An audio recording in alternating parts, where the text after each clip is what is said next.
Hey, welcome. Welcome to the Severance Watch Party.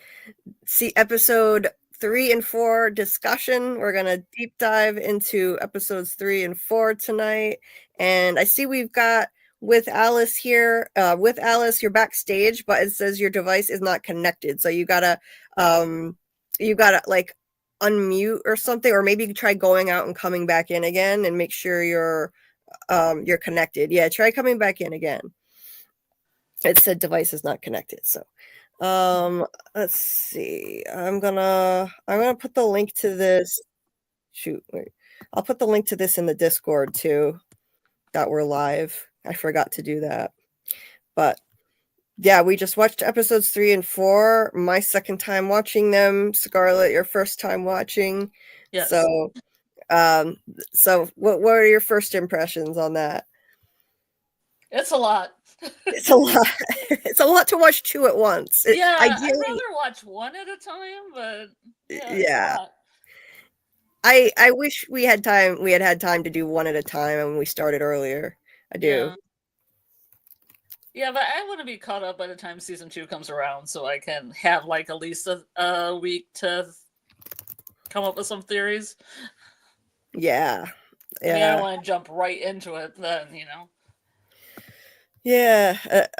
That's that definitely. Like, we want to be prepared for season 2, and I wanted to do a rewatch anyway because it's a lot to digest even after just one viewing. And I watched it last spring, so this is bringing back a lot of that I had forgotten. I know most people watched it 3 years ago when it was on, so that's even more necessary to do a rewatch.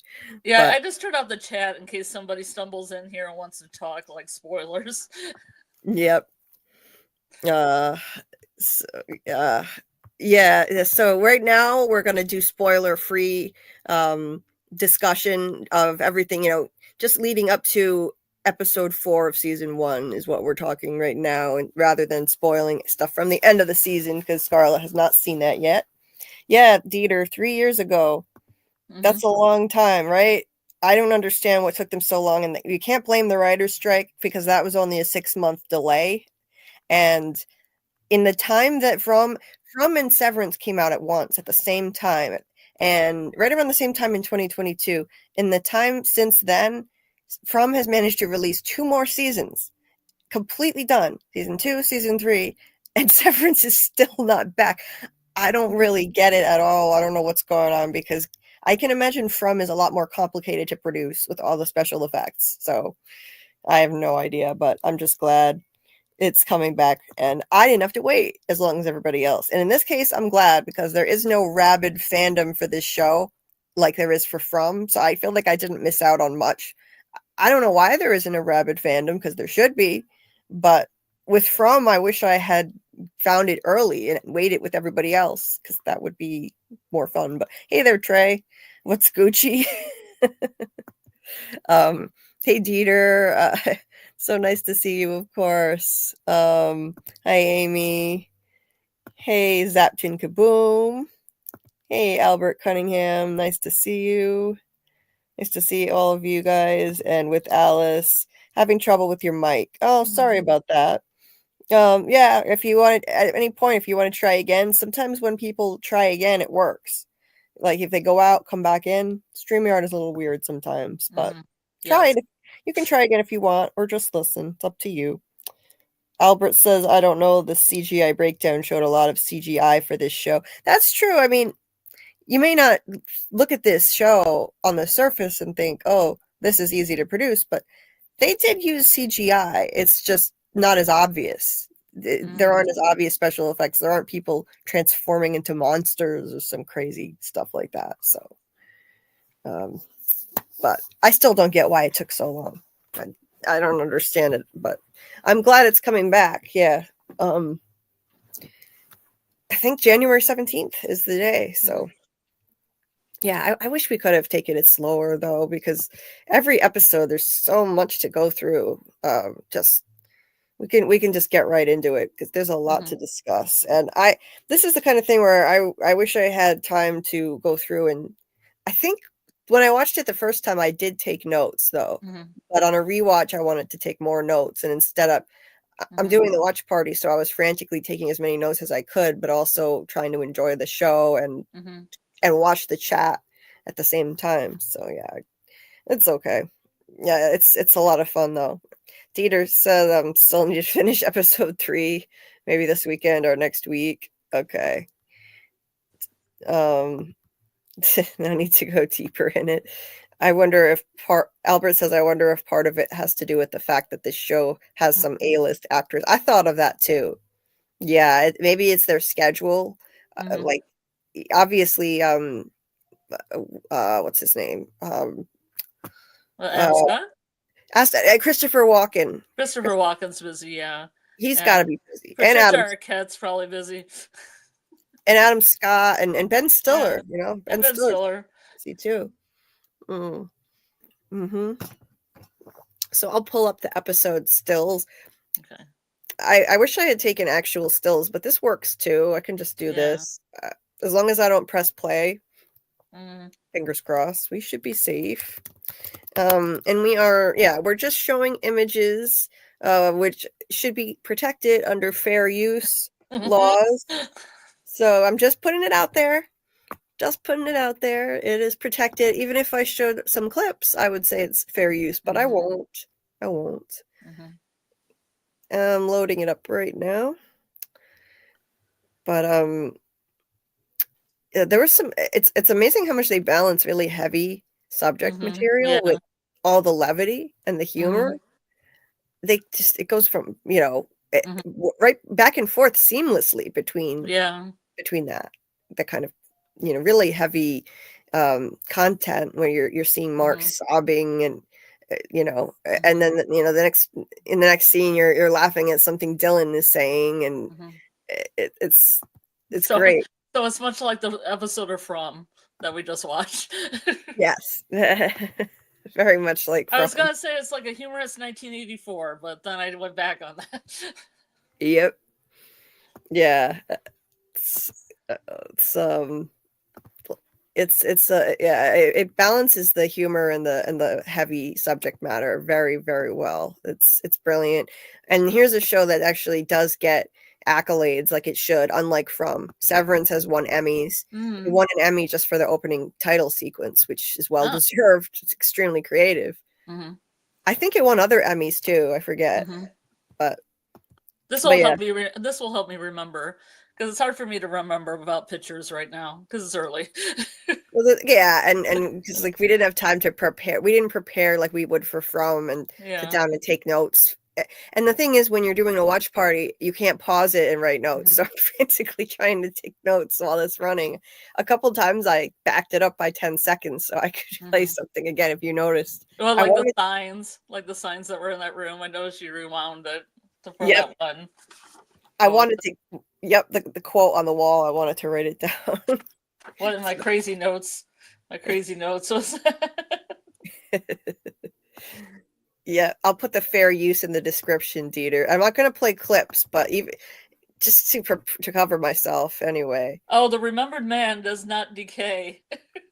Yeah, so there's one. That was something I wrote down. There are a lot of quotes in there, on the wall, under each statue of the Egans.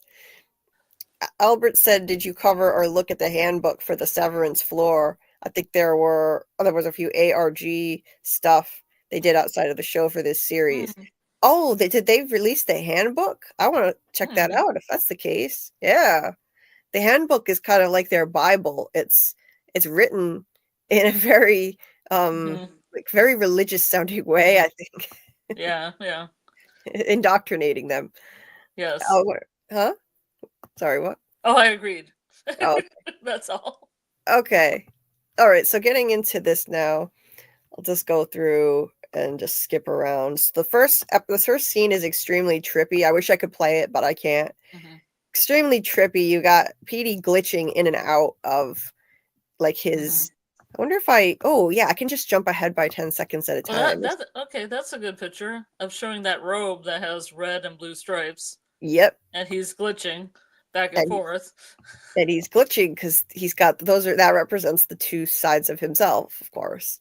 And he glitches, and now he's in the bathroom with Irving. Yeah, and he said he liked the robe, but Mark didn't like the robe. Yep. It was like a gift from some department, I think. Yes. Yep. It was a gift. Yeah, and then he's back in the basement again. What did he say in that scene? Because I kind of missed part of it because it said something about Sunset Beach or something. Oh, where with Irving or When he's in the office, I thought I didn't get the gist of something.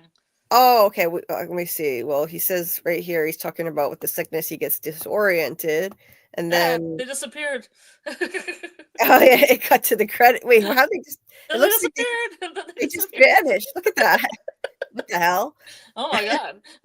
I don't remember That's that part. I don't either. They're just gone 10 seconds later. They just glitch right out. That's weird. I think that it was later, the Sunset Beach thing, when he was in the office. Oh, glitching. okay. Well, It was part? What's that part? This part then? It's only about 4%. Yeah. Does it mean anything? Is there anything in there that I should know? I can't imagine Dill's for 4%. Oh yeah, okay. Yeah, what is he talking about? 4% of the file. Oh, You know right. how they're supposed to get like 5% or something. Yeah. Let me check something. Wait a minute. I'm gonna Okay. I'm gonna stop. Oh wait, shoot. No. I stopped sharing it so I could see what he said Okay. without getting pulled. Yes, I understand. Irving's talking about, oh, I checked and it's not expressly prohibited in the manual. And Petey says, I pressed Cobell for an all-floor mixer last quarter. She said, you'll get one when you earn it, whatever that means. Cobell. And then he says, I can't imagine Dylan's 4% on Sunset Park's gonna help with. Okay. Yeah, I don't know what Sunset Park is, but yeah, I don't know. But yeah, so it depends on their productivity, I guess. He was trying to get them to have a mixer with other departments, which they don't do anymore. Yeah, they don't want the departments mixing. They try to keep them apart. Apparently they had some kind of rumble. Yeah. Supposedly there was a violent coup.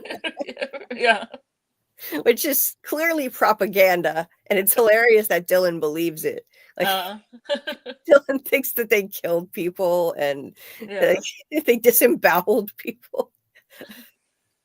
I think that's so funny. Like he's been brainwashed to actually believe that. Okay, that was the end of that scene. That's all we got out of that. I'll share the screen again. I didn't know if anything was important. That as far as I know, I don't know what he's talking about there. So I don't know what Sunset Park means, but yeah, I have no idea. Anyway, but the glitching was so fun and trippy, and I was so bummed that they killed off Petey so early because I wanted to see more of that. Well, the thing is, I thought he died in the last episode, so I was surprised. Oh, right, yeah. I thought he died in the shower when that dreaming song was playing, and I'm like, oh, I guess he's dead now. It looked like it. Yeah, it looked like he was going to die. Oh, these are cool, these stills of the credits. Yeah, right. What the hell? Look at all these little tiny people making up the black goo. Those are people. Yeah. Yeah. This really deserved the Emmy that it got. Look at this. Oh, it got an Emmy? Nice. Yeah, for this sequence, this opening title sequence. Amazing. So creative. And that thing, I love that one. Balloon thing, yeah. Yeah. That's great. This is good because I could just jump ahead 10 seconds at a time. So she's got a filthy fridge. Yeah, filthy fridge. That reminds me of my old fridge. I was so bad at trying to keep it neat. It was a total disaster area. Oh shoot, I almost played it. Yeah. That was an accident. Like 2 seconds shouldn't get me. She doesn't have anything wrapped. There's nothing containers. She's got all these burnt cookies. So she out of all those cookies, only about 6 of them were good. Apparently. Did she try to food poison him? Because Irving keeps talking about food poisoning, and I didn't remember any kind of food poisoning remarks earlier. I don't know. I was thinking when she gave him cookies in I think it was the second episode, or I forget, episode 1 or 2. I thought maybe she was going to drug him with the cookies. So I don't know, but my fridge wasn't quite this bad. At least I had stuff wrapped up and in containers, but it was pretty bad. And she's got and the sign, that sign. Yes, right here. It says, what does it say? You must be cut to heal. We must be cut to heal. That's what it says. That's ominous. Yeah, that's creepy. And she's drinking milk, right? So that's a sign that she's a serial killer. Maybe she kind of acts like it. That's the common meme or whatever. Uh-huh. I was trying to see what that said when we were watching it, but I missed it. We must be cut to heal. It reminds me a lot of, I mean, it's wise in its way, of course, you know, like it's all about how, you know, you have to go through something to, you know, to get past it, to like grow from it, whatever. But at the same time, it also reminds me of like, you know, those like certain religious practices where like you're like self-flagellation or something. Yeah. This seems like the type of culty stuff that would where you would actually like beat yourself to show your how pious you are. Like we must be cut to heal. Yeah, and it looks like it's old school embroidery too, so it might be old. It looks old. And a lot of her stuff looks old. Her bedroom looked old, if you recall. Her bed, it was very, very antiquated looking. And it looked like an old, like, it looked just like one of those old beds that she would have slept on at the Keir School for Girls, which she apparently went to. Oh, really? I didn't catch that. Yeah, it showed it. I think in the second episode, it showed a picture of her and it said Keir School for Girls. I assume it had to be her. There was a little girl. Yeah. Oh, we've got Amy here. Hi, Amy. Hey. Your mic working? Hi. What's up? Can you hear me? Wait. Can you hear me better? Yeah. Oh, much better. Okay. Hey, what's up?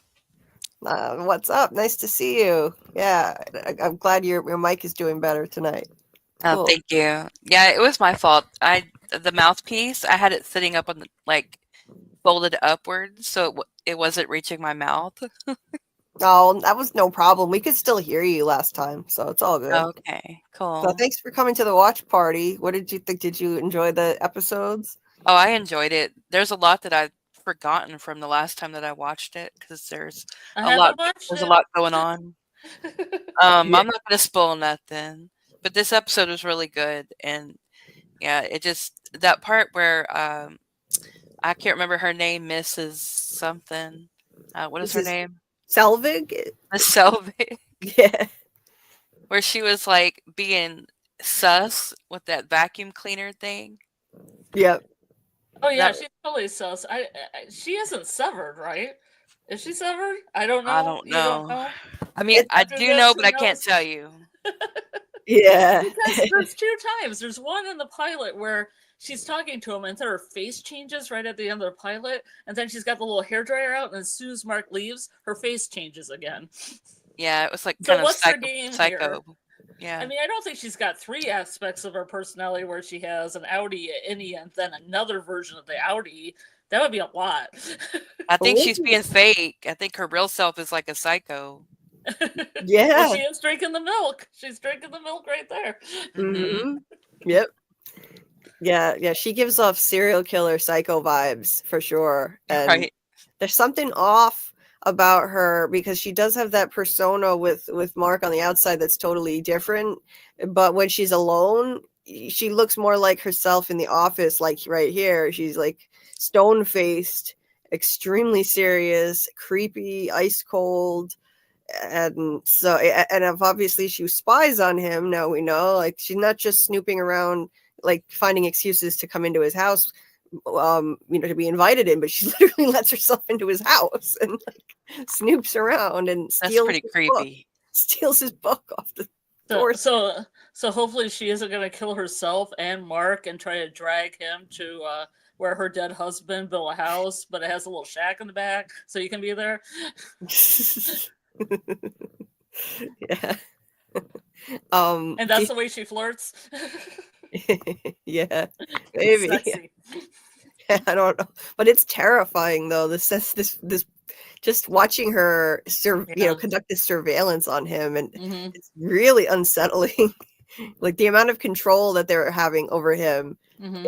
even on the outside, this company, and it's obvious, like this is a common thing because she steals the book and she goes to work, and Milchick is like, he says, how did the check go? Mm-hmm. So this is something that she's supposed to be doing. She conducts checks, checking out his house when he's not there. Just lets herself in. She probably has a key. It's Lumen housing, after all. It's extremely creepy. So she probably does this all the time. Hey, Mackie Vals, what's up, Outies? Thanks for coming, Mackie. Thanks for being at the watch party too. Yeah. So yeah, but I also think she's got her own like reasons for wanting to stalk him, which would be like having a relationship. Maybe, who knows?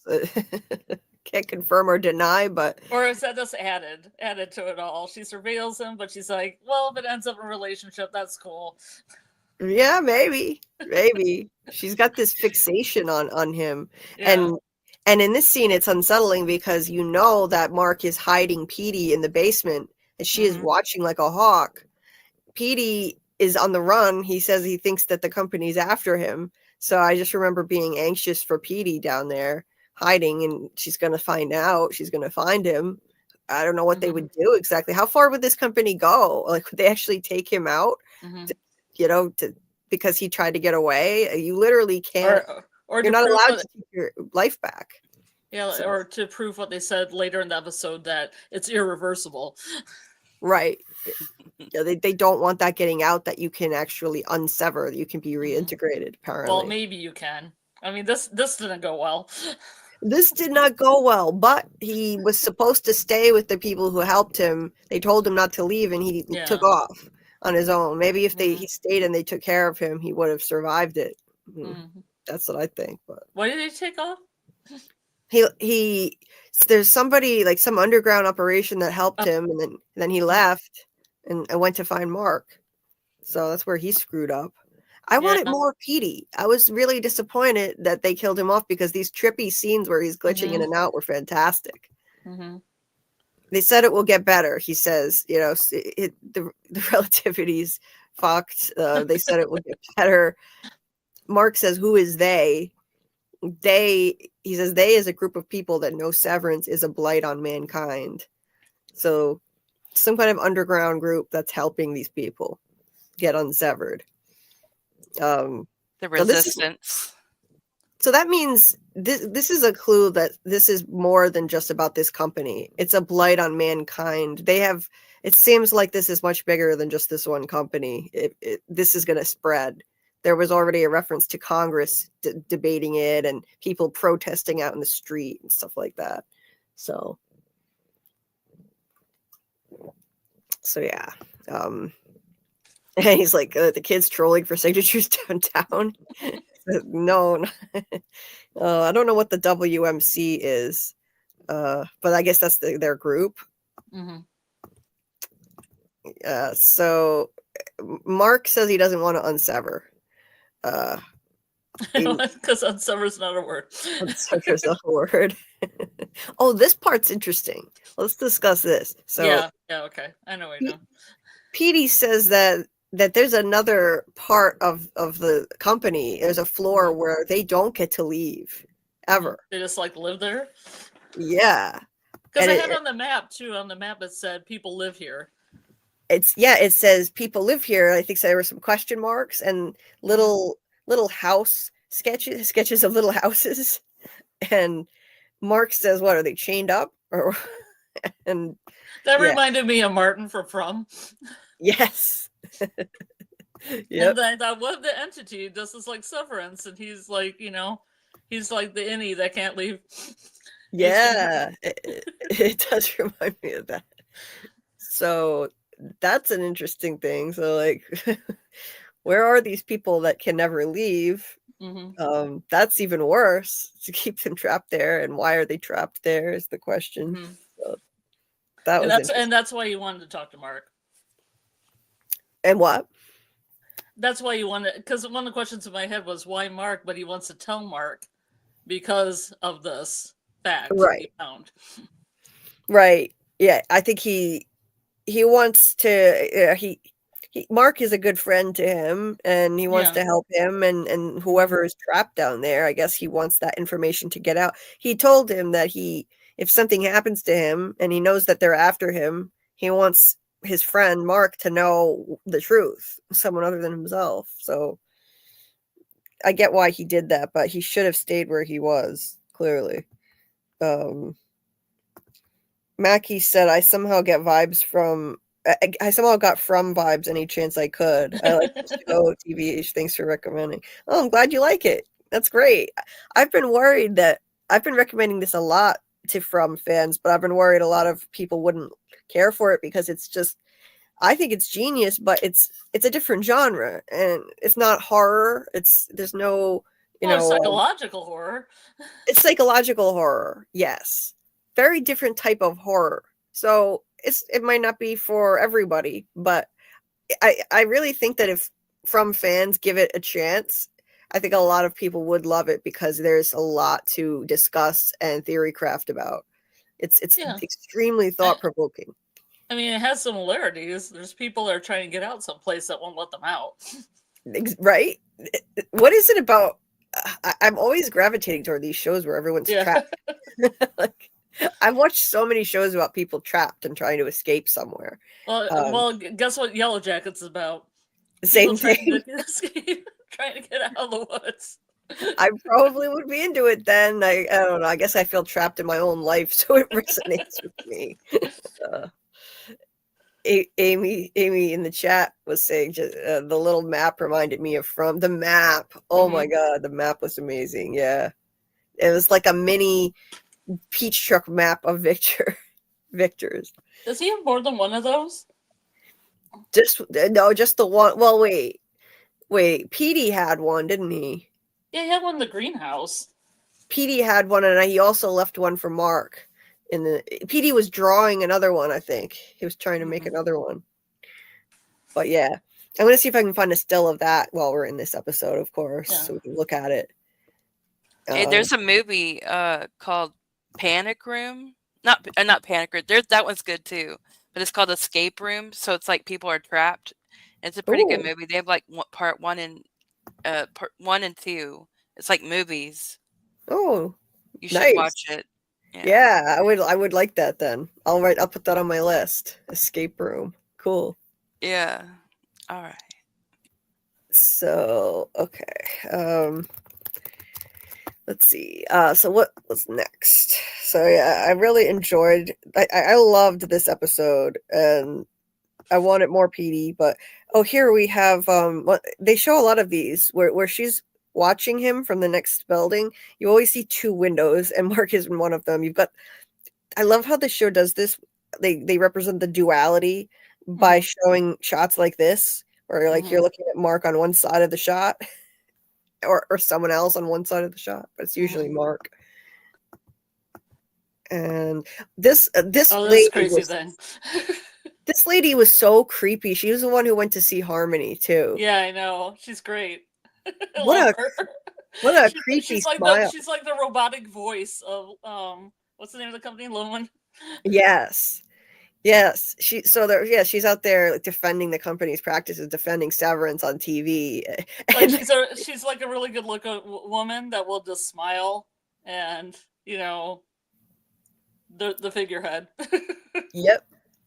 And she say someone was asking her questions about someone's worky. She's like, "Wait, worky? That is so demeaning." Taking a moral stand.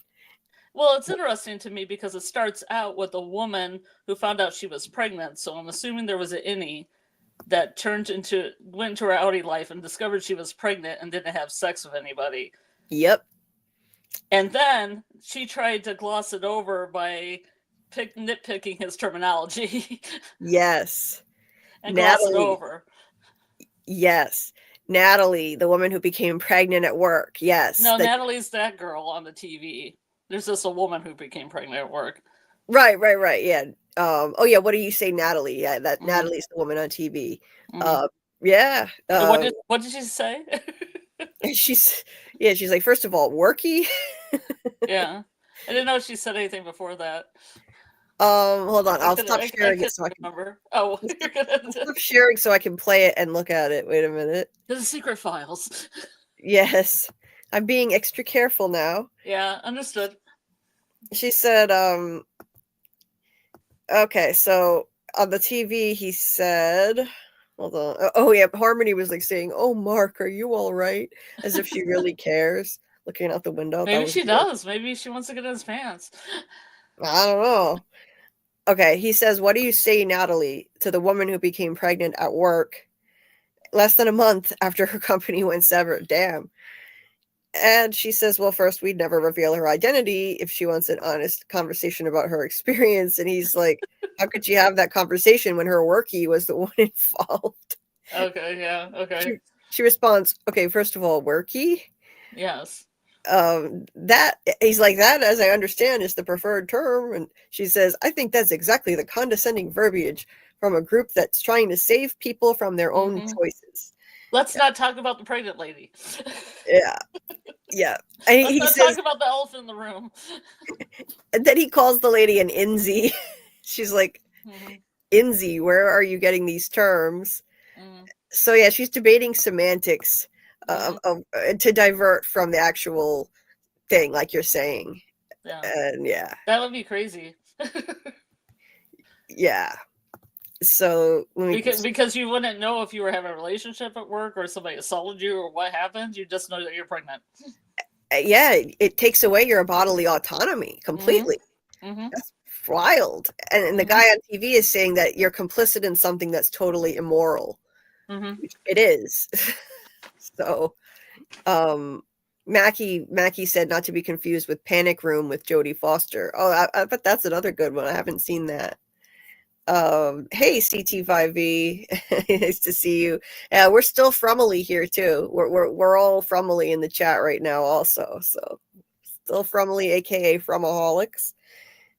Yep. Okay. So yeah, this was really interesting, and even the way they framed the shots once again, it was duality. You had like marks on the right side of the screen. On the left side, there's the red, fish, the red fish, and even on the TV, it's split into. But she's wearing red. Yes, good point. Yep, she's wearing that red. other woman in the Lumen like little museum or whatever was wearing red too. That was interesting. Yep.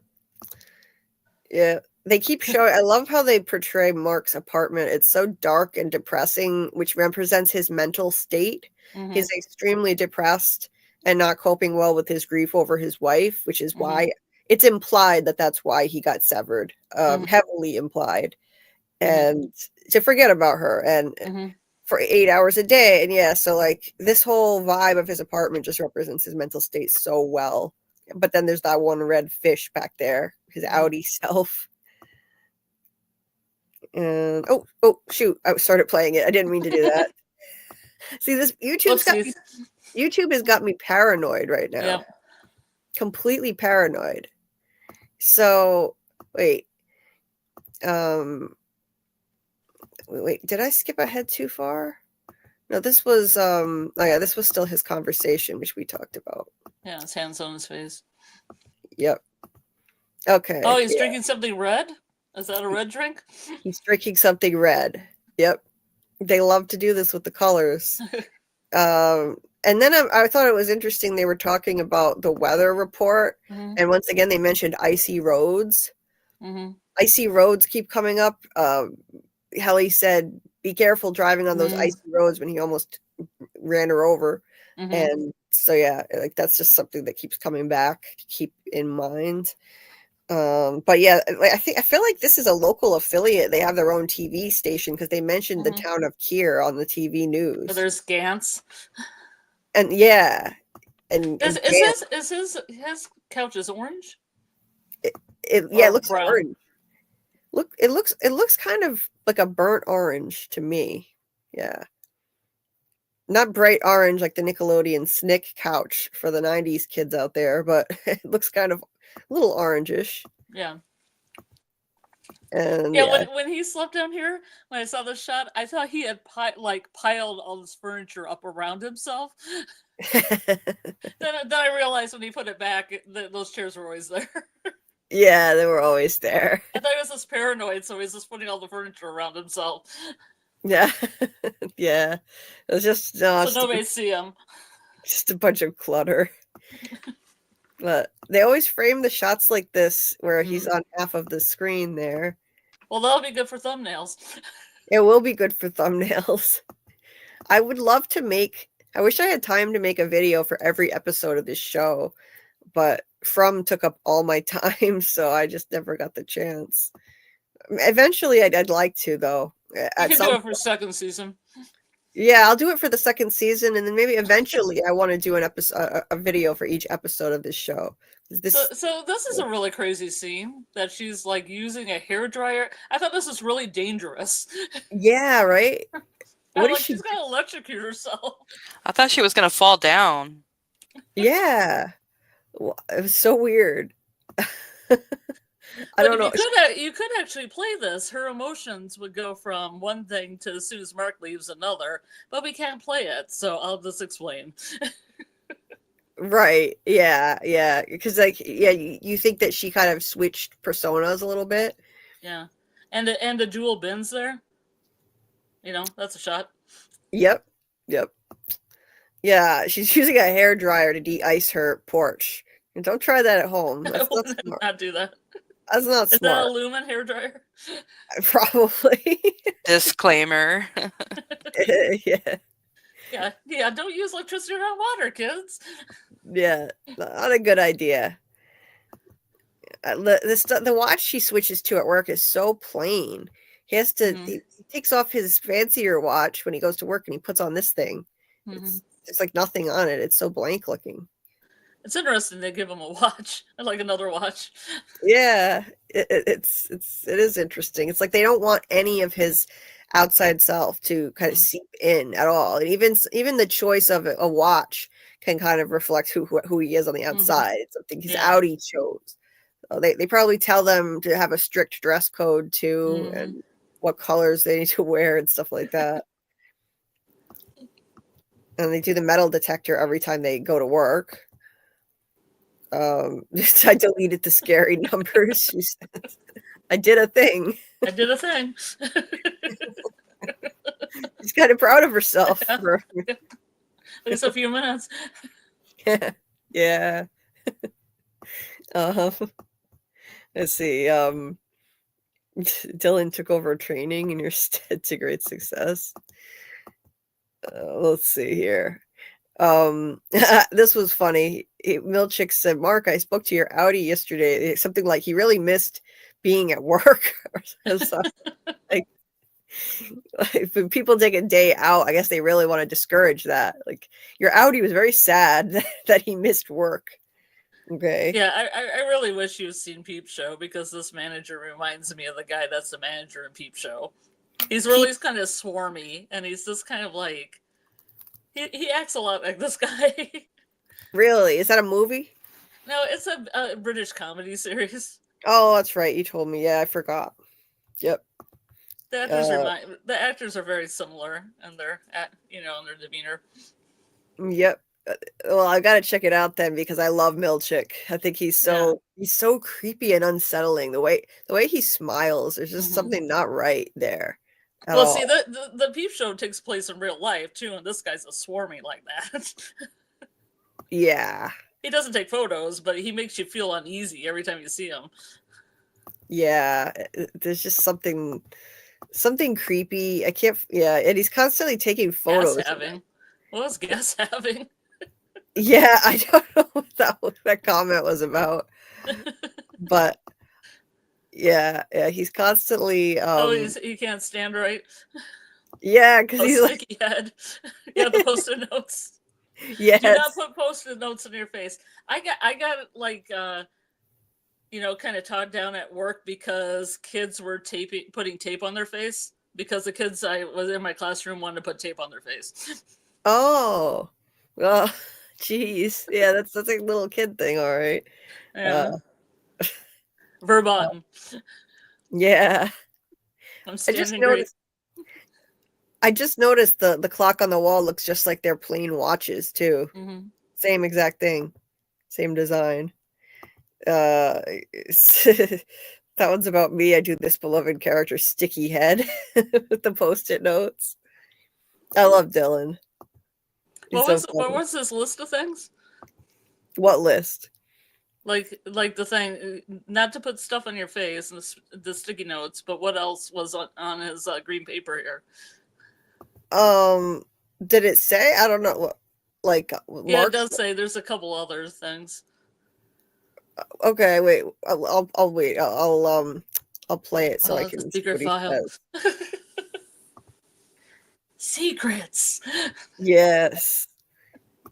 Forbidden content here. Forbidden content unleashed.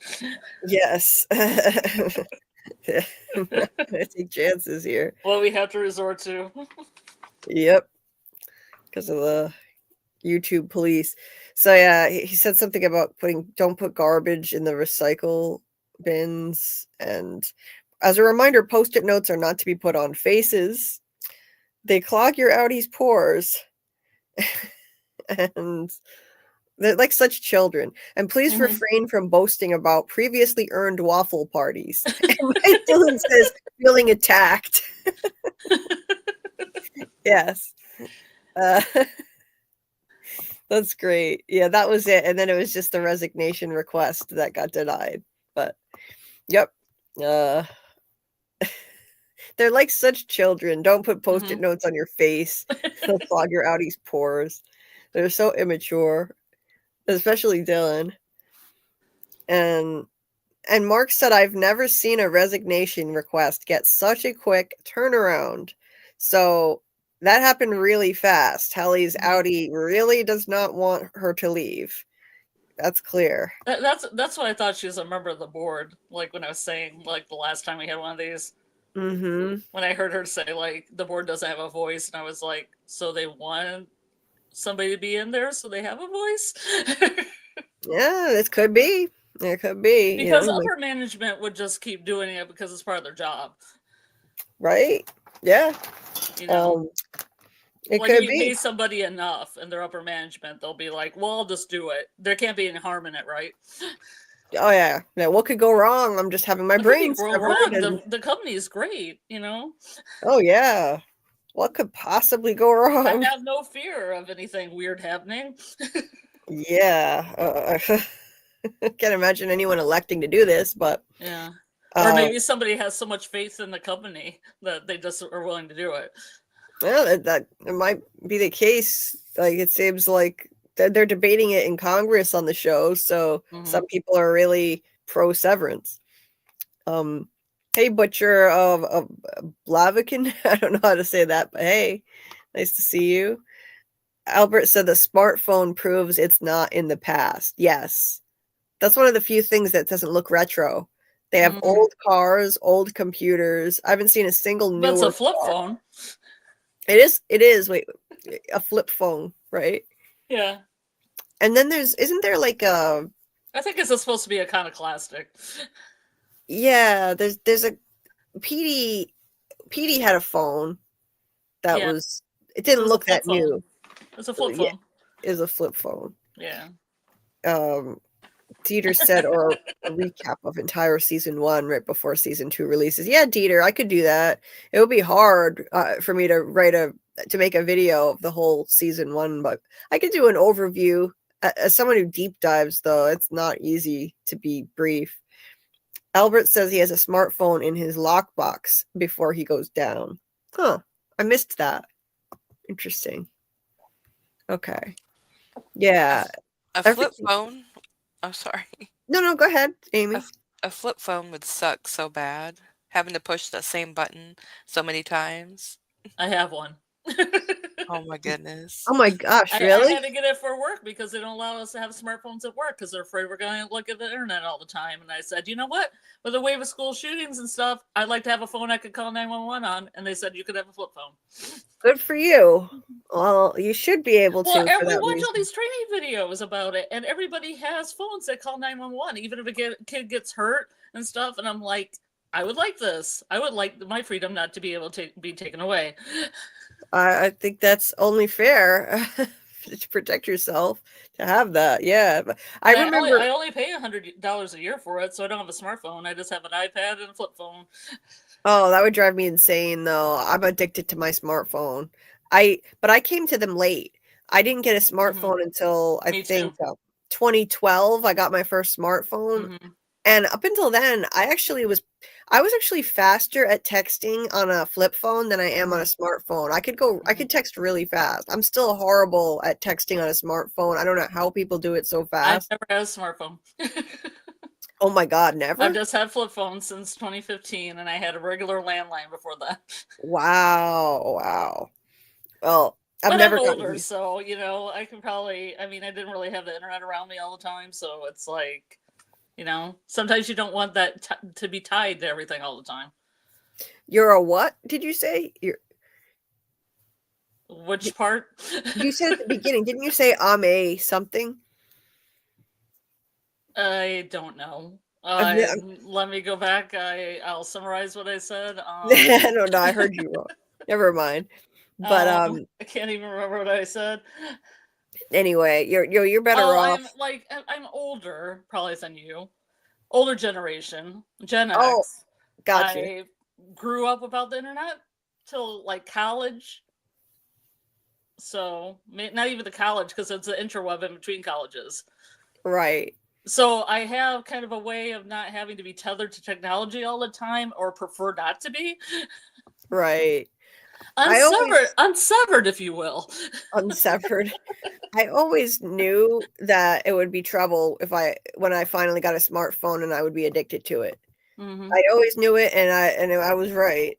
Like when I take walks outside, I want to hear the birds. I want to see the trees. I don't want somebody messaging me on the phone. You're better off. I don't even take it with me. I don't take my iPad or anything with me unless I have it in my car and I want to watch something later, because we're not allowed to have those in Monterey either. Oh, right. I mean, I see people out in beautiful locations staring at their phone, and I don't understand that at all. That part I don't understand. But anyway. Anyway, they tell Helly that her Audi denied the request and she runs out. So she was so happy here, kind of like Kenny and From, like so happy with that cabbage. Yeah. Registration. She's like, I got the scary numbers, but I'm out of here. Yeah. She was really happy and then deflated immediately, just like Kenny.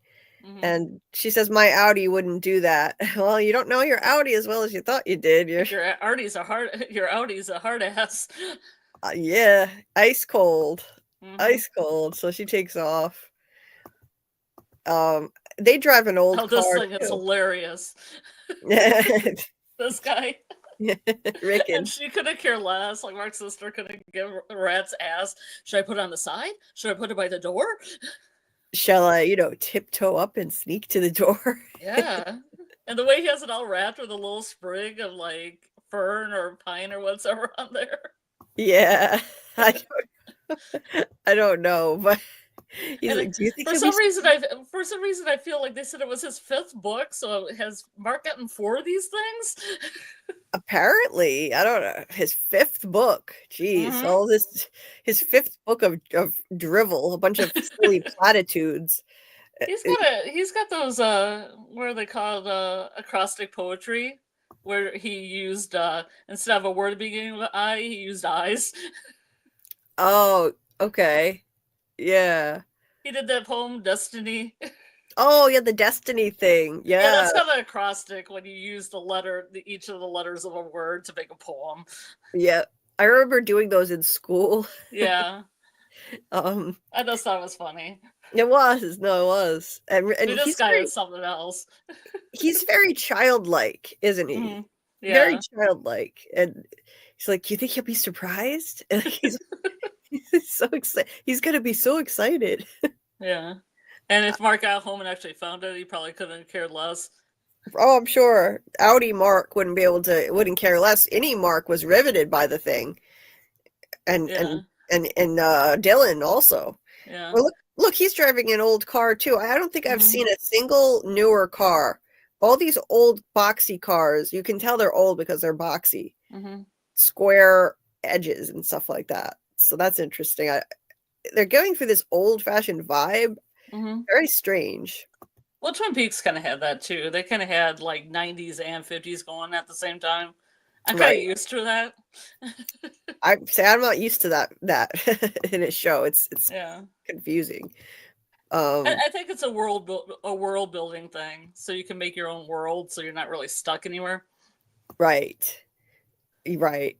And of course, Harmony here, now she's, snooping and he's in the basement. So, and he's glitching again.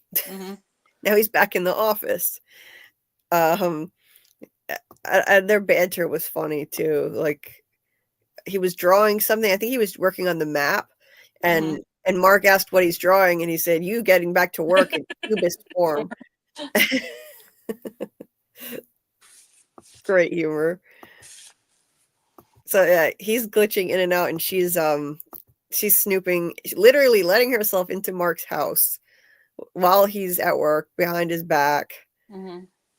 Apparently, I think she must have a key to the house. I didn't see her. Okay, I have a question here. Right, this part right here. Yeah. Why does she say no? She said no here? I don't remember that. Yeah, it was at the closed captioning. She smelled it and she said no. Huh, that I don't know. I don't know. Interesting. I did not notice that.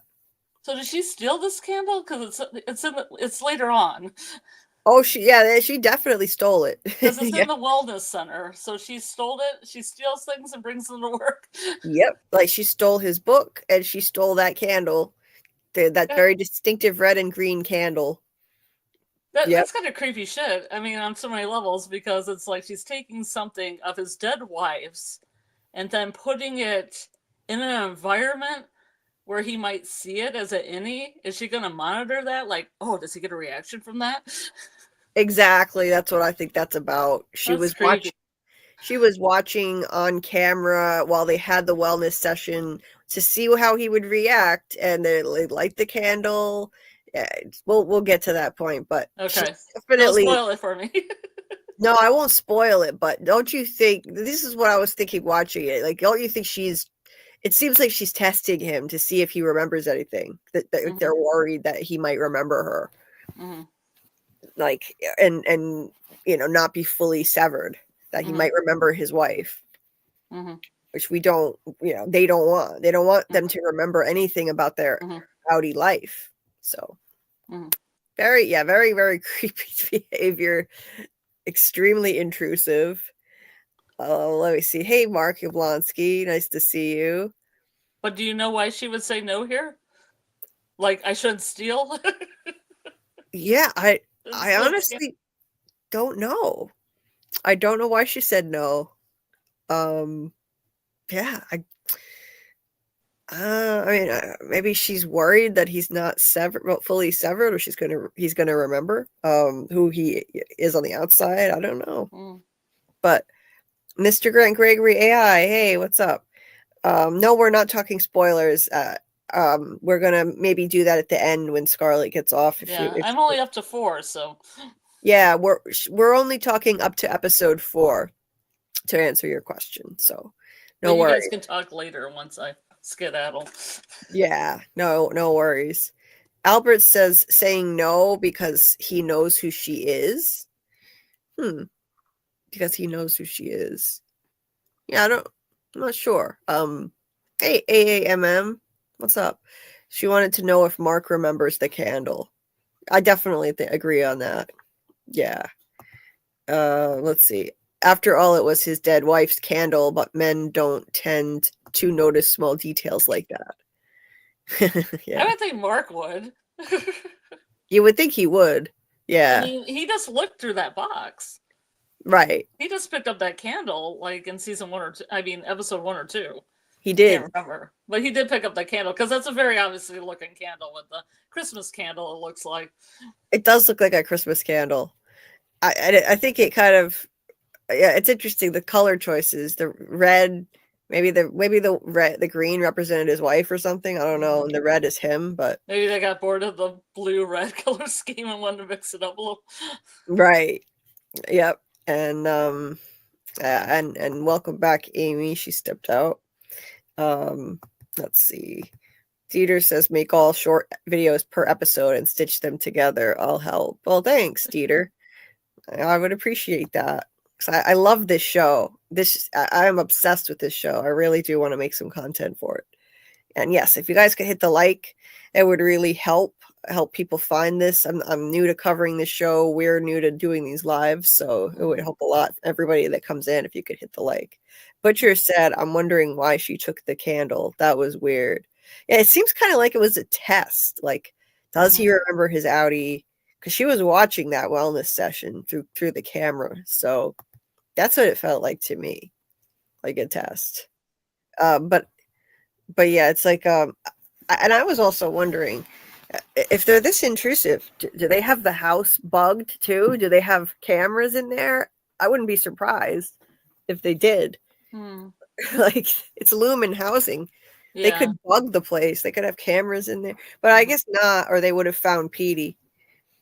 Yeah, that's true. I wouldn't put it past them to do it. It would be easier than having her just break in all the time. Yeah. So anyway, so he's hiding. He manages to hide from her. That was a tense moment. Yeah. What was this? That's pretty crazy how it went back and forth. Yeah. Right? Like she was in that room and she kept going to those like blue paintings and then back and. Yep. So yeah, he's hiding in the bushes now. Oh, this was really trippy. He was on the bridge.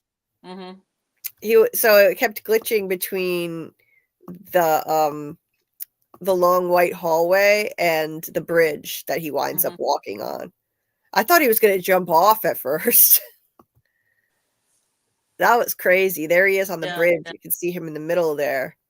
Beautiful shot. They did an amazing job with these shots mirroring each other, the long, narrow white hallway and then the bridge. I'm glad he didn't jump off. Yeah. Let's see. Oh, and Helly with her multiple escape attempts. That was low-key comedy. Writing it on her arm.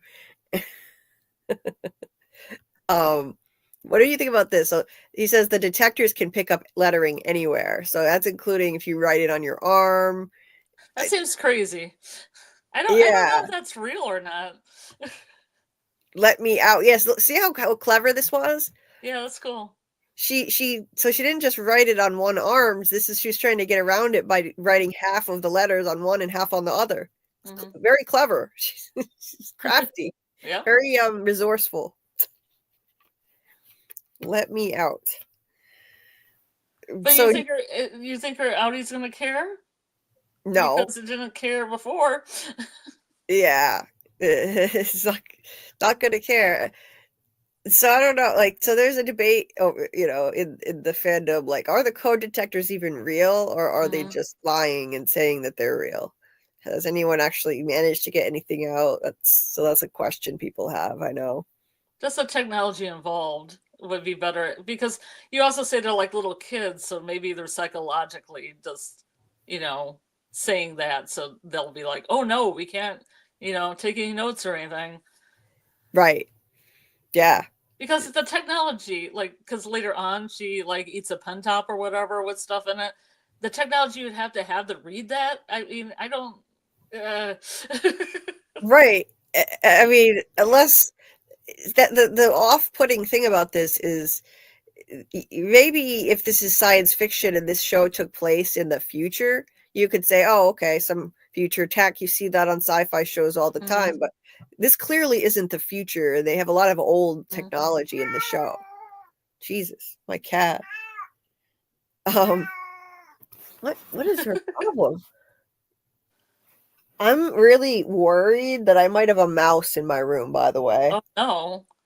Yeah, I'm very unsettled right now Hmm. because this apartment, before I moved in here, my mom lives here, and before I moved in, she used to have mice, and you'd always know when there was a mouse somewhere because her cat, Timmy, will be crouching on the floor in a corner somewhere, staring underneath a piece of furniture or something.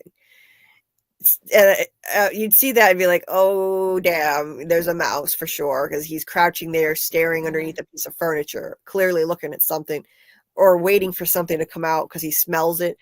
I found him in my room a few hours ago, crouching behind my chair, looking under a bookshelf I have. So now I'm paranoid I'm going to see a mouse run across the floor, and it's freaking me out. And he just, Maybe you should make some jar traps or something for it.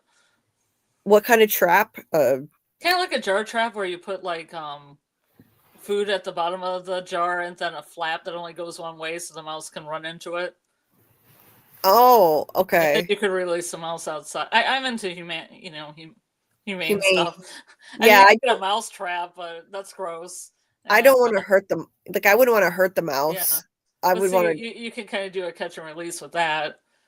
Yeah, my mom actually, I think my mom killed one once and was absolutely like horrified that she did it. Like, she was so upset. I forget how she did it, but it was terrible. Like, she was so upset. But yeah, I'll have to look into humane traps. But anyway, the only thing we've got in our basement was bats. Bats. Oh my god. You have to try to get them in a way they'll fall into like a t-shirt, and then you wrap the t-shirt around them, and then you let them outside, and they squeak the whole time. And they're really cute. They're like little brown bats. Oh my god, I'd be terrified though. Jeez. I've seen bats flying around at night around here. Yeah. Even that creeps me out, but they're cool as long as they stay away from me.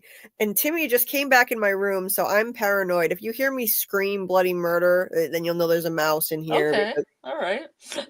Timmy never comes in my room, and he's back behind my chair again. He's the one who was hiding before, and we couldn't find him anywhere.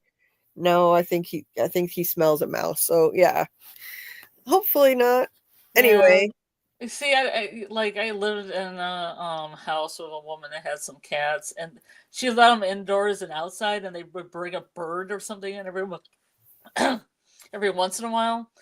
And I had to clean all these black feathers out of the hallway. I don't even know where the bird ended up. And I was like, I don't know if I want to live here much longer. Yeah, I wouldn't. Because I had my own room, and she was like, "Oh, you can not lock your door all the time." And I'm like, "I'm locking my door all the time, so one of your cats doesn't take a mouse under my bed or a chipmunk, and I find it dead or it just smells." Oh, I couldn't handle that. I never let my cats out. I would hate having to see dead animals all the time. That's how you get a disease. I didn't see a dead animal, but I saw a lot of what was an ex-bird, I assume. Oh, that's how you catch a disease. Yes, not good. Yeah, my cat's totally inside cat. Yep. Yeah, I've never let my cats out. Mr. Grant Gregory said white women love candles. Okay. Not me. I really couldn't care less about candles, so I don't. I like candles, but since we have a cat, I don't really burn them, but I like more gothy candles, like dark candles that they have like scents like graveyard and coffin and stuff. Absinthe. Well, that's cool. That's cool. I just never understood the obsession some women have with candles. I don't know. It's not my thing, but yeah. I like the tea light candles. At least they don't catch fire. Hey, golden child, get him, kitty.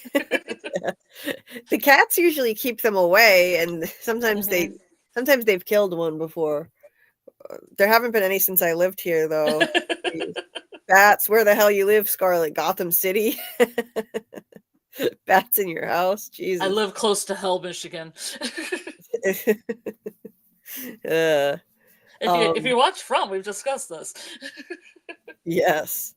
They mentioned hell again in one of these episodes we just watched.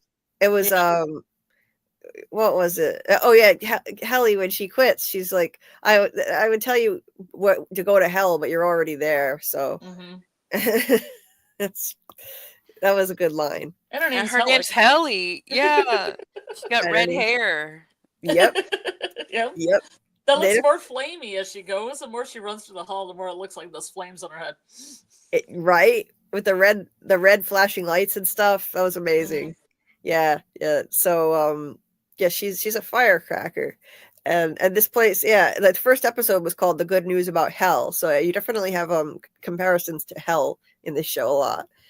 And it is like it's like a relentless, it is kind of like a hell because they never get to leave. Their innies never get to leave. So yeah, so he's really just trying to kind of save her from herself. He's not like pro Lumen, rah Lumen or anything. He's just doing this clearly to, from the way I see it, he's trying to stop her from getting in trouble, getting sent to the break room. Which reminds me of From. Yes. There's certain people are just like, well, how do you get used to it? There's the tabbies that are running around going, no, I can't. And some people are like, well, you're going to have to get used to it. Right. And also telling people not to go asking questions like Victor says. I think there's a lot of correlations. Absolutely. Yeah. So it's interesting how they get people to self-police in this way. So they don't even have to always intervene like the upper management because they kind of police themselves. They're told that there are code detectors. And so we don't know if it's real or not, but yeah, they tell each other about it. Don't bring these things out, and they tell each other, they discourage each other from trying to get out and doing these things. So they're self-policing. It's interesting how it works. The psychology, psychology of it, right? Well, see, I was thinking about that because I was thinking about like some of the German and Russian references, and then I thought, they almost are working like on an Enigma machine, like code breakers or something, and then there's like the way the desks are shot from the top and the way the box is shot from the top, it almost looks like a certain German symbol. Oh, really? And I saw it with the desk, but then they did the same thing with the box, and I thought, then they're definitely making a statement here. Oh, like so the cubicles, from the aerial view of the cubicles? And then the box was in this episode, and I saw the box, and it was similar, shot from above.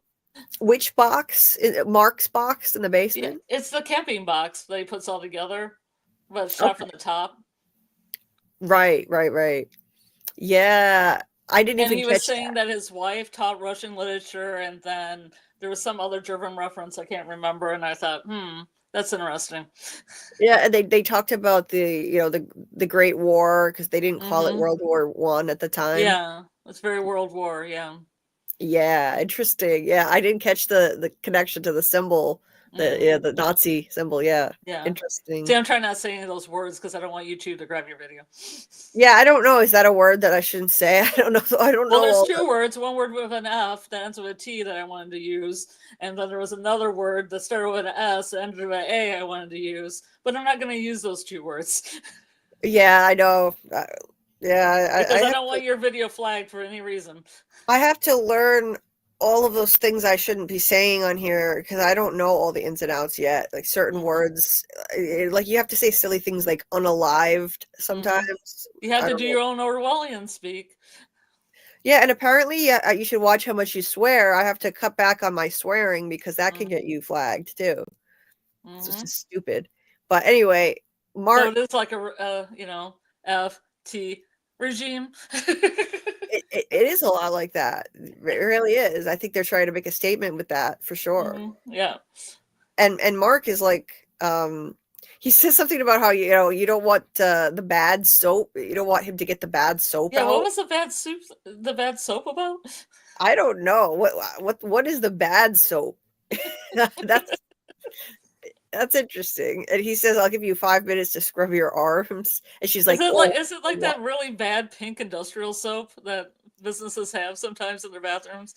And everybody touches it, right? Yeah, it's a bad soap. Oh no, like a bar of soap would be the real bad soap. Yeah. Your guess is as good as mine on that one. I was just thinking the big vats of industrial stuff. It's like really low grade soap. Right. Yeah. Yeah, I don't know. Gross. The slimy stuff that Walmart has.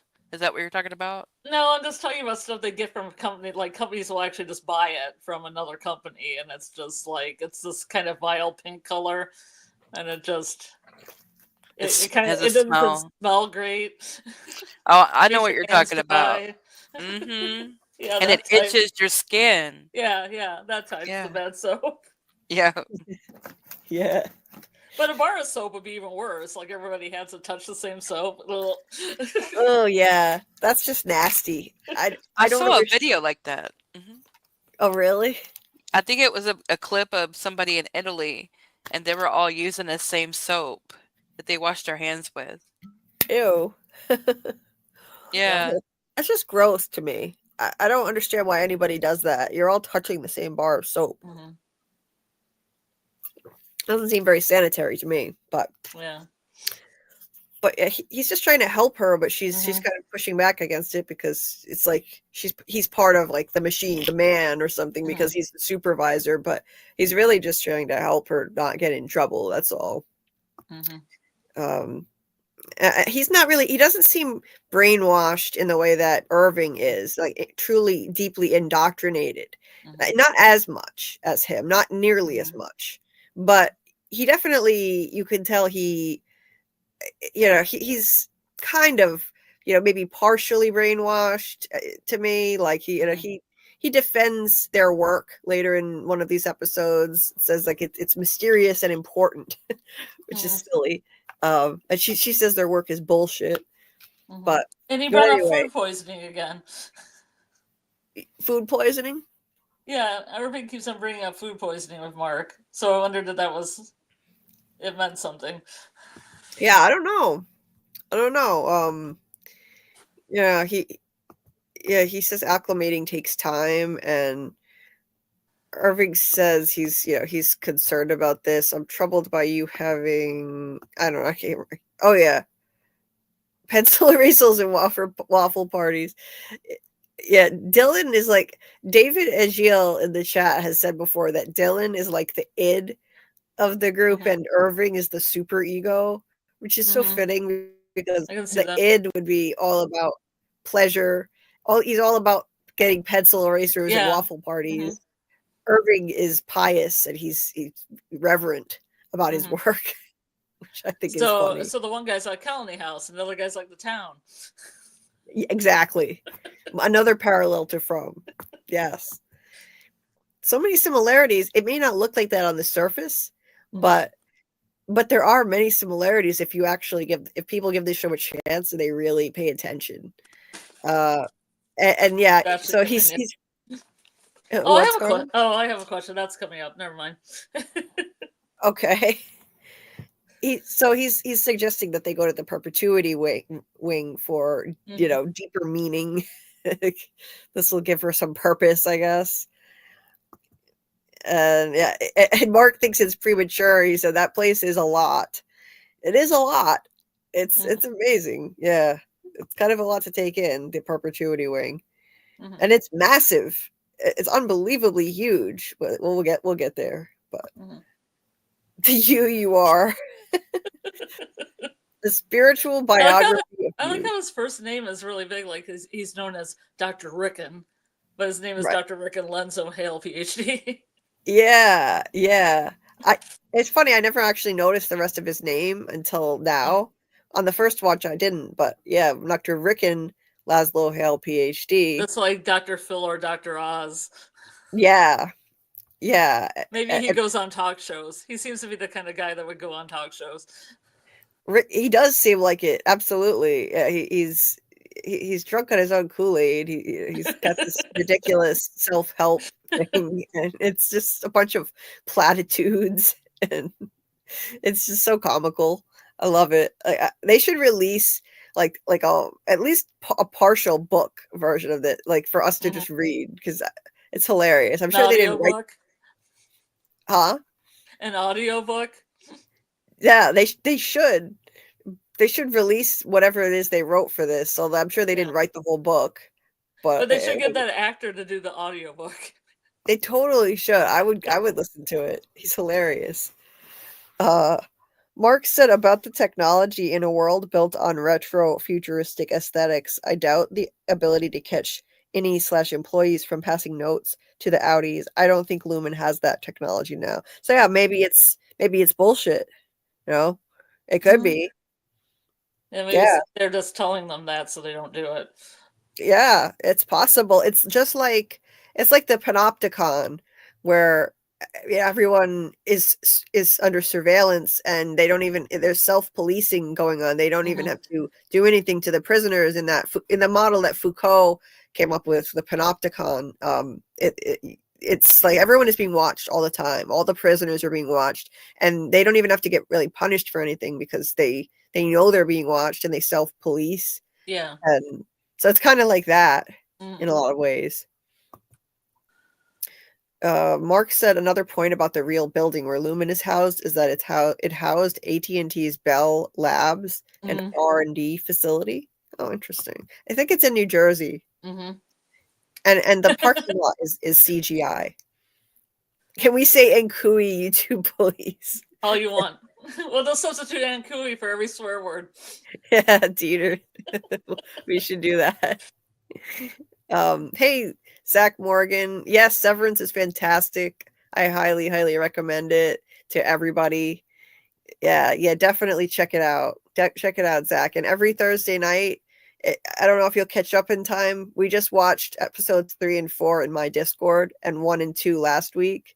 So if you watch episodes 1 through 4 and want to join us next week, we're doing a watch party for episodes 5 and 6 Thursday night at 10 p.m. Eastern in my Discord. I need to share the link to that, speaking of which. I won't pin it because I've got the StreamYard link pinned, but I'll just get my Discord link and pin it. But but it's interesting, even though this book is so ridiculous, the you I are. just heard the thing that was underneath it. Oh God, is this the mother-in-law? What does it say? On the picture it says, "Oh God, is this the brother-in-law?" Oh yes. So they know all about character him so much. I love him because he's so pretentious and he's so funny. Yeah. I love his character and yeah. So clearly they're closely monitoring their Audi's lives. We don't know about the others, but we know they're monitoring Mark. So they're aware that that's his brother-in-law. That shows that much. God, is this the brother-in-law? And she had just said, he asked her, how did the check go? So this is clearly a regular thing. Her part of her job is to snoop around and break into his house. Probably doesn't even have to break in. I bet she has a key. But she has a key. She has that golden key, doesn't she? Yes. Yeah. I thought she used the key to get in. Did she not? Yeah, I'm pretty sure she did. Just use a key. That's creepy. Yes. Psyops. Yeah, Mark. Holmdel, New Jersey. Cool. Albert said you should really give the handbook a look. I think you'd like the lore from it. I'm gonna check that out, Albert. Yeah, I'm glad they put that out there. Oh, I didn't even see Amy dropped off because I was in another tab. But in case you listen to the replay, yeah, good night, Amy, and good luck with the interview. I hope it goes well, and I appreciate you being here.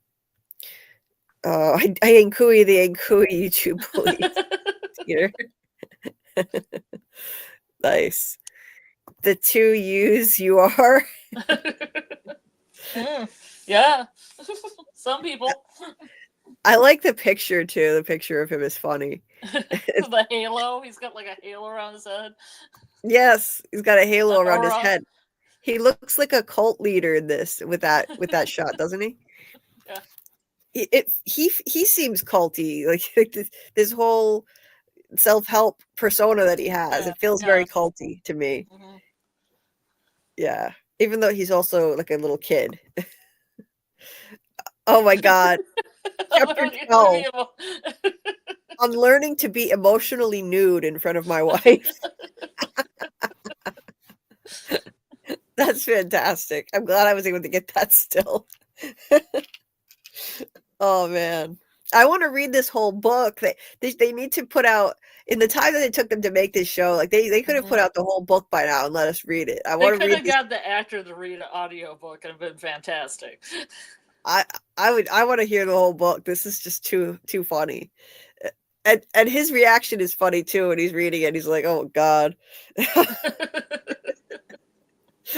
Learning to be emotionally nude in front of my wife. Oh, it's so hilarious. It's like he's like a weird hippie, but like in a cringy, childish way too. It's very hippie / culty, that whole vibe. I wonder if he should be reading it. It's contraband, but I guess the rule doesn't apply to him, so he can read it. He's above them. He has this kind of retro afro looking thing, doesn't he? You don't see that a lot. I remember seeing fans where thought that was odd. He's got kind of a rounded afro look, small one. So. Oh, this is a mug scene. Okay. yeah, this is the mug scene. I don't know why she gets so angry at him, honestly. Like, what did he do that was... I don't know. I found this culty vibes. I found this culty Scientology vibes. Oh, very much. Yeah. Yeah, I don't know. You're gonna make me throw your mug at you.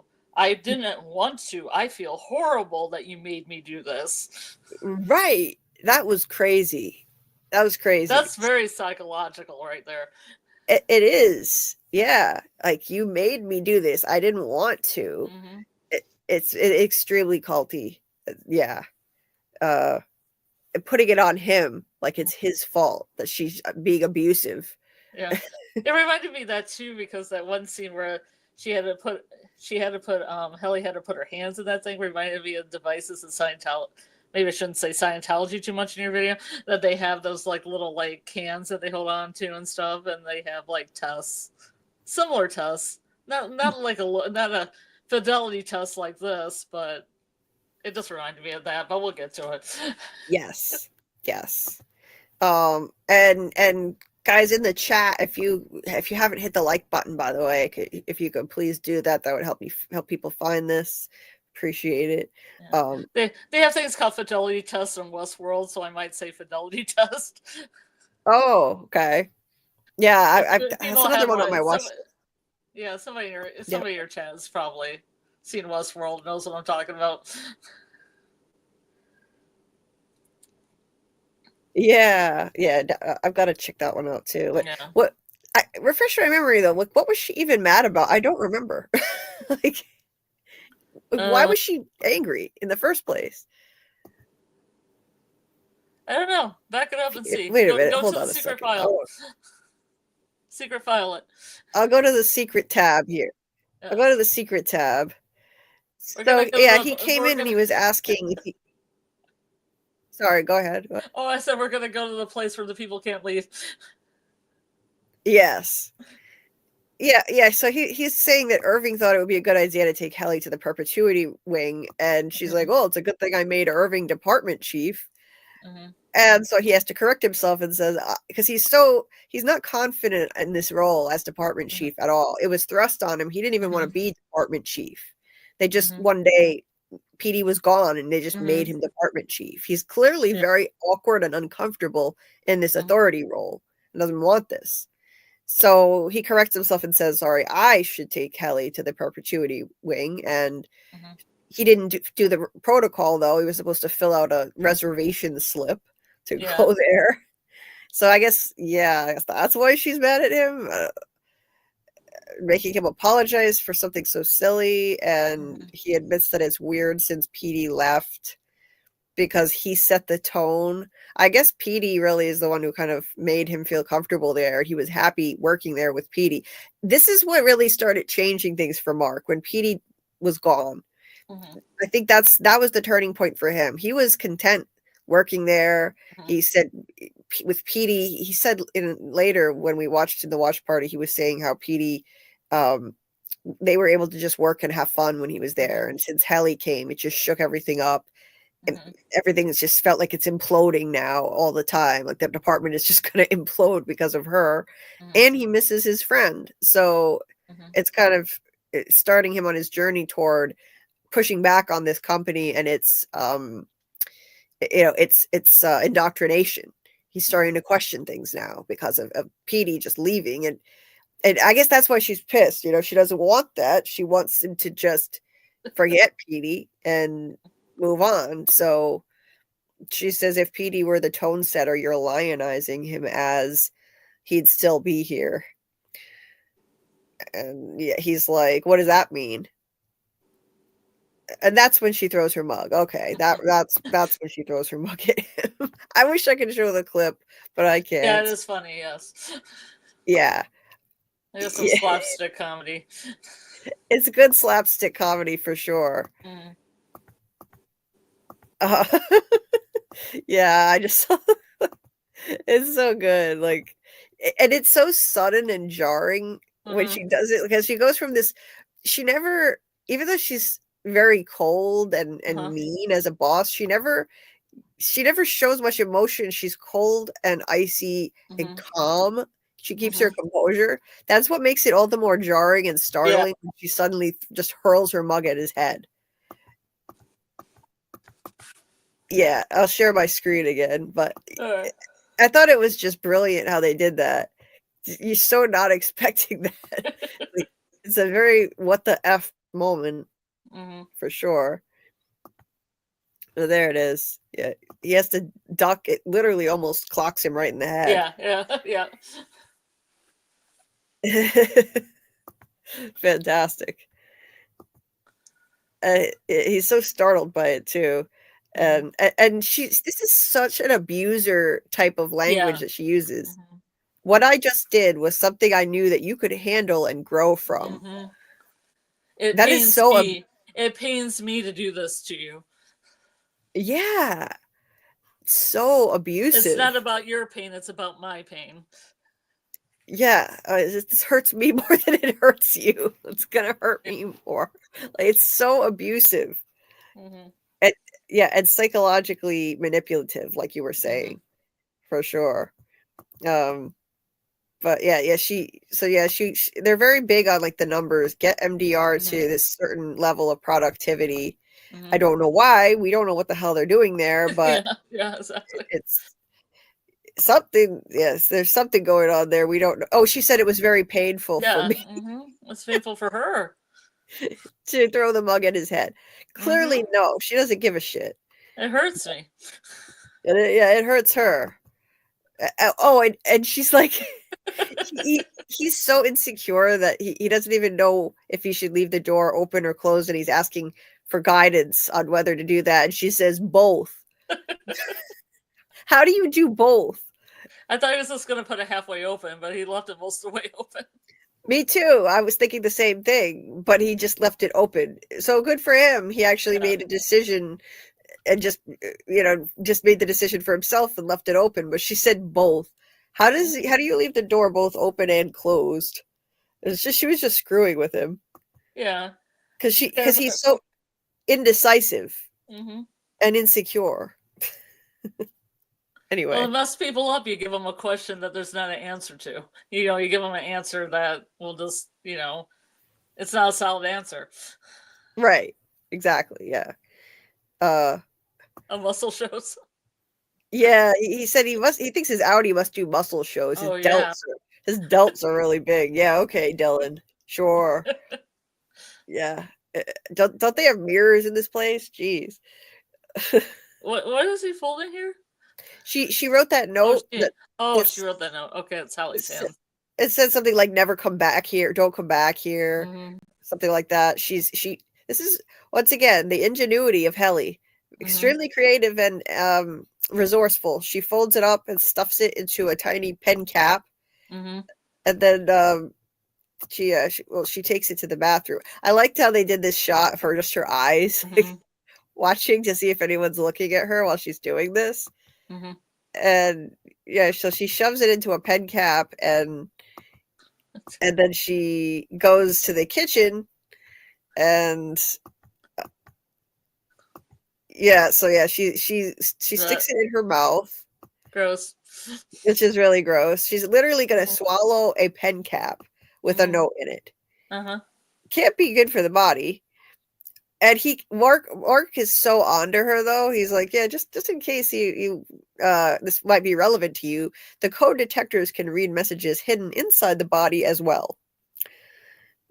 So yeah. Impossible. Well, you know what would be interesting is that she like took that pen cap as an innie, but then came back the next day and excreted it in the toilet. Yeah. As Yeah. an innie still.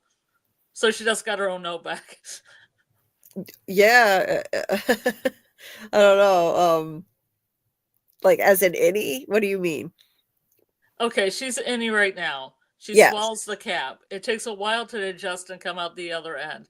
Then it's just the next day where she comes back as an innie during the workday.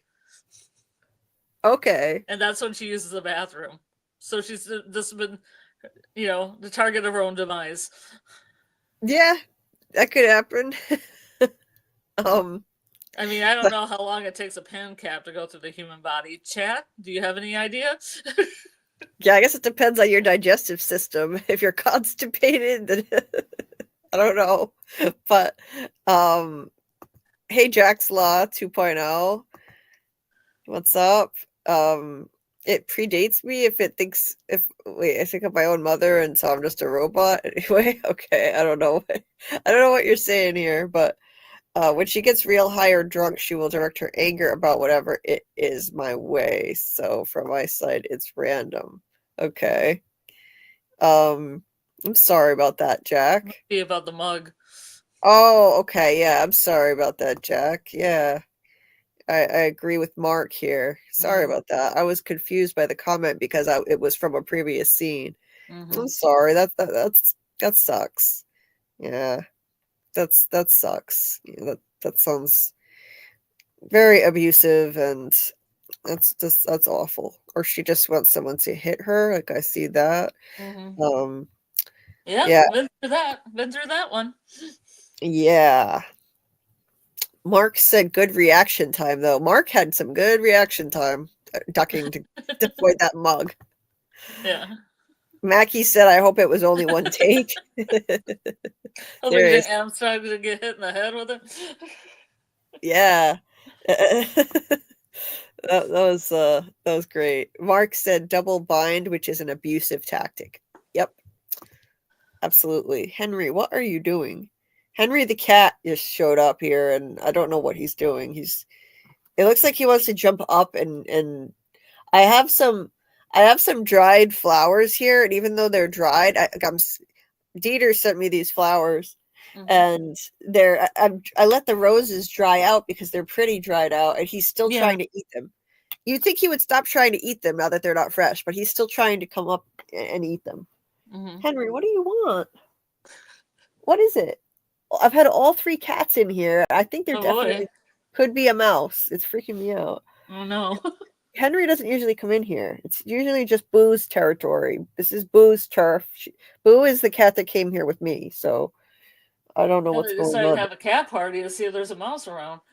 Yeah, well, I hope they get rid of it. I don't want to see it dead though.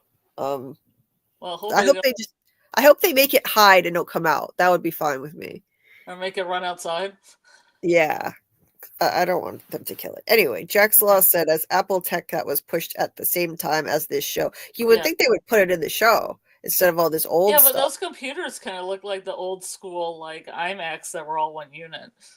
They do kind of. Yeah, they had that feeling. Not the same, but that feeling. Like an iMac feeling. You know that feeling? They do have that feeling for sure. Jack's Law said, have you seen their AR hardware? No.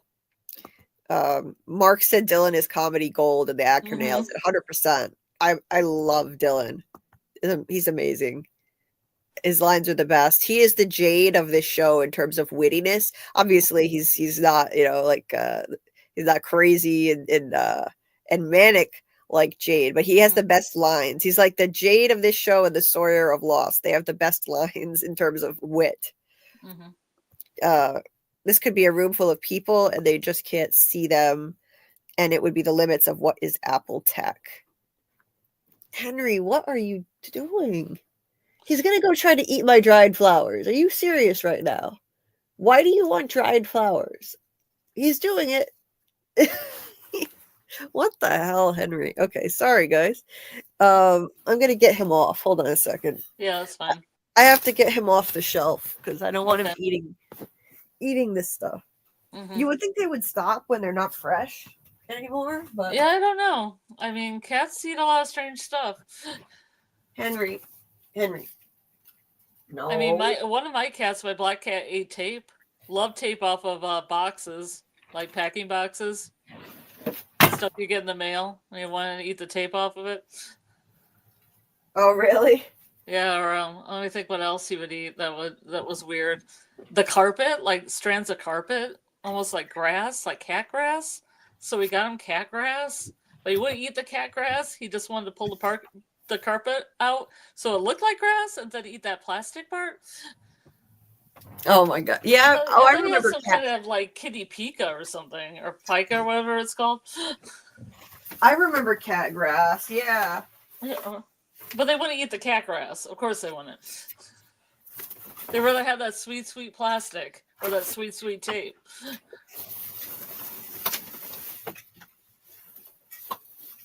I'm trying to think of any notes I have on Severance of this part of the thing. Okay. I couldn't get Henry off the shelf. I was afraid I was going to hurt him because he's wedged in a corner, so I moved the flowers. We're all good now. All right. He made a very upset noise, and I didn't want to upset him, so I just moved the flowers. Yeah. He's a sweet old kitty. All the kitties here are getting older. It's scary, but he was my grandma's beloved cat. I'm not going to even talk about that. I'll get upset. Anyway, okay, let's get going. Anyway, let's get back to Severance. Yep. Oh, we're up to 29 people. Nice. All right, cool. Thanks for watching, guys. If you could hit the like, that would help me out a lot. Please and thank you. And let's get back to Severance. It's not the flower-eating cat show. He's seriously still eating some dried petals that fell on the shelf. Are you serious, dude? What the hell? I hope it won't hurt him. I don't think this type of flower is dangerous. Yeah, I don't think roses hurt cats. It's more like lilies and things like that. Okay, good. Hey, Football Infinity. Nice to see you. Frumley, do we have a nickname for this show? No, we don't. I named the Severance series Severed Ties, but we don't have a fandom name for this show. I don't think. Is there a fandom name? Because I've never heard of one. Oh. There should be, but I figured like we should have a name for this series. Jamie from Sci-Fi Vision told me that when she did coverage for different shows in the past, she would come up with a name for it. Like her Lost one was, I forget what it was. It was something related to Lost, and then she had one for Fringe, which was really good too. That was relevant. So I called this one Severed Ties, but we need a fandom name. We need a fandom name. Severed Ties, as in like not literally cutting them off, but like making ties between things, making connections. Yeah. I get it. That's how I get that. Hey, Mr. Grant Gregory, again, would the detectors detect someone if they have a pin in their leg as on each pin is a written serial number? Good question. I was thinking the same thing about tattoos. Oh, yeah. Tattoos. You could have a tattoo with words on it, because unless their magic technology can detect certain words, but not other words. Right. And how would it... And how the hell would it detect words on her arms if they're separated like that when she didn't write the whole thing on one arm? It probably is made up, if you ask me. I don't know. It could be made up, but let's see. I don't know what Peter was talking about. Digestion. Thank you. I don't get words with my body. Thank you very much. Let's see. She's got to egg cooey the cap out. Yeah, exactly. It's so gross. Jeter hasn't even watched this episode yet. You're going to spoil it all for yourself. Jack's Law said the show is about how we see reality and what the world does to us and what we do to ourselves. Very true. Like this show is definitely trying to send a message too about how all different things, how we see reality and indoctrination in society, propaganda, class warfare. I mean, you could go down all kinds of it almost seems like a complete satire of corporate life. It is that it's many. I think it's trying to hit on many different things. Like you could go on down all different avenues. It's corporate life, religious propaganda and indoctrination, and definitely class warfare. The way they divide the departments and try to keep them separated, they don't do mixers apparently anymore. And there's propaganda trying to turn them against each other, it seems. Like some kind of rumor that there was a violent coup between what is it? Optics and design. Optics and design and MDR. It seems like the company wants to drive a wedge between them. That's what I was thinking watching this, spreading this nonsense, these rumors. It's very much like class warfare. Well, we'll get to that point. Dylan makes a comment that I found really funny on that, and it's kind of like stereotyping. That's another thing. It's commenting on the way people stereotype each other in society based on whatever it could be race, religion, whatever it is, or different social classes. So he was stereotyping people from optics and design. I love how optics and design. Or is it optics and design? Okay. Optics and design. Let's see. It's like a study they want it to be part of. Yeah, it's a Plato's cave allegory. 100%, Albert. 100%. We talked about that last week too. Like they're all in the cave looking at the shadows on the wall. Like this is their reality. They think that it's their reality, and they're also chained up in the cave in that allegory, which is fitting because these people are basically prisoners when they're inside work. Yeah. So yeah, like this is the only reality that they know. Mr. Grant Gregory said Harmony, Mrs. Selvig's house has only one visible story from the street, while Mark's house has 2 levels, maybe symbolizing the split in his personality, but not hers. Good point. Good point. That could be. I didn't even notice that. Every time I see the fish, I think one fish, 2 fish, red fish, blue fish. Yep. From your side, it would be a game, and it's just numbers, and you would see them and now know why it would not be them from your side. It would be your world or this lame job. It's a study. When you can remove someone from reality, it starts questions. Or there are people right there the whole time. It's a scary world we're moving into. Oh yeah, I feel you. I feel you on that. Definitely. Hey cats, it's not potpourri. Yeah. The severed. Oh, yeah, we could just be the severed. The severed. Severance watchers, severance splitters, severance seekers. Oh, you watched this until now, Dieter? Okay. In a lot of ways, it could go deeper and still play into the Apple brand. Oh, absolutely. Yeah. I like to call it the severed tempers. The severed tempers. Yeah, that would be good too.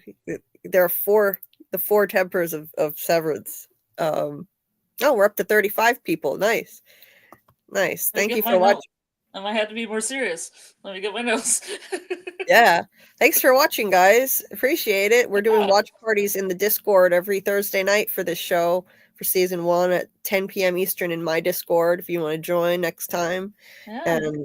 And I'm going to be covering season 2 in January when it comes out and doing watch parties in my Discord. As soon as the episode drops, I'll stream it. Yeah. So smash like and subscribe. And if you like From, there's a lot of From going around here. Oh yeah, many.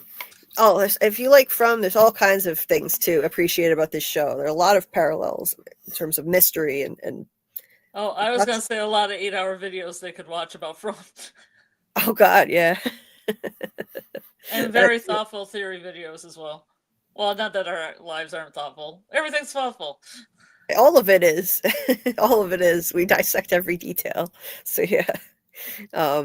So yeah, Mark here. Anyway, getting back to this, Mark is warning her, and what he says is quite ominous. I'm going to pause it so I'm going to stop sharing it for a second so I can get the exact quote about what he says about Milchick. Yeah, he says what. So he says, the code detectors can pick up messages in the body, and when that happens, it's Milchick's job to extract the message from you. Yikes. Yikes. And then he's like, when he asks how long ago you ingested it, I can't really recommend honesty enough. Oh my God. Oh my God. It's easier for you both if he knows which end to start from. Yep. Yikes. Seriously? Like, this is just getting disturbing. Like, is this something that's happened before? Is he serious? Like, is this just to scare them and he's been told this has happened before, is what I wonder. Like, Milchick is Milchick seriously gonna be like investigating someone's body, if like checking to see if like she ingested it, like pulling it like that? Just imagine. That's insane. That's insane. Now, I don't know if they've ever actually done that or if they told Mark this to scare them. That's more likely. But it's disturbing either way. And he definitely seems like he believes it for sure. He's not lying to her. He just, if it's not true, he definitely still believes it. And he convinces her not to do it. So she spits out the cap into his hand, which is kind of gross. But yes, that's disturbing as hell. And yeah, I don't know. So like, how abusive is this company? Like, do they actually do things like this to people is the question. I don't know. She spits out the cap. Yeah. So yeah, they decide to go to the, I love this shot. The shots of the hallway are so cool. These long, winding, maze-like hallways. Really cool visuals. So they go to the Perpetuity Wing. Who is Ambrose? I don't know. Ambrose. It's just what Irving's just rattling along about the family. I guess Ambrose is one of the Egans. He must be one of the Egans who's in the Perpetuity Wing. He's sometimes unfairly maligned as a black sheep in the annals of the family, apparently. And Egan bingo. I have a question. Has anybody posted this bingo card so you can see it, what the squares are? Oh, they should. I bet. Yeah. I bet they have. Or made up their own? Yeah, they should. I love that. Because it's so boring to them that, I mean, they're not all as brainwashed as Irving. Dylan thinks it's stupid, so they do Egan bingo. And Irving is just more pious than the others. The egg drop. The egg drop, yeah. When did they show the bingo thing? Was that this scene or is that a different one? I think it's right here. You were just on it. But did they show the card on camera? They kind of did when Helly was marking off one of them, but you don't see it like completely like straight on. Oh yeah, I want to see that. Look at Irving. He's got such a crush on Burr. Look at his face. He's so cute. He's so cute. He's got like the heart eyes going on. Yeah.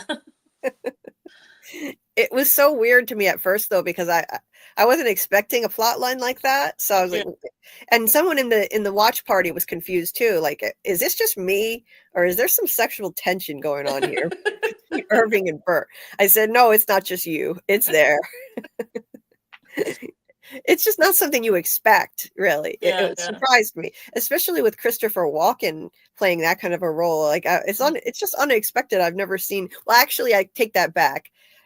He played a role in Hairspray. No, wait, no, that wasn't him. It was John Travolta who cross-dressed in Hairspray, and he played the husband. Oh yeah. He's played some unusual roles, and I just wasn't expecting him to be in a role where he's got this cute little crush going on with Irving. It's cute. It's very cute. I like it. They're sweet together. But what is this egg drop thing? I don't know. It's something they do for fun. They're doing an egg drop. They're doing an egg drop, and Dylan doesn't like it though for some reason. He makes a crack about it. Mm-hmm. Yeah. Dylan is so funny. Got business. Yeah, for a stroll. Yeah, for a stroll. We gonna rumble. Yeah. Yeah, he's all like completely brainwashed in terms of the stereotypes. He may not be pious about Lumen and Kier, but he's totally brainwashed by the stereotypes about like other departments like O&D. Completely. What? Oh, yeah, that's a picture of the egg drop. The egg drop. Oh, they got some crazy egg drops. And they're smashed. They smashed some eggs. Yeah, they did. They smashed them. You know what an egg drop is, right? No. What is an egg drop? Okay, egg drop's like a scientific thing. You usually do it with kids, and I've done it with kids. It's when you create something around, like my picture, my egg. You use different things to protect your egg, and then you drop it from a high distance to see if it'll crack or not. Oh. So they have some stuff here, like somebody, I guess, used one of the water, those water cups that looks like a cone. And then there's another person that did a bunch of tongue depressors or something around it. Oh, okay. See, I had no idea what they were talking about. So you enlightened me on that. I never heard of that. Oh, you never did them in high school? I usually felt like they're like a school thing, like you did in middle or high school. Never. No, I never did. Yeah. Well, but obviously a lot of them didn't work here. Some of them got smashed. So it's something that you normally do with kids, then, like. Yeah, I would think it'd be like yet another like activity to like make it more interesting at work.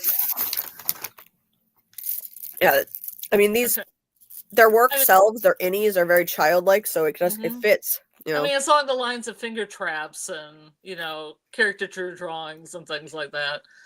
Oh yeah, absolutely. But they do egg drop. Yeah.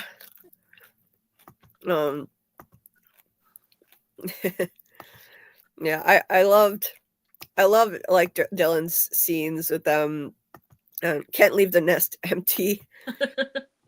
Felicia. Dylan said, I'm just wondering what you're up to. It's rare seeing you out of your hole.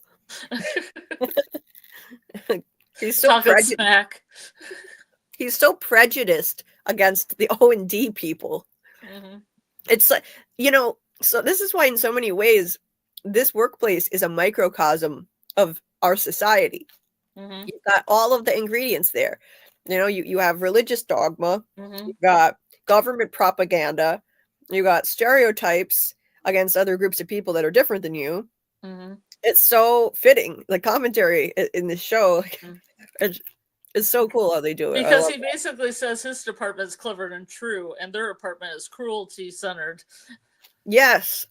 I was trying to remember that quote. I wrote that down. Yeah, I just didn't have my notes out. Yep. He said O&D. He said MDR is clever and true. Mm-hmm. Yep, clever and true. Yeah. Egg drop challenge. You buy this? They probably got a prize. They probably got a racer or something. Whoever won the egg drop. Yeah, like a bunch of kids. Mm-hmm. Oh yeah. No. Oh boy, here she is. Here she is, the creepy smiling Natalie. I love this actress. This actress does this so well. Look at that. It's just like any face of any company, and you have a complaint, and she just smiles at you, and then just reads you the policy that they have, and won't say anything else. Yep. Yeah, and her smile was so unsettling. Just the way that she smiled at her for such a long time without saying anything, and like there was this monster. Yes, there's something so creepy about it, and it reminded me. There was a character in the movie Get Out that smiled like that. It was extremely creepy. It reminded me a lot of that, but it's kind of nice to see harmony on the other end of things now. Like now the shoe's on the other foot. This is her boss or somebody who's above her. And yeah, this whole scene is like awkward comedy too. It's like what comedy? Awkward. Oh like yeah. Awkward humor. Harmony is just staring, waiting to go, and she's like, "Oh, you need to talk first." And then she says hello, and then there's more of a silence, like she's supposed to continue. Yes. And it's just awkward. Yep. Because they don't let her actually hear the board talking. Mm-hmm. It's so weird. Like she's not given the privilege of hearing the board speak. And and so Natalie just refers to the board. She doesn't even say anyone's name. She's just like the board this and the board says that. And it's just so creepy and impersonal. And Harmony is just sitting there. Now she's the one being disrespected. And, you know, she's the one who's being looked down on. And she's put in this awkward, uncomfortable situation by this, you know, this creepy smiling woman. It's an interesting shot. What? That upwards from the chair. Oh yeah, right? It is. All the cinematography in this show is phenomenal. And she told Harmony the exact same thing that Harmony told Mark, to just get the numbers. Yep, she did. That's almost like Brazil-like humor. You never seen the movie Brazil, but that's like Brazil-like humor there. Oh, okay. And and it's very much like a typical corporation. You know, you have different people on different levels, and they're all, you know, everyone has someone else they answer to, and they're treated like garbage by the people above them. Yeah. And then she's just like, "Hey, this thing isn't working. Well, our company, you know, these are irreversible. No matter what you say, I'm just going to read the policy off a sheet for you." Yep. And smile. Yeah. Yeah. She was like, the board was not happy that Harmony actually suggested that their reintegration is possible. She was like, they don't want to hear that at all. Harmony is concerned about it because she actually wants to help with this situation. The board just wants to suppress any notion that it's possible for anyone to become unsevered or reintegrated. Yeah. Yeah. So they were not happy with that, that she suggested that. And she's like, the board is conveying pretty strongly that, you know, that reintegration is impossible, and this knowledge should be a given for a person managing a severed floor. Like, how dare you suggest that? But Harmony is, you know, she's actually trying to help the company in her way. She's treated like garbage anyway. And then she tries to say something to the board, and she's like, the board has concluded the meeting. Like, yeah, they're just gone. Yeah, they couldn't hear anymore. She was trying to get them ahead of the curve so they could work with, you know, the problems that was happening. I know. Don't hear it. Don't want to hear it. They don't want to hear it. They just shut her right down. Shut her down. I loved that scene. What am I eating? I was eating. Can you actually hear it? I didn't realize you could hear it. Oh, I could hear a little bit. I was eating Reese's Pieces, if you really want to know. I'm eating pretzels, but I turn off my mic when I eat one. my Chromebook microphone is more sensitive than I realize sometimes. Where was I in the chat here?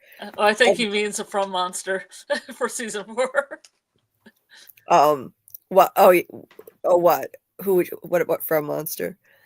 That was the last one you had up, the last comment. Oh, it sounds like something. Wait, this one? The last comment you had up? It was this one. No, it was the last one before this one? Oh, okay. She must be auditioning for season 4 from with a big ass smile like that. Yes. Very creepy. Well done. Mark said that whole dynamic between Bert and Irving is done so well. It is. I always want to say Bert and Ernie, like Scarlett here. It sounds like Bert and Ernie. Sounds like something Petey would have told him. Yeah, they keep them walking real tight. Games are going to change how we see the world. Yeah. Albert said Lumen will save the world. Unexplained Egan death. 4 Tempers referenced. Yeah, the four tempers are a big thing. The four tempers are like, it's something about taming the four tempers. Tame thy tempers is one of their mantras. I forget what the four tempers are. I have them written down. What are they? Woe, frolic, malice, and denial. I did that from memory. Nice. Now I wonder if those correspond to the four emotions that they have to sort the numbers into. I wonder. I thought they were going to be the individual people that are in this foursome. Oh, and that because I feel like Frolic's the funny guy, Dylan. Yep. So Woe would be Mark. Malice would probably be Helly. Yep. And denial would be... Dread and Woe. Woe would be Mark, I'm assuming. Dread would be... Oh, yeah. And the other guy. And one of them is Denial. Or is one of them Denial or Dread? Dread. Woe, Dread, Frolic, yeah. Dread, and Malice. I like Frolic in there. That's interesting. Frolic is definitely Dylan. Yep. Yeah. Oh, yeah. So it might line up. One of these might line up with each of them as it goes. Oh, yeah.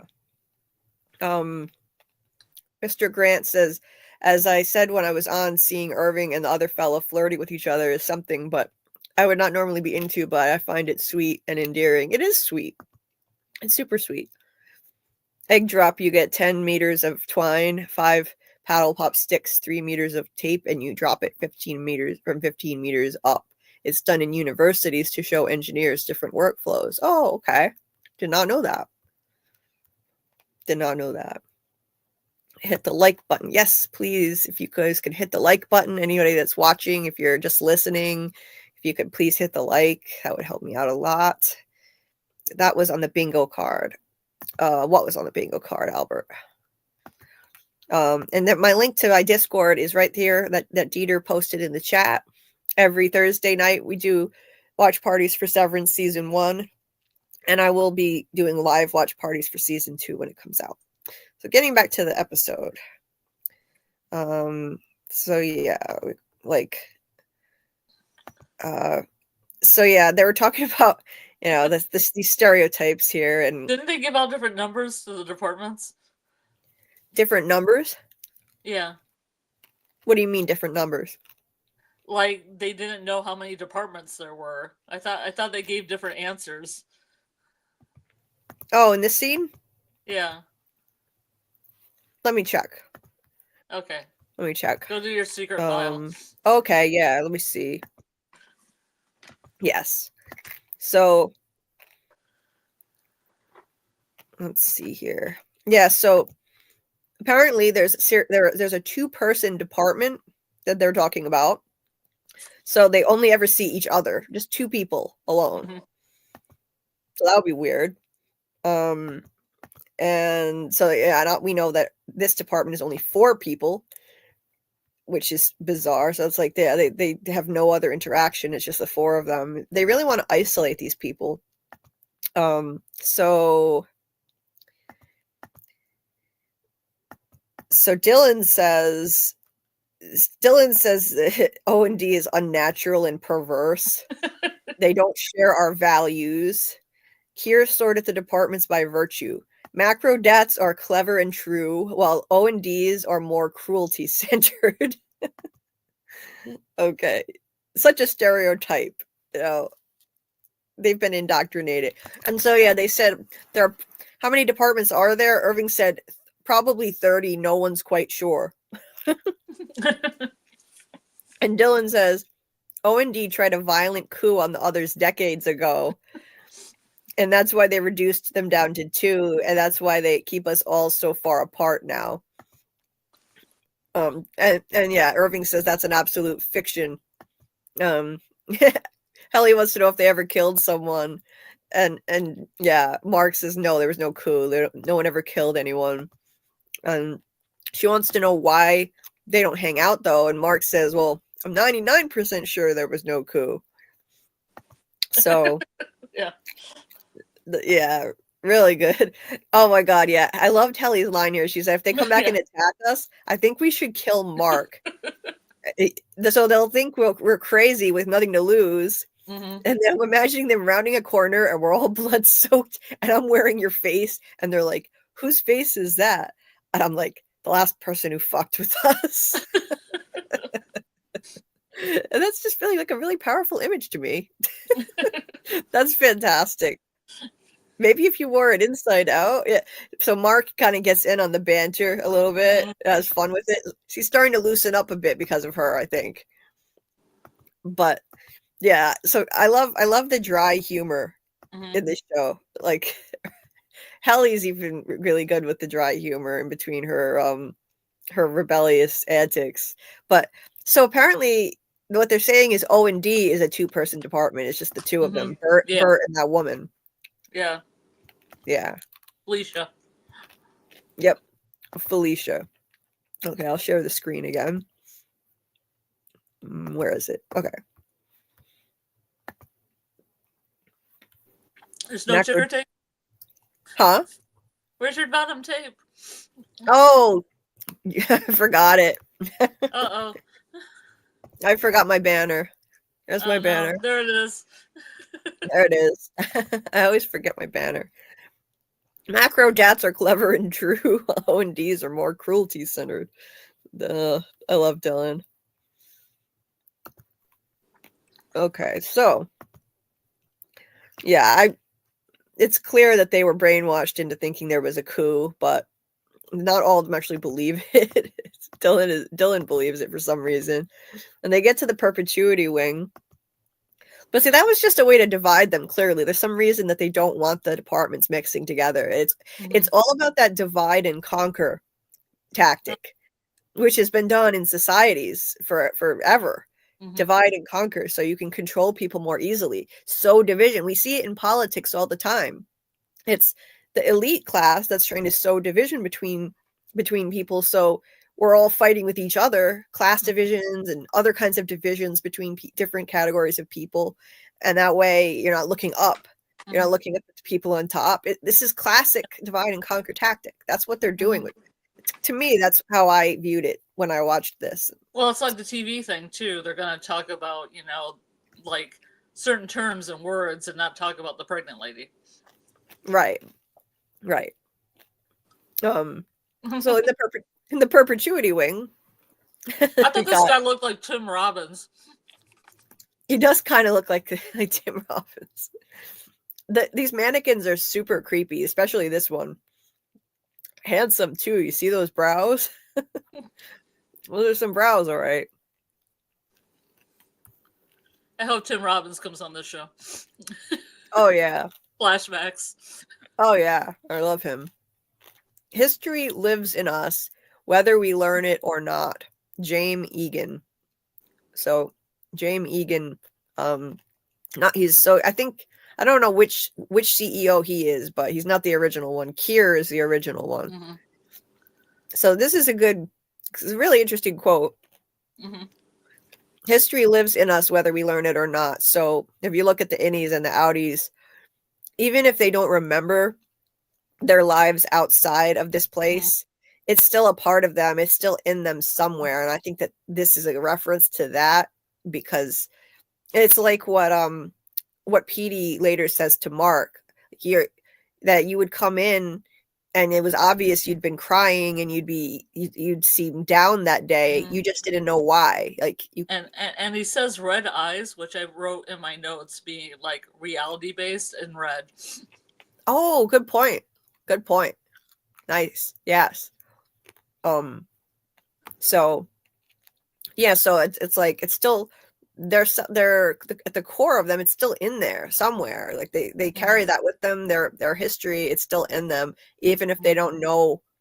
If they don't learn about it. They don't have the knowledge of themselves outside of this workplace, and it shapes them. It's still part of them. Oh, and there's a woman in red, because there's one of them and that's in red. Yes. Yeah, that's interesting that they would put her in red. She's one of the CEOs, one of the past CEOs. Which one is Pip? Because one of them has a nickname Pip. Yes, which is the name of the restaurant. So clearly Lumen owns Pips. Like it probably owns everything in this town of Keir. I would bet. Wouldn't be surprised. Mm-hmm. Poor Petey's wandering around in his red and blue bathrobe. Once again, an icy road. Mm-hmm. Is like it's always icy roads with this show. Mm-hmm. People have begun to ask. Oh, so I think this is a voiceover from that recording they were listening to. Yeah. People have begun to ask what I see as my life's great achievement. Oh, geez, yeah, so morbid. Yeah. It was like he was like dying. These were like a recording he made when he was dying. Mm-hmm. Keir Egan, CEO 1885 to 1939 or 1886. 1886. Oh, it's a CEO from 1865, 85. It's hard to read those numbers. It's hard to read that, yeah. Yeah. I think it's 1865, and then yeah, he lived from 1841 to 1939, so he served as CEO until his death. Yeah. Each character is. I gotta find the quote because I actually wrote this down, but this is interesting. The voiceover was super creepy too. It was like very like feeble sounding but creepy voice reading this from his deathbed apparently. And Keir is the one who started it all. Keir is like seems like a cult leader to me. This isn't just about a company. To me it feels like a cult. I don't know for sure, but that's the vibe that I get. Or his writings might have started out good and the other CEOs kind of twisted them into something worse. Yeah, that's the thing. I think it is something like that. That's what I was thinking. Because that quote was kind of like almost uplifting about history. Like it would almost be uplifting to the innies to know that they're part of something too. Right. But I feel like it's kind of twisted through the years. I get the sense that Keir maybe did start some kind of a cult, but his message was perverted and taken by this corporation of Lumen, and just kind of perverted and bastardized into this corporate version of his like doctrines, that kind of thing. And they used to make like topic solves. Is that what they used to make? Like yes, in the 1800s. Yeah, apparently it's an interesting parallel because when Harmony's not Harmony, when she's her other character or whatever that is, the neighbor, she acts like she kind of owns a new age shop with special, chamomile cookies and what was it, the hibiscus rinse or whatever she had. Yeah, it's kind of similar to like topic like solves and stuff that you would have in 1800s, like topical solves. Definitely. I'm gonna read this quote. So he was saying each man's character is defined by the precise ratio that resides in him. Oh wait, wait a minute. I missed a part. Hold on. I want to read this because it's interesting. And it's interspersed with the view of Petey walking down the street. They're listening to this thing, and he's talking about his life's greatest achievement, and how he wants to be remembered. And Petey's wandering around in the streets. Okay, he says, in my life, I have identified 4 components, which I call tempers. Is this before Blood of My Children? I don't remember that part. He says something of my children, blood of my children, which I thought maybe the innies were his children. I wasn't. Oh, it says something about my children, and this is. I had to write it really quickly in the dark. Yeah, no, that's interesting. I didn't catch that part of the line, but I mean, I thought maybe originally had words and they were kind of twisted around to be like, "You are the children of my blood," like my corporate lifeline. Right. The workers are my children. I like that. Yeah. Definitely, yeah, and it fits with the innies. They're childlike too. Yeah. But so he said, in my life, I have identified 4 components, which I call tempers, from which are derived every human soul: woe, frolic, dread, and malice. Those are the 4 tempers, and then they have this whole principle where tame thy tempers. That quote pops up somewhere. I forget where in the show, but each man's character is defined by the precise ratio that resides in him of those tempers. And then it shows a few of the different CEO. And this part of the thing is interesting because it reminds me. I think it's definitely a reference to Plato's cave. He says, "I walked into the cave of my own mind, and there I tamed them. Should you tame the tempers as I did mine, then the world shall become but your appendage. It is this great and consecrated power that I hope to pass on to all of you, my children." So yeah, and then they show, I think that to be an Egan, either a true Egan or anyone working in this Lumen family, what you are is the keeper of an ethos, a compact of values that we have long held as precious, and which I do believe will one day save the world. So this isn't just about a company. They want this philosophy or this cult or whatever it is to spread around the world, for sure. And he says, and that ethos goes all the way back through my blood. That's where it comes, the blood thing. Oh, his own blood, then, not the blood metaphorical. Yes. Or maybe. Yep. So yeah, that's really interesting stuff. Like this shows you another clue that this is way more than just about this company. He wants this to spread. So could you happen to like go slowly through it and see if I can see the names of all those people? That's what I'm gonna try and get. I'm gonna like just show each one as it comes up. I'll just share the screen. They actually show this interesting thing with the hold on, I'll show you this. They show this little scale here, which is like balancing the. It's like the what is that thing that's like you balance. Your soul is judged by like putting a feather on one side of one of these things, and your heart needs to be lighter than the feather. Well, that's how they used to do like the afterlife in Egyptian mythology. Yes. Like Anubis would weigh your soul against a feather. Yes. Stuff like that. Check, correct me if I'm wrong. It's early. Because I was just thinking the 4 tempers are kind of like the 4 humors, because in like Greek philosophy, they were the 4 humors that had to be completely balanced in order, to be perfect. Right. Seems like it's kind of inspired by that then. Cool. So we got Pip here, and he's pretty, he died in 1999, and he was CEO until he died. Yeah, another one who was CEO until he died. I always took note of that, like which ones were CEO until they died, and that was another one. So yeah, he was one of the newer Egans. Let's see. Oh, Egan bingo. I'm gonna try to get the other ones though, because it showed each one. Hold on. I'll just do this so I can find each one. Next time I'm gonna just take screenshots of the whole thing. But hold on. Okay, Myrtle Egan. Here's Myrtle Egan. That's a good name. It should come back, Myrtle. Myrtle, yeah, that's an oldie. You don't meet any Myrtles anymore, do you? Yeah.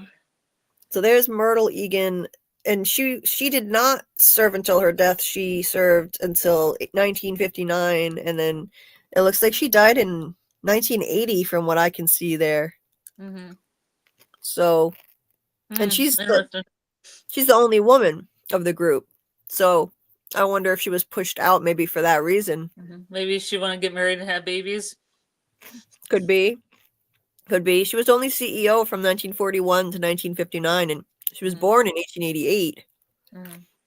So these people lived a long time. Jeez, 1888 to 1980. That's a lot. And she's red. And she's wearing red. Yeah. Let's see. Yeah, bright red, which is odd.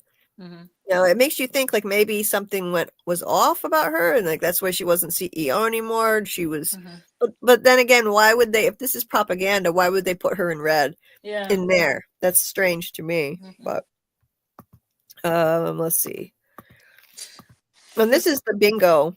Yeah, you can read the card. Lumen will save the world. So like different things that Irving is going to say. Or Lumen will save the world. Egan depicted with Halo. Oh, so like different things that they'll see there, I guess.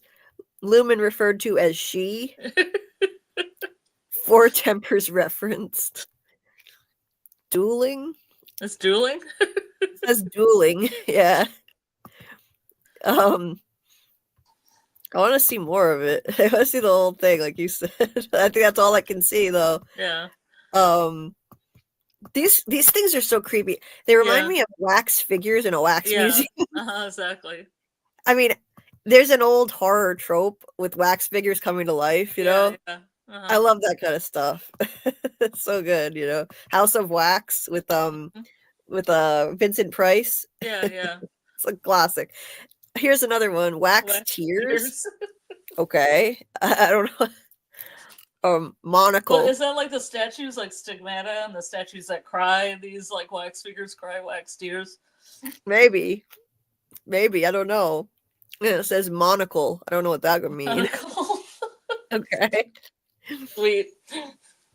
Yeah. And I love how Irving said it's okay if you cry. Yeah. Oh my god. He's so drunk on the Kool-Aid. Like big time.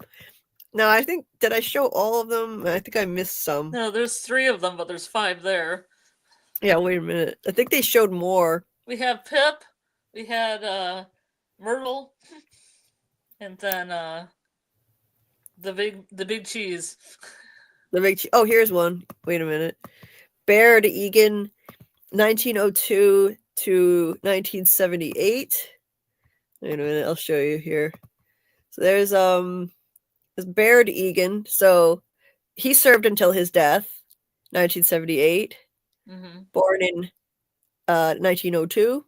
So a lot of these people lived a long time. All of them lived a long time. Did I miss them all? Did I get? Oh no, here's another one. Gerhardt Egan. There's some good solid names in this family. Yeah. What is that? Is that German? Yeah. Sounds German. Gerhardt. Yeah. And he served almost to his death. He served until 1987. Again, he lived a long life too. So, yeah. So I mean, I don't know, good genes, or maybe like they did manufacture like medical stuff, so they probably had access to stuff. I don't know. Like they manufactured pharmaceuticals. That was one of the things that they do. So these figures are so freaking creepy. You expect them to start coming to life and talking. This one too. Yeah, so there's Myrtle. And I think I got all of them now. Yeah. She was 5 CEOs ago. Oh, what is this? Vision, Verve? I forget. Oh, okay. Nimbulus, yeah. Wilds. Probity. Yeah, I wrote a bunch of these down, yeah. What the hell is probity? And that was the one I didn't write down. I wrote down Wiles, Vision, Verb, Wit, Cheer, Humility, Benevolence, Nimbleness. I didn't get that one. I didn't catch that one, Probability. Did they say... Wait, did they say what these are? What are they supposed to represent? What are these? Like, they're not... So we got the 4 tempers, and then these things. I forget what they're called. And Harmony repeats them, so they must be important. And I think the woman saying them, Myrtle saying them. Yes. So maybe those are her things instead of the 4. How many of those are there? 1, 2, 3, 4, 5, 6, 7, 8, 9. Like so, 9 temper. There's 4 tempers and 9 virtues of some kind, but maybe not called that. Because they sound like they are virtues. It says vision, verve, wit, cheer, humility. Yep. Malevolence, nimbleness. Nimbleness, Nimbleness is a probity, fun word. nimbleness, yeah, probity and wiles, and so it's like, what was I gonna say? Oh yeah, and Helly, I loved her reaction when he said that Irving said that Myrtle knew that she wanted to be a CEO since she was 7, and Helly says, well, that's nice. It almost makes me wish I remembered my own childhood. Like, what do you say to that? And I loved Irving's response to it. I did write that down. What did you say? What? Can you repeat what you just said? Helly said, it almost makes me wish I remembered my own childhood. Oh, okay. when he talked about how Myrtle knew she would be CEO. Yeah. That's a good one. Let's sing her. Yeah, not having a history at all, and then Irving has a great quote. Let me find it. Let me see. Where is it? He says it's an unnatural state for a person to have no history. He said, yeah, it's an unnatural state for a person to have no history. History makes us someone, gives us context, a shape. Waking up on that table, I was shapeless, but then I learned I work for a company that has been actively caring for mankind since 1866. Okay. Like, that's super interesting. I like how he described that history makes us someone, gives us a context, a shape, like when you take away a person's memories and their histories, like you take away their identity. And you wake up on that table, I guess. So apparently this is a third person now. We have confirmation he woke up on the table too. I guess this is just their protocol. They just dumped him on the table. I don't know why. Like, doesn't seem like the smartest way to introduce them to the company so they don't panic. But so now we know this is what they do. They did it to Helly. They did it to Mark. Irving too. And he said, waking up on that table, I was shapeless. So then it's like, it's perfect for this company to indoctrinate people this way, because you take away their memories, then you can shape them into what you want them to be. You can indoctrinate them. You can, it's ideal if you think about it. The way corporations are, it's, if they could do this, I feel like they would do it in a second if this were possible, because they would want to. This is the ultimate source of control over employees. You can shape them into whatever you want them to be and indoctrinate them with propaganda. Well, they already do that in a slight way. Like, they do. They always say team, even though they fire you at any second. They're like, team, work for the team, and then they give you like little stuff with their logo, corporate logo printed on it. Yep. Yeah, they already do this on in a smaller way, on a smaller scale. I say it's like a satire that, like, taking it to extreme. It totally is. So, like, this show gets really deep with this talk about the nature of the self. History makes us someone, gives us context, a shape. What makes you who you are. Like, even the corny title of Ricken's book, The You Are. It's a big theme of the show. Like, what makes you who you are? Hey, why is there another woman? I thought there was only one female CEO. What? There's a woman here. What? I didn't notice that before. I didn't see her nameplate.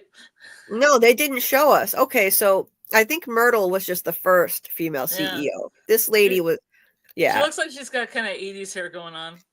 Yeah, she looks like she's definitely from a later era than Myrtle. So, okay, so Myrtle was just the first. See, I haven't watched this since the spring, and I forgot certain things. So, okay. That guy has a red tie. He has a red tie and a red pocket square. Yep, the dude on the left has a red tie. The mouth wall. The mouth wall. Oh, I love the mouth wall. Oh my god. It's too funny. At first I thought they were going to say the corporation helped people with their dentistry, but it was just people's mouths. I know, right? Oh my god. I love it. Like, Irving said that, these are all the smiles of people they've helped, and they rotate them and add new ones, so the numbers might even be in the millions of people they've helped since 1866. It's so funny. They have like 10 types of the original smiles for the original mouth wall. Yeah, I think that's hilarious. And it's just their smile, it's not their face. It's so weird. Like they really don't want these people to have much knowledge about anything. They won't even show them the faces of these people the company supposedly helped. Yeah. And it's just their smiles. And think about it, these people don't have a way to actually like go on the internet and learn anything, but know what's going on outside. Like they're just in a bubble here. I mean, from what I can tell anyway, it doesn't seem like they have any way to connect with the outside world. So I love to have Dylan called it the mouth wall. He's like, oh yeah, what the hell? They got rid of the hot chick that I liked. They updated the mouth wall. Yep. That was great. That sucks for him. Yeah. Someone Lumen Industries has helped. And Irving's like, it's not called the mouth wall. That was great. I do notice the one doesn't have a tooth. There's only one that doesn't have a tooth. I noticed that, yeah. Yep. And so Dylan is trying to like reassure Helly. My point is, you're a part of history now. So she's robbed of her own history and her own memories, but like her history is the company's history. She's not going to be shaped by Lumen and have their history. Yeah, it's not called the mouth wall. This is so great. Yeah. It's not called the mouth wall. I forget what Dylan said. It was just like something. Oh, they got rid of the hot chick. Yeah. I remember that. Oh, here it says Lumen Legacy of Joy. Yeah. And then that way, Kier Egan replica home. Oh, this was wild. This was so funny. Oh my god. Helly walks in and says, Jesus. Irving says, no, Kier. That's some comedy right there. Yeah. No, Kier. She can mark off Halo. Maybe there's a picture of Kier with a halo. Yes. Yeah, this house is crazy. This is insane. It's built to scale. It's literally the size of an actual house in the building.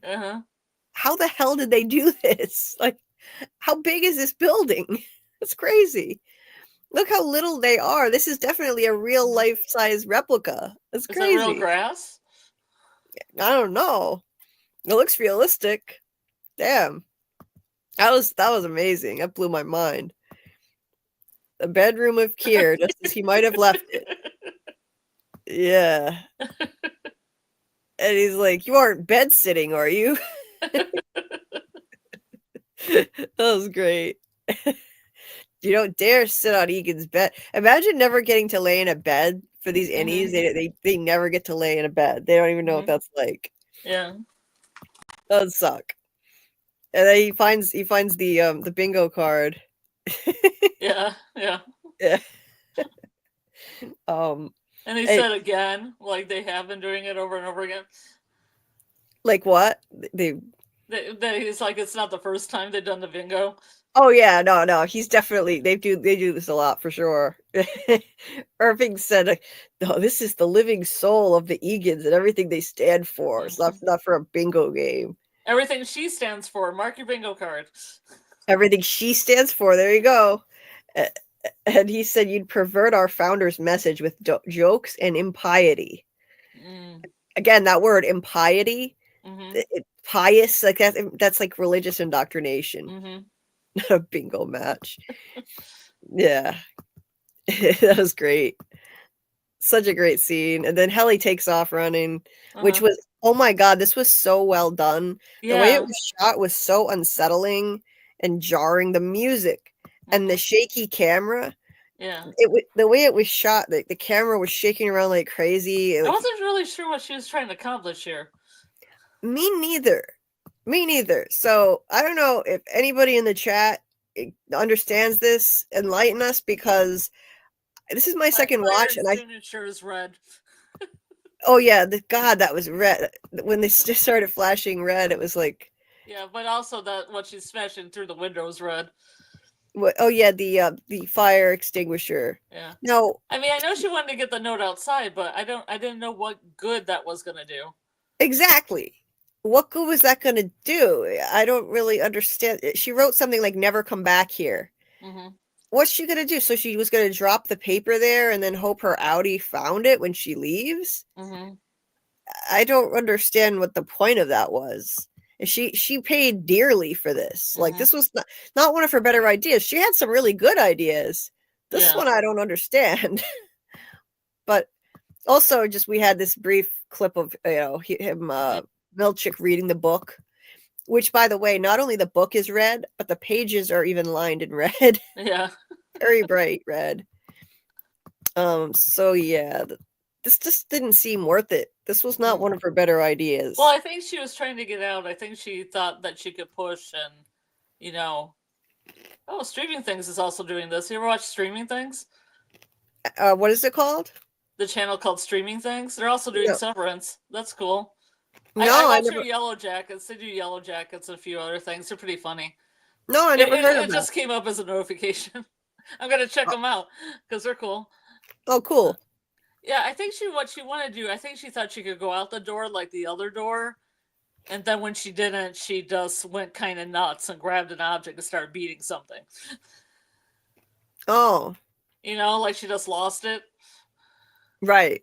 Like maybe she thought she could beat through the door and get out. I mean, I don't know how, but frustration. Yeah, I don't know. Yeah, this one, it didn't seem like she really planned that far ahead.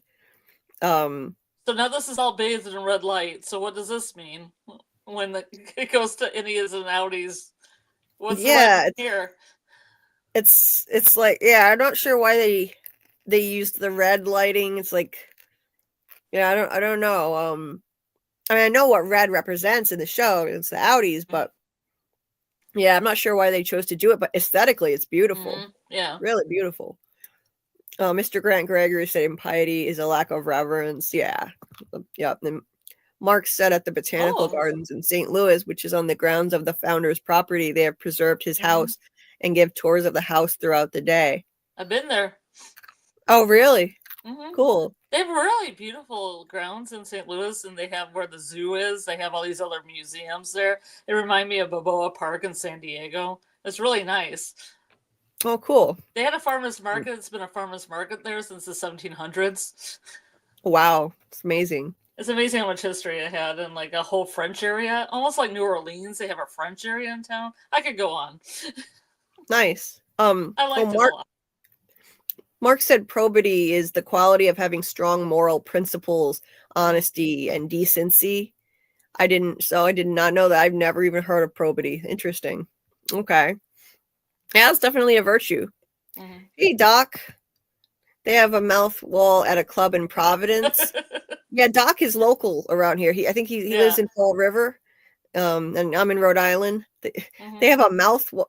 Wait a minute, though. That's news to me. I live near Providence. I haven't seen it myself. It's not the same as the show, though. Okay, Doc. That's weird. I'm gonna have to Google that. The romance between the old dudes is adorable. I agree. Mandela effect because I only saw Myrtle. Yeah, right. I only saw Myrtle when I watched it too. Do the people in Kier take vacations? Do people ever leave Kier? The town of Kier, right? Do they ever leave? I wonder. Well, I assume the Outies could go wherever they wanted. Yeah, I would think, but I don't know. I wonder. AA said, what if they aren't wax figures? What if those are the actual dead CEOs? Well, that would be dark. Or what if that was actually Tim Robbins and he comes to life and backstory next season? Right. Or like that'd be crazy. Like imagine if they're stuffed like taxidermy and they're supposed to their real bodies. Yeah. That's so gross. Yeah. Oh my god. Oh, Mr. Grant Gregory said you'll jump on for episode 4. We're almost there. We got it. Cool. Cool. Yeah, definitely jump on. Yeah, we are going to do it. We're taking too long, though. We need to get through this one quick. Yeah, we're going to get through this. Okay, let's finish this one up. Okay. And then I'll get back to the chat. Yeah. Okay. So, okay, yeah. So they take Kelly. So Mark grabs her.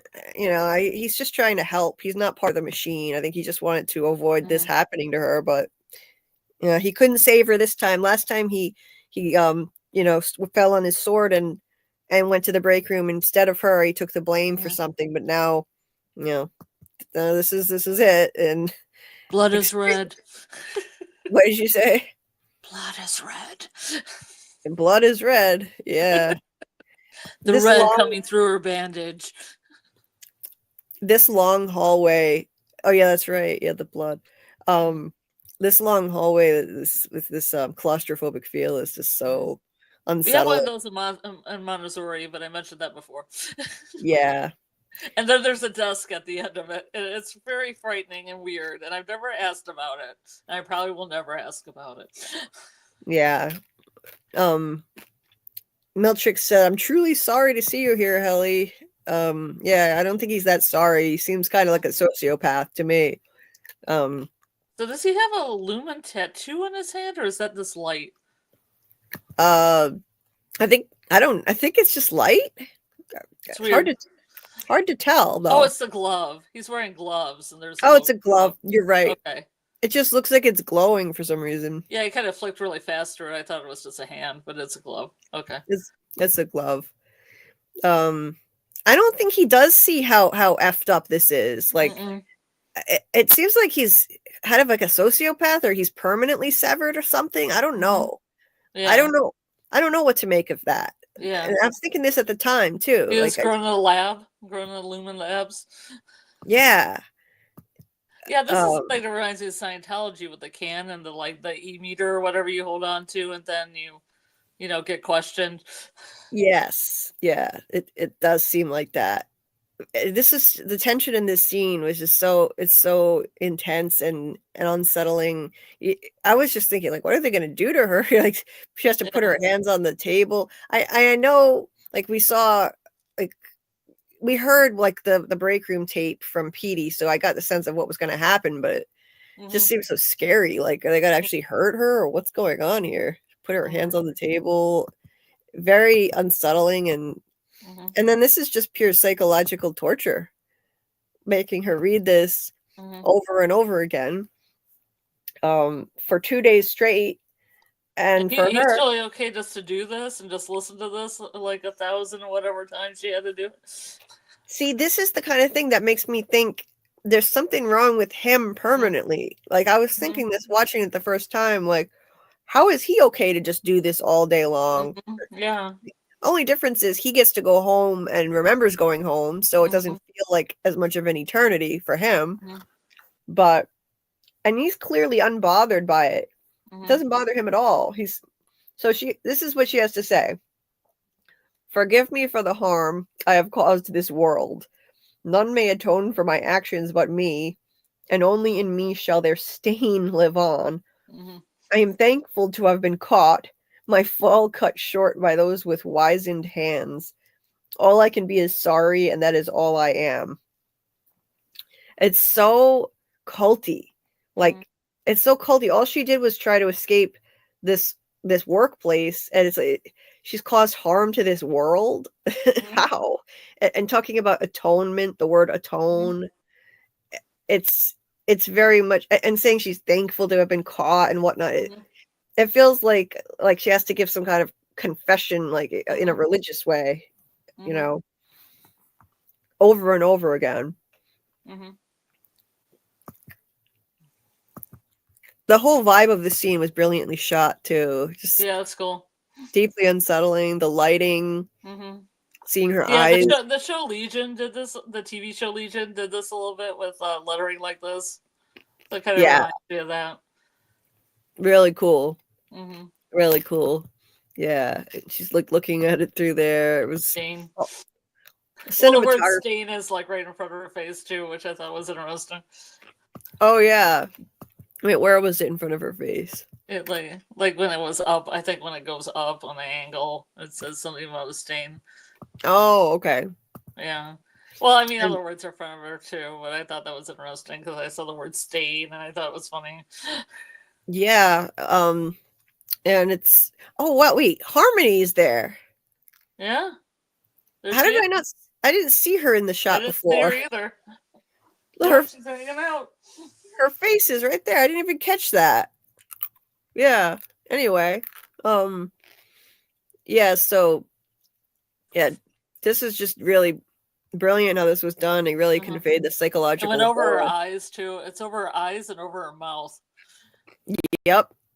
So she can't see no evil. She can't speak no evil. Yes. Just the way this was done. Every shot in the show is just brilliant. It's a feast for the eyes. It's so well done. Anyway, Mark is definitely upset. I mean, he seems like he cares about her, doesn't want her to be in that position. And then, he's okay. So this picture, they're all standing close together like they're friends. In the new picture, they're all standing apart from each other. Good point. Yeah.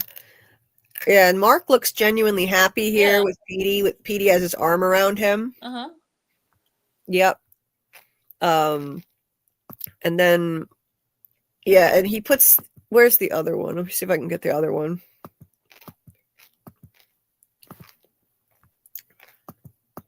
Hold on. Yeah, they're all standing far apart from each other. Yeah, they are. They are. They don't look close like that. Yeah, that's true. And Helly sure isn't smiling. Yep. It's a little dark, but yeah, Helly, you can see she's not smiling. Yep. And then this map. I'm going to get a better shot of the map so we can look at it. Hold on.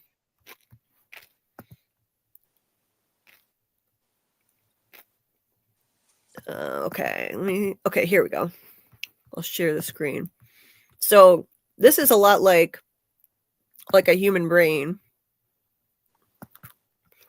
The way it's designed, kind of like the parking lot too. I feel like we're supposed to. And it says at the top, mind, right there. Mind. Yeah. And it's like, actually, it's really a maze. This whole thing is a maze, and the building is designed very maze-like and kind of like synapses going through the brain.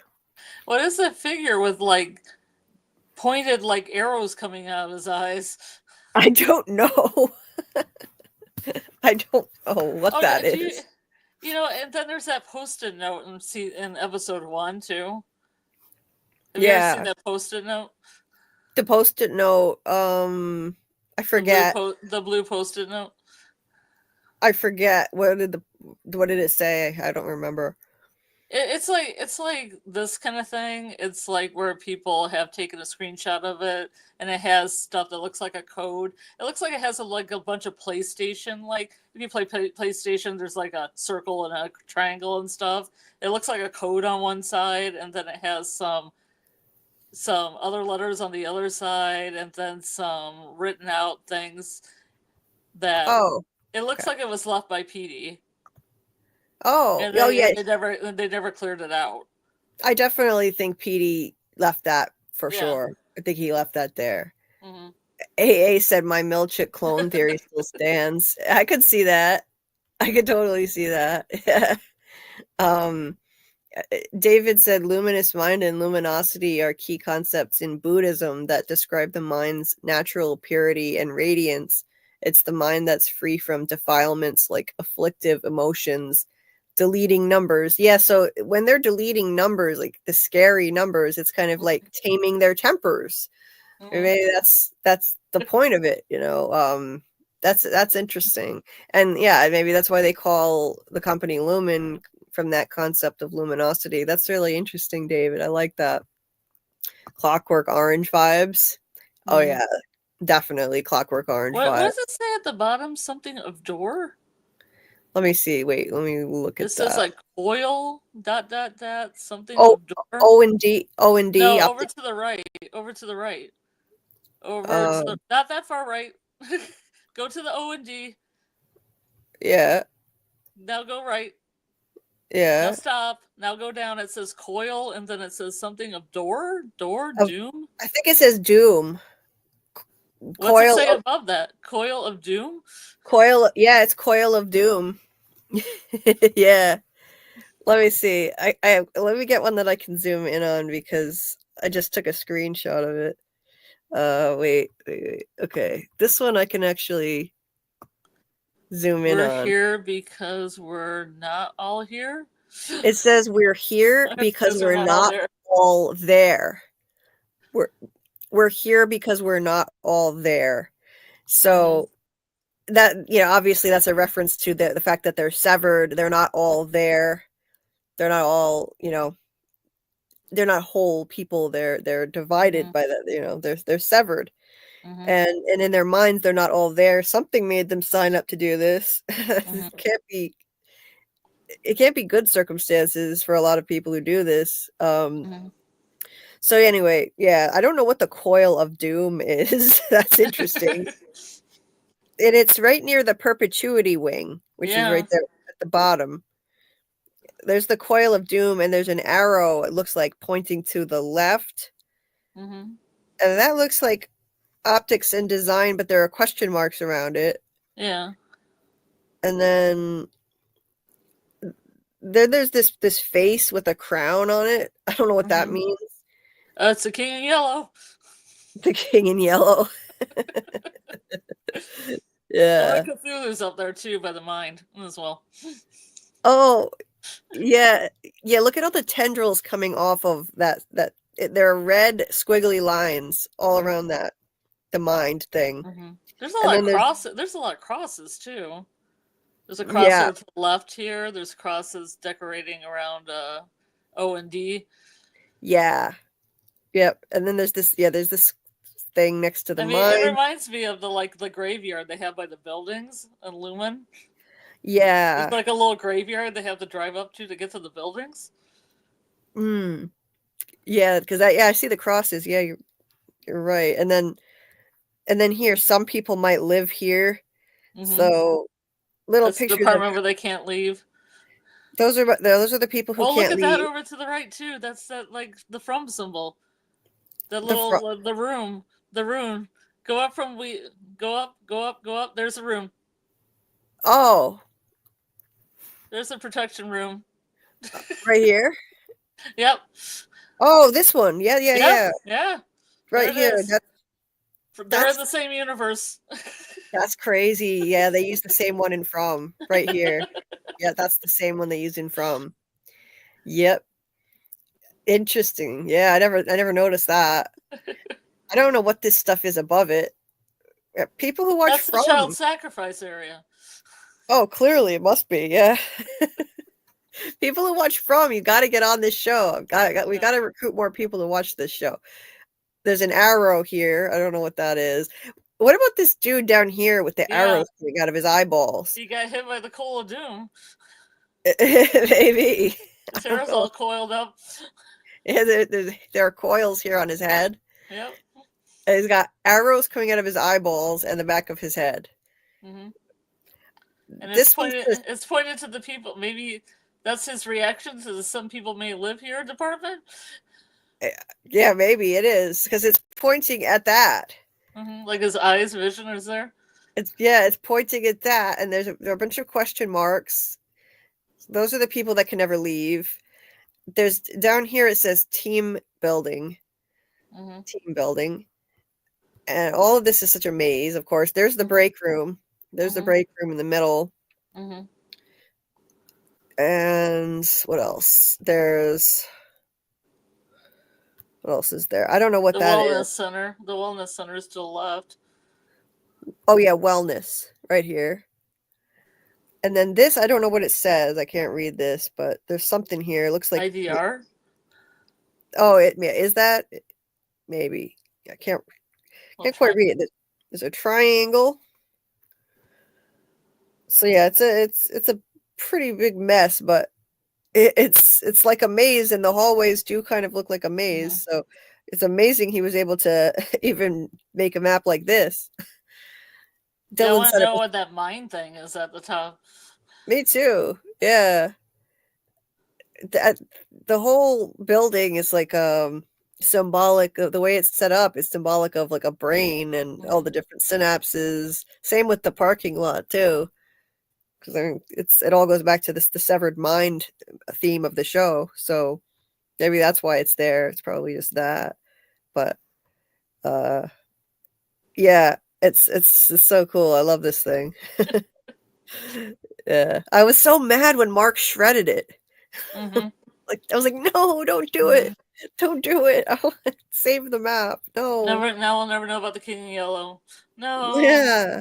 Damn. That King in Yellow, it's right there. It's right there. It's obvious. Yeah, he's got a crown on his head. Got a crown. There it is. We're here because we're not all there. And we're all mad here. Yep. Really interesting stuff. And he was really interested in it. Hell, he just had to keep poking the bear. He wouldn't have shredded it if she hadn't kept like pushing him on it, saying like, you don't even care about your friend.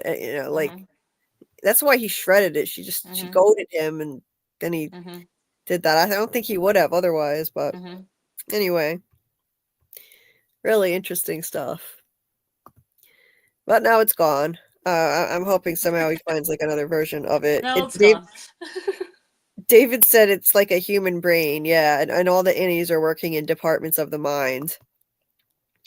AA said the part of Petey's map that always intrigued me was the part that says some people might live here. Me too. Absolutely.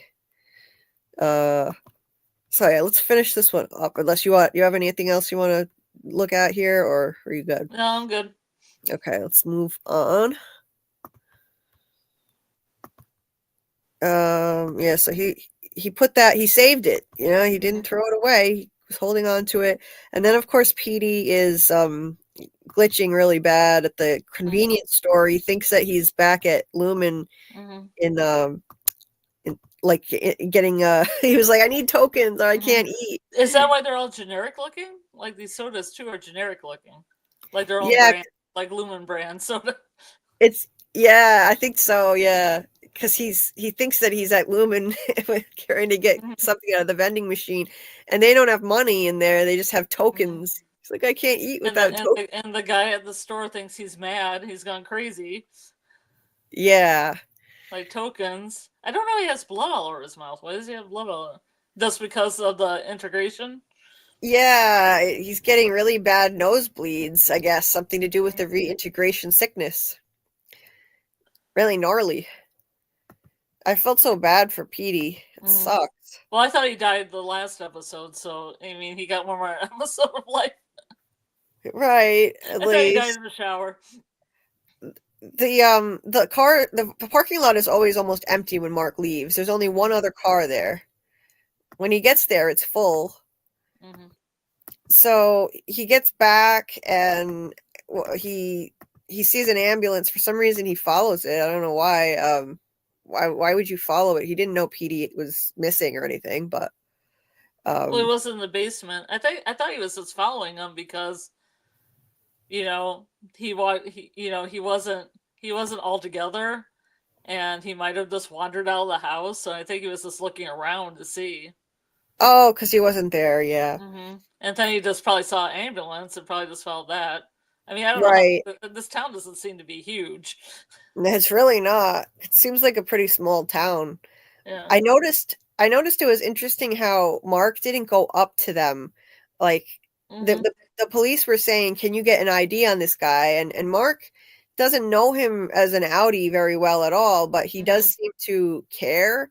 He took the guy into his house and cares. And I think on some deep level, like, even though he doesn't remember the guy, he does feel the impulse to protect him anyway, because that was his best friend on the inside.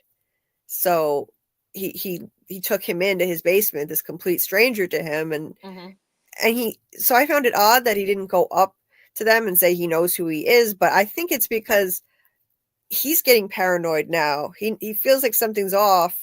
And if he gets involved in this, then people that are after Petey could come after him. So I think that's why he kept his distance and didn't go up to him. that was sad. I was just one last look at him, and then he just collapses.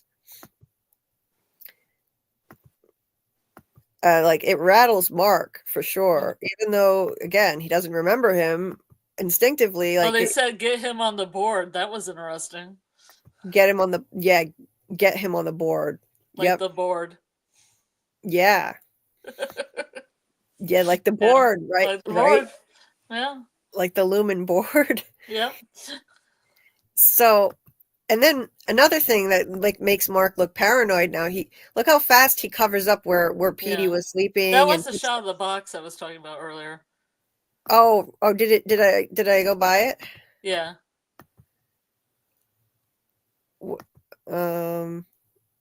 Oh, he folds that box. Oh, okay. He folds the things up and under. You know, sometimes when you move, you don't have tape. You fold things up and under. Yeah. Let me see if I can find the exact spot here that you were talking about. But I think that he did this because he's getting paranoid. He put everything back the way it was. Exactly the way it was before Petey was there. He covered up the couch. It's like he feels like he's being spied on or watched possibly now, and they could come after him too. So yes, I noticed like something I noticed watching this again too. They do a lot of stuff with I can't seem to find the exact moment, but oh well. The exact shot that you were talking about. Yeah, it looks like the desk, but it's shot up above, and it's a box that's folded. You know, when you want to fold a box, you don't have any tape, and so you fold the flaps up and over each other. Right. But it was shot from the top, so it looked like their desk. Okay. Yeah. Anyway, what was I forget what I was gonna say.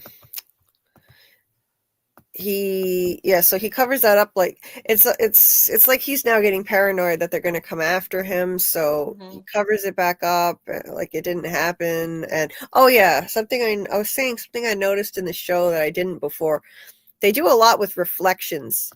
They show a lot of people's reflections, and oftentimes you'll see their face and their reflection at the same time, with showing like the duality between them. And and when he was driving behind the ambulance, he had both Adam Scott's face had both blue and red light on it. Oh yeah. Oh, that's fantastic. Yeah, stuff like that. Right. The blue and red. There was a shot though. Where is it? I'm trying to find the exact shot that I was talking about. Where is it?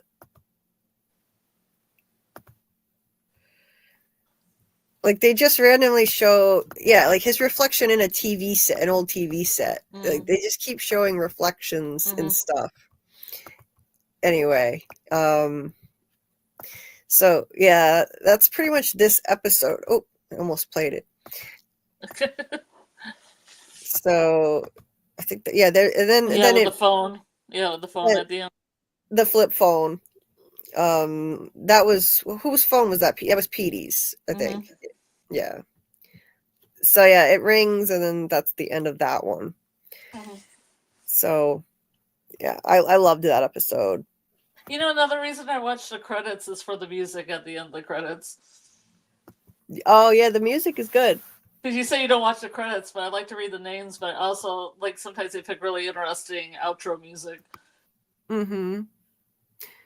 Yeah. Sometimes they do. So I played them because I know you like the credits when we watched it. Thank you. I appreciate it. Yeah. So, okay. So just going into the next one here, it's called the UUR. And so did we want to do a call-in? Are people calling in here? Yeah, if anybody wants to join, the link is at the top of the chat for the StreamYard. So you can join if you want to. Grant Gregory, Mr. Grant Gregory AI, I'm talking to you. Yeah, if he's still here. It took us a while to get through that episode. Oh. But yeah, anybody's welcome if Grant Gregory wants to join, or anybody else. The link we had somebody on call waiting to join. Yeah, he said he wanted to. Yeah. Said he wanted to. I feel like let me see if I missed any comments here. Yeah, do you want to go to the chat really quick? I gotta like mute myself. I'll be gone for like a minute. Sure. Sure. Okay. Hey, welcome, Mr. Grant Gregory. Hello. How you all doing? I'm doing well. How are you? You're doing well. We took way too long getting through that. Sorry. I don't know why. Well, let's hope nothing major happens in this episode. Yeah. I feel like there was more to dissect with episode 3 for me than episode 4. Just because like there was a long section that was the funeral scene, so I don't feel like, to me, there's not as much to really dissect in the funeral scene and that kind of stuff. But the Perpetuity Wing episode, there was a lot. There's a lot. Well, yeah, there's a lot of just new information that we don't know what's relevant and what's not. The map, Petey's map, and all the different Egans in the Perpetuity Wing. There's a whole lot to dive into. So we got a little carried away. Plus, we went off on some tangents. Didn't intend to do that. Random tangents about my cat and whatnot. But by the way, my cat is in my face again. Oh yeah. I just highlighted one of your comments from earlier. She didn't die in office. Maybe they kicked her out because of sexism. It's possible. Who knows? This was a while back. She could have gotten sick and wasn't CEO anymore. AA said, I think the red is to signify her importance to Lumen in some way as the only woman CEO. Yeah, she was the first woman CEO. Yeah, when your trauma is super deep, you'll even take a few hours to forget. That's most of the Audis' mindsets that probably join. Absolutely. Yeah. Doc said I would join you all more on here tonight, but I'm hooked and watching episode 5. Oh, I totally understand that. Totally understand that. It's hard, especially at the end of episode 4. It ends on a pretty big cliffhanger with Helly. So I would understand wanting to jump into episode 5 immediately. Let me see. Oh, and you were saying earlier, what could I call you for short? I feel like other than Mr. Grant Gregory. Yeah, just Grant's fine. Just Grant. I'll just call you Grant. Grant's fine. Yeah. Okay. Yeah, because you had said earlier it's Plato's Cave, the series, except the main characters are the observers and the one casting the shadows. That's really interesting. I like that. Yeah, well, I mean, realistically, they're being fed these little clues about their, they're sort of like, I don't know if it's a reward or a punishment. It's hard to tell when it comes to the break room. Is to find out about what their outies are like. Yeah. Yeah. Makes sense. Yeah, when they tell them what their outies are like, that to me just seems sadistic. Like, how is that helpful in any way? To me, it just seems kind of cruel telling them what their outies are doing. They're never going to experience, so they're living vicariously through hearing about that. It's kind of sad, actually. I wouldn't want to hear about it. Yeah. Yeah, well, I mean, I don't know what they remember coming into it, but there's a core part of them that we can see because each person inside has a completely different personality to each other. It's not like they're all just a blank slate and they all start off exactly the same way. They're all individually completely unique. So something has to bleed through. Maybe that's what that little red bleed is in the intro. Yes. Yeah, that makes sense actually too, because in the intro opening credit sequence, there are shots where it's just one version of Mark in red and a whole bunch of Marks in the regular clothes. So yeah, it's like it probably does symbolize that little bit of the outie self that is still inside, even when they're the innie, it's still in there. There's a part of them that never leaves. Definitely. Yeah. Let's see.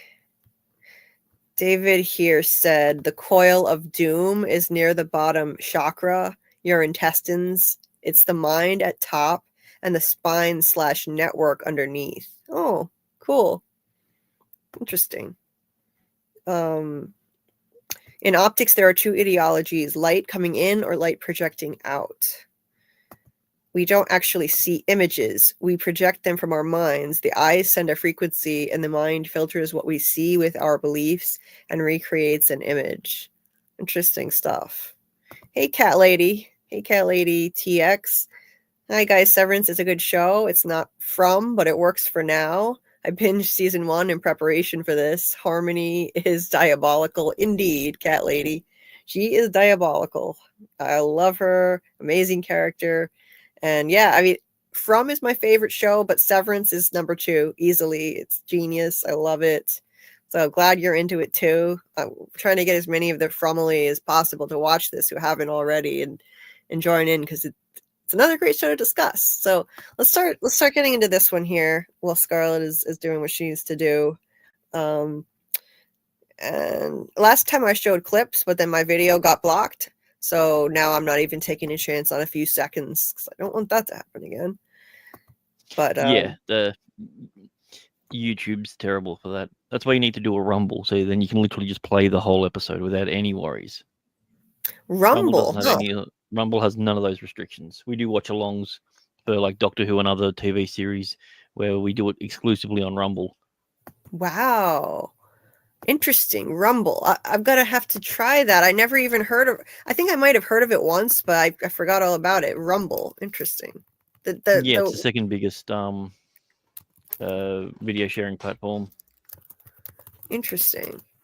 Yeah. Maybe third. TikTok exists. I forgot about that. So yeah. Interesting. Yeah.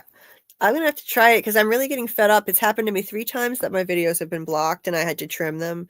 I don't want that happening again. We spent a lot of hours on this, so I don't want this to get taken down. But yeah, I'll have to give it a shot. I'll look into that. Anyway, let's see. So yeah, this is just pure psychological torture.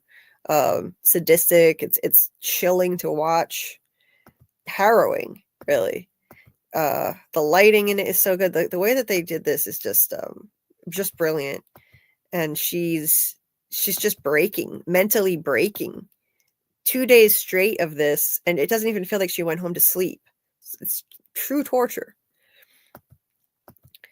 I mean, at least he gets to go home in between, but it doesn't seem to affect him at all. We assume. Right. We don't know. Yeah. Yeah. He's a mystery wrapped in an enigma, that guy. He is. He is.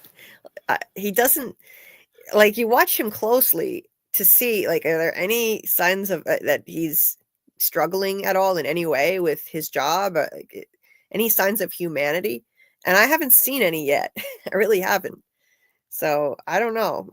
To me, it almost seems like he's in a permanently altered state by the company. Like I don't know, like they did something to his brain. I don't know if he's a clone, like some people say, but I don't know about that. But I hope it's not that.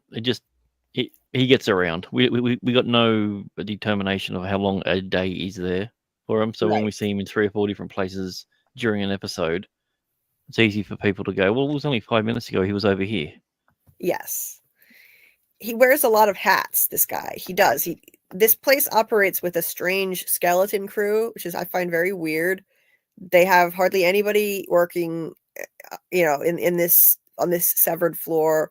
Hardly any management, hardly any security. So this guy is doing a lot of different things. He does these break room things. Sometimes he runs team building meetings. He works with Harmony on whatever he's doing there. He wears a lot of hats, but that doesn't mean he's a clone. There's just something not right about him. That's the thing with me. There's just something like it's like he's in a permanently severed state, or I don't know. I can't put my finger on it, but there's something not right. Either that or he's just a sociopath, which could be. I mean, Occam's razor would suggest the simplest thing is that. So, I mean, there could be a good chance that, yeah, he's in fact a psycho, and that's who you want as, your, I don't know, head of, not security, but, your head of people. Right. Yes. So yeah, there are plenty of psychos and sociopaths out there, so they could have just hired him for that. And look at the state she's in when she gets in the elevator. She is just like completely broken. She's got dead eyes. There's just she's just completely fried by 2 days of this. Or maybe no, this was 1 day. Then they put her through day 2. She gets in the elevator to go home, and then she like 2 seconds later she feels like she's back there already in new clothes. And that was a really cool shot. Right? Like she went from her hair was kind of disheveled and she just looks completely broken. Her eyes are just vacant. And then she's like, oh, her hair is all primped and nice again, new clothes. She's like, wait, what? But she has to go back and do the exact same thing she was doing, no break in between. No break in between. And he's back to greet her again. Imagine that. Like, it feels like a second later, you're back there again to be tortured again all day. That's crazy. Absolutely sick. Yeah, you wouldn't like the psychological torture of it all, like, because that will automatically make you start to question your own reality. Yeah, absolutely. Absolutely. And her face, her acting in this was really fantastic. This is where she was truly breaking. Like, she was just out of it after the first day, but at this point, she's just completely breaking. She's crying. You can see her eyes there. It's just harrowing to watch. And at that point, yeah, that's when they finally let her go. Like, yeah, they break these people down. They make them stay there and keep reciting it until they're completely broken. And then, now they believe you're sorry. I don't think you really meant that. Repeat it again. 1,072 times. That was the total. Just insane. I mean, the words they would stop meaning things. Like, if you repeat the same word 20 times over, it feels just like a sound. It doesn't even feel like a word anymore. Right. And I think that's a lot to do with it, where it's like in 1984 when he says the destruction of the English language is a beautiful thing. It's exactly like that, but you're doing it to an individual person on an individual level versus, everyone as a society. Yep. Well, and also if you say it that many times, it almost becomes like a mantra, and it probably would become calming. Right. That could happen too, for sure. Yeah. And it seems like a brainwashing tool. It's mind control, for sure. Just break these people down. 100%. Yeah. And also at that stage, you'll do anything just to do something different. Mm-hmm. It's the reason why police use this sort of method to get false confessions out of people. It works. Yes. Yep. Coercing them that way, for sure. Cat lady, I felt sorry for Helly too. Absolutely. Yeah, it's awful. Doc says, I was born and raised in Fall River. I would have kept attacking the supervisors until they fired me. Yeah. I mean, like, yeah, what would you do? What would they do if she just kept like physically assaulting people over and over again? Like, eventually you'd become too much of a nuisance. How much are they going to take? I was wondering where's the line? Yeah. No, just wondering what if they murdered someone, like they were talking about taking somebody's face off. What if that happens? Right. Then what? I don't know what would happen, because would they want them to go into the criminal justice system and possibly expose things about what they're doing? Like, what they want them to get arrested? Well, which personality do you arrest? That's what I was going to say. The person that literally knows nothing about it, or the other person who now has a chance of being on the outside? Mm-hmm. Yep. So you'd be responsible for any crimes that your innie commits. Yeah, it's crazy. It opens up all kinds of problems. Cat lady said, I think Milchick, meaning he is permanently severed, and he probably gets out to sleep there while the others go home when they get off work. Maybe. Oh, you said put to sleep there. Yeah, he sleeps there possibly. Hey, could be. I mean, they could also have their own internal prison. within the thing. Like if you have a person who is too rowdy or whatever it is. Yep. I mean, if they're going to all these lengths, there's no way in the world they don't have somewhere where they can just hold someone. Yes. Yeah. So no, they left. Here's the footage. We can do, Yeah. This is them leaving. Yeah. Yeah, they could totally do that. They very well might have some kind of prison right there in the place. 100% they could. And it could be the place where people are never allowed to leave.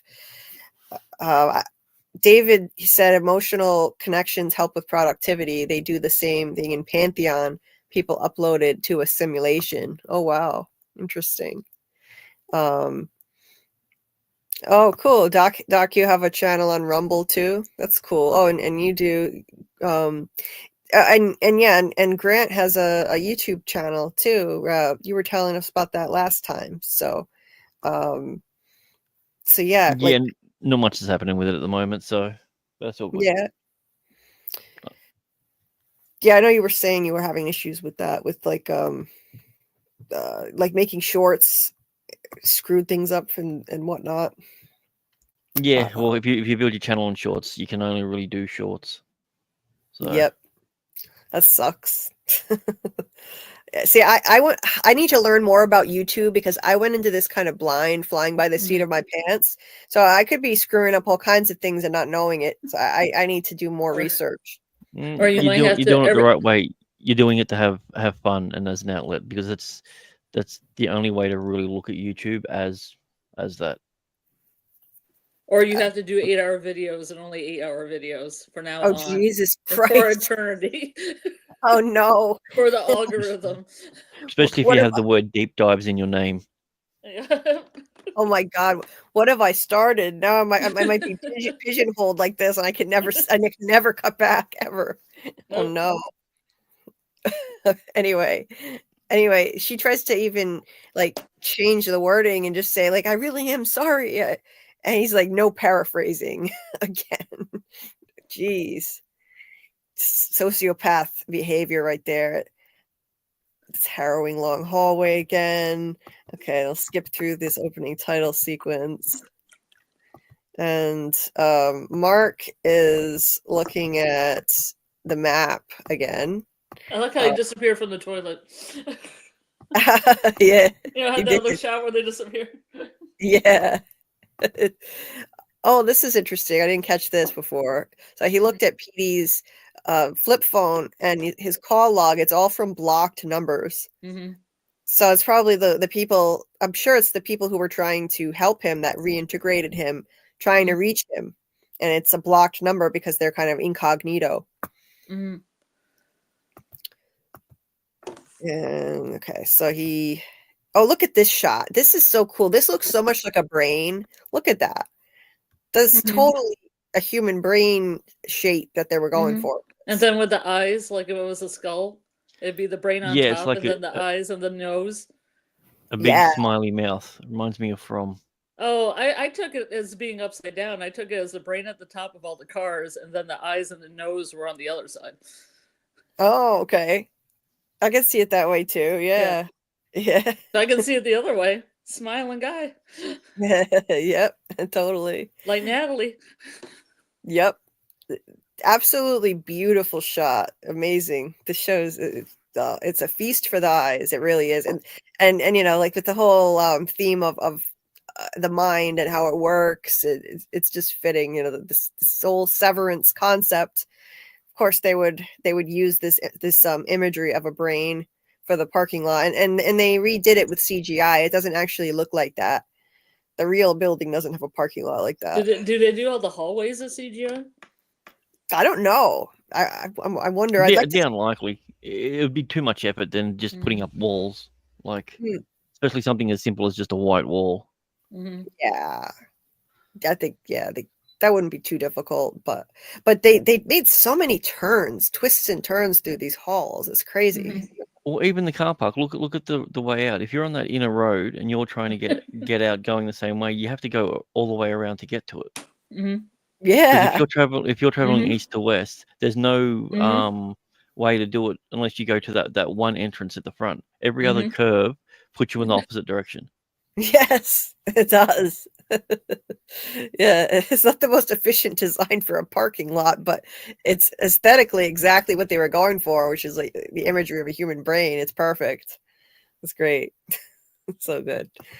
So yeah, Mark is looking at this again, and this was a brighter shot. We should have looked at this one instead, but yeah, it's all right. We got that a says good ADR. That's ADR. Where is it? Or the triangle, the all-seeing eye in the middle of it. Go to the king in yellow. King in yellow. Go across. Go to the right. Go down. They're right there. It says macro data refinement MDR. Oh, okay. I couldn't read it. MDR. I couldn't read it when it was darker. Yeah, it says MDR. That's it. So to me, I see this picture. I see on the bottom right hand corner the totems that Jade took one out of, and all the way on the far left up the top. I think that's the man in yellow. Yes. Yeah. Yes. And there's some weird symbols up in the top right hand corner that are similar to that on that's the rune that's the on totems. the talisman. That's on the talisman. Right here. Yes. That's the same freaking rune that's on the talisman, right? And the Red Cthulhu is around where the mind is. Yeah. Right. And those are the trees of the forest. Yep. That Victor definitely drew on the cave walls. Yep. And this guy who's like the man in yellow, he's got a crown. A lot of people think there's inspiration from the king in yellow, so there's that. I see the parallels. Yeah. And it's very much a clusterfuck, like the Peach Truck map too. So what it says at the bottom, for research only, not to scale. I just caught that too. Oh my god, I saw that at the same time as you. For research only, not to scale. Yeah, you think? I also like the team building room is like the hardest room to get to because there's like so many different twists and turns to get there. Yes. You're right. I didn't even think of that. You're right. You need 4 people to open the door to get in there, probably something like that. Yeah, look at this. Yeah, just to get in that room. It's like circuitous. I forgot how to say that word, but yeah, like winding. It's another word for what. But yeah, because they don't want team building between departments going on. They maybe they used to do mixers in the past, I think, but now they just want to keep everyone separated because of divide and conquer. So they would keep that kind of hard to get to. Makes sense. Yeah, this is so much brighter. Wow, much better. I can see it. And some of it, I have no clue what it could mean. Maybe later when we learn more about things in season 2. Well, there's like a green rectangle, a gold rectangle, a gray rectangle, a red rectangle, and a blue rectangle.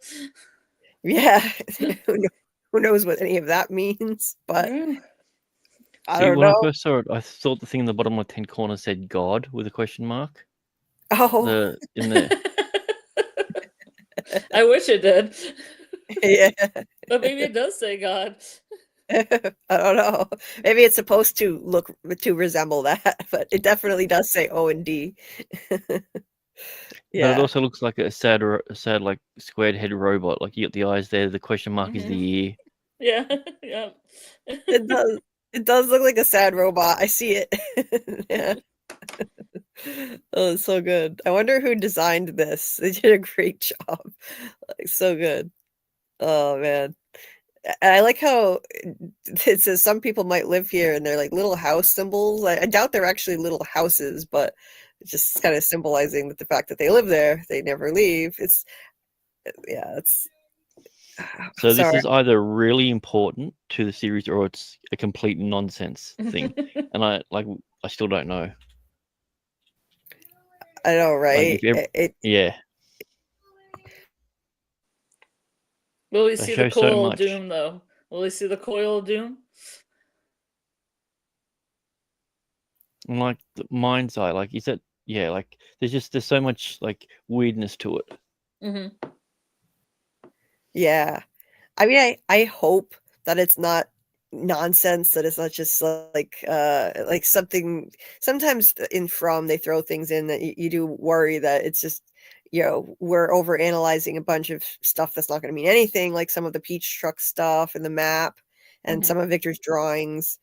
But in this case, at least this show isn't loaded with stuff like that. So I hope this really does become relevant, very relevant to the show. If not, that would be sad. I hope we at least see the coil of doom. That sounds exciting. I know, right? I want to know what whatever mind is. Whatever mind is. Well, really to me, it looks like an eye. So, like mind's eye. Yes. But there's like a little hallway leading to it. I just wanted to know if you could actually get there. Yeah, right? Yeah, there looks like there's a corridor that leads to it. Yeah, let me see. Yeah, like right up here somewhere. Not gonna be like the one Wizard in the middle. Of Oz with the big floating head or right here. Here's eye. Yeah, like the all-seeing eye in the sky kind of thing. Yeah, or the Wizard of Oz, where it was like the floating head. It'll just be like here's. That's where the teleporter is to the alien spaceship. Oh, he went back to his home planet. I get it now. Kier went back to his home planet. Yeah. Aliens. Aliens. They're aliens. Oh. That's why it took so long, Julie. Right. And hold on, I gotta mute myself for a second. My mom is calling me. Hold on. Okay.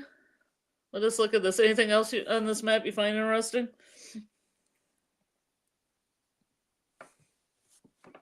Guess not.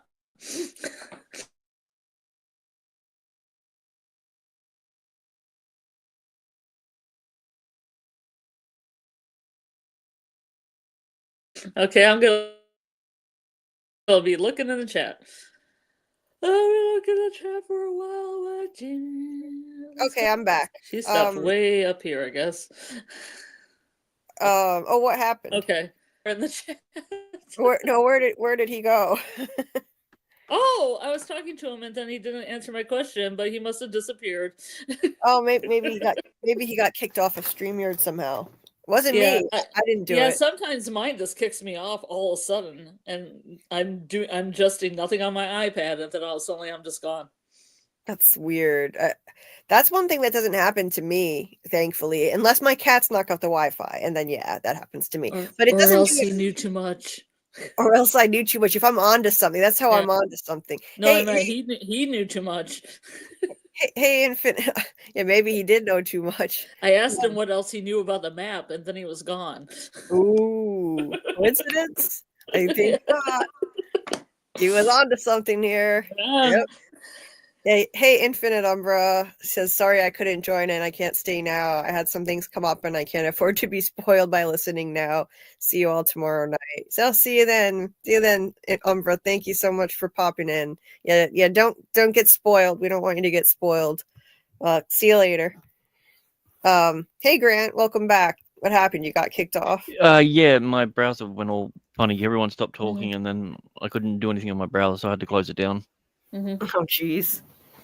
Yeah, I have all kinds of internet issues myself. But anyway, what was I gonna say before? I'm just feeding the cats while I do this, but there was something. Oh yeah, that whole eye thing made me think of something. The way that you said, like Scarlett said, it looked like kind of like an eye. You know what I wonder about this company? Why does it seem like there's no like constant surveillance on them all the time? Because they're somehow getting away with looking at contraband.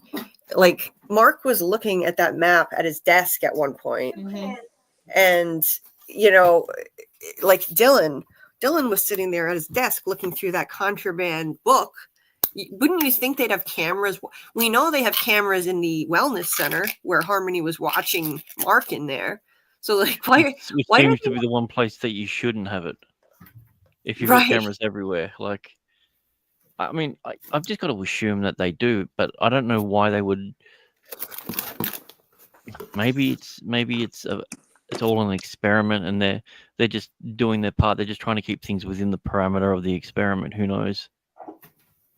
Yeah. So, yeah, it's like they allow certain things. Maybe they have cameras on them, but they allow them to look at the contraband in certain cases. They're just monitoring them or something like that. Because I find it hard to believe that they wouldn't have cameras everywhere. Yeah. That's what I was thinking when I was first watching it. This doesn't make sense. Yeah, allegedly in the pilot, there's a camera in the wall of Mark's sister's house. Mm-hmm.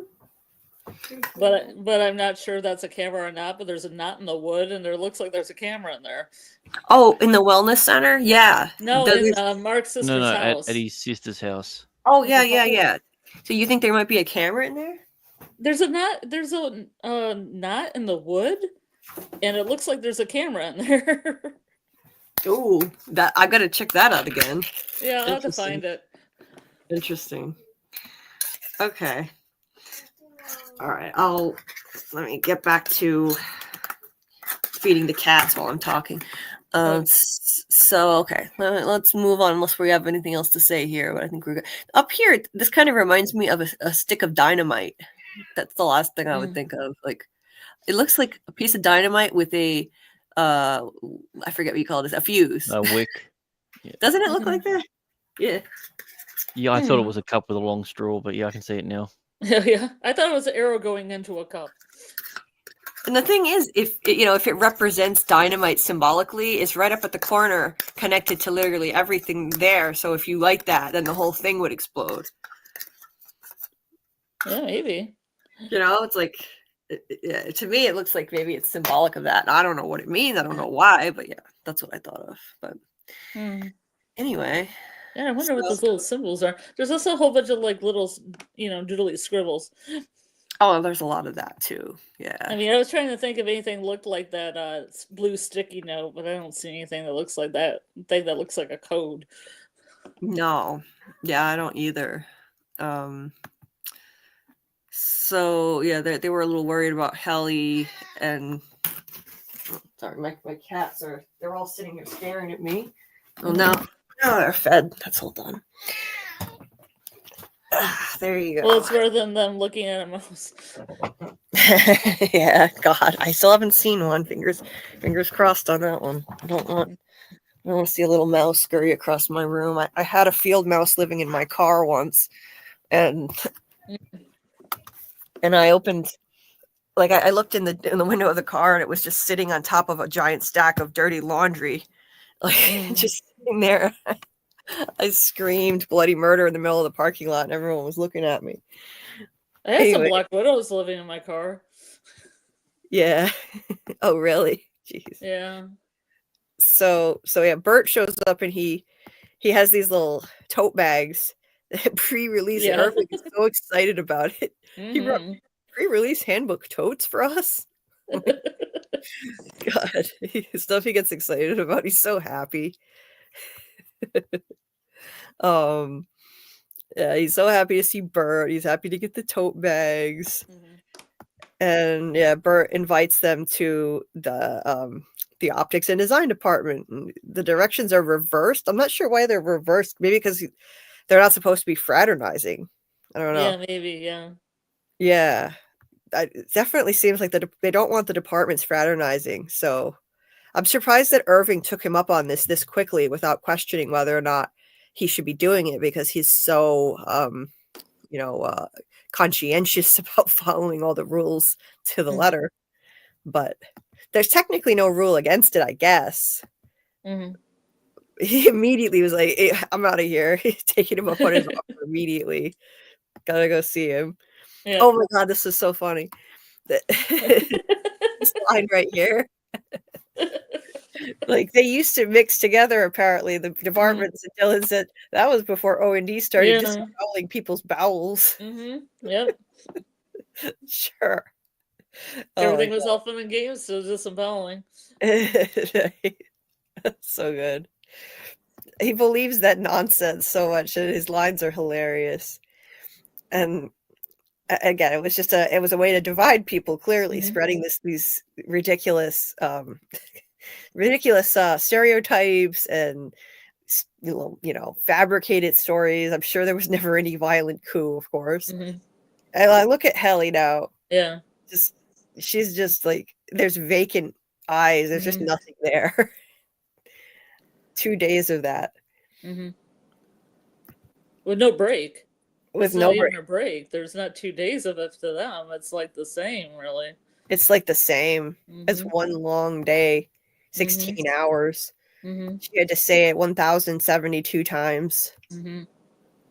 Brutal. And, you know, they talk in the thing about the break room. Yeah. Yeah, because they hear different things, which is interesting. Yes. She says she hears like a growling man or something, or yeah. like it was let me see. I wrote it down. She said, like, what was that? Oh, where is it? My computer's being slow.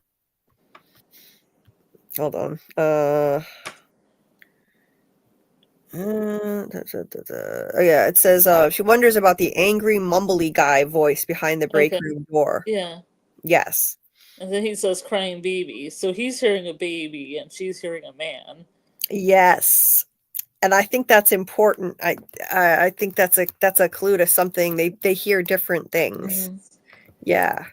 Dylan hears a crying baby. I forgot to put that in my notes. But I just added it. Yeah, he hears a crying baby. She heard an angry, mumbly guy. When she was in the break room, she was like, "Who's that? What's that voice?" And of course, he wouldn't answer her. The male chick wouldn't. Yeah. Mark comes in and he says they're not supposed to be talking about the break room. It's like, we're really not supposed to talk about the break room, so I guess that's against the rules. And Dylan says something about how, like, there it is, the angry mumbly guy. He says something about how what you got to do is trick the machine into thinking that you're sorry, I guess. You trick the machine by thinking about something you're really sorry about. Yeah. So, yeah, like he said, I like to imagine my Audis love me with milk or two. That's so great. Yeah, his Audi has a great line that's probably completely different than his actual Audi life. Oh God, yeah. He's living on a riverboat. There's like Armageddon. People are living in the sea, shooting eels or whatever. Yeah. I love the way he thinks about how his Audi life must be.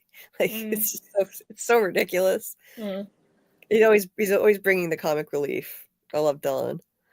But yeah, I'm sure he's completely wrong about all the stuff he's imagining. So Irving is like taking off to go to O&D. Then we've got, so, you know, Mark is trying to kind of quash this whole break room discussion. It's like, I wonder if they're being listened to. But maybe I wouldn't be surprised if the place is bugged. So it seems like he's paranoid even in here, telling them they're not supposed to be talking about this, even though there's no management around. And so he's like, oh, you know, we have procedures so we don't end up there. He just wants them. He's just trying to keep them safe, you know, like kind of like the way some people think on From. Maybe Donna is like aware of what's actually going on, and she's trying to keep people from talking about stuff like the voice on the radio because she wants to keep them safe. Yeah. I don't personally think she knows anything about it, but yeah. It's Irving B from Macro Data Refinement. He's so formal. Yeah, and Felicia's like, I don't really care. Yeah. She's wearing red, though. She's wearing red and blue. You're right. Yeah, good catch. Yeah, red and blue. Bert's over there by shelf 6. You remembered her name. I couldn't even remember her name.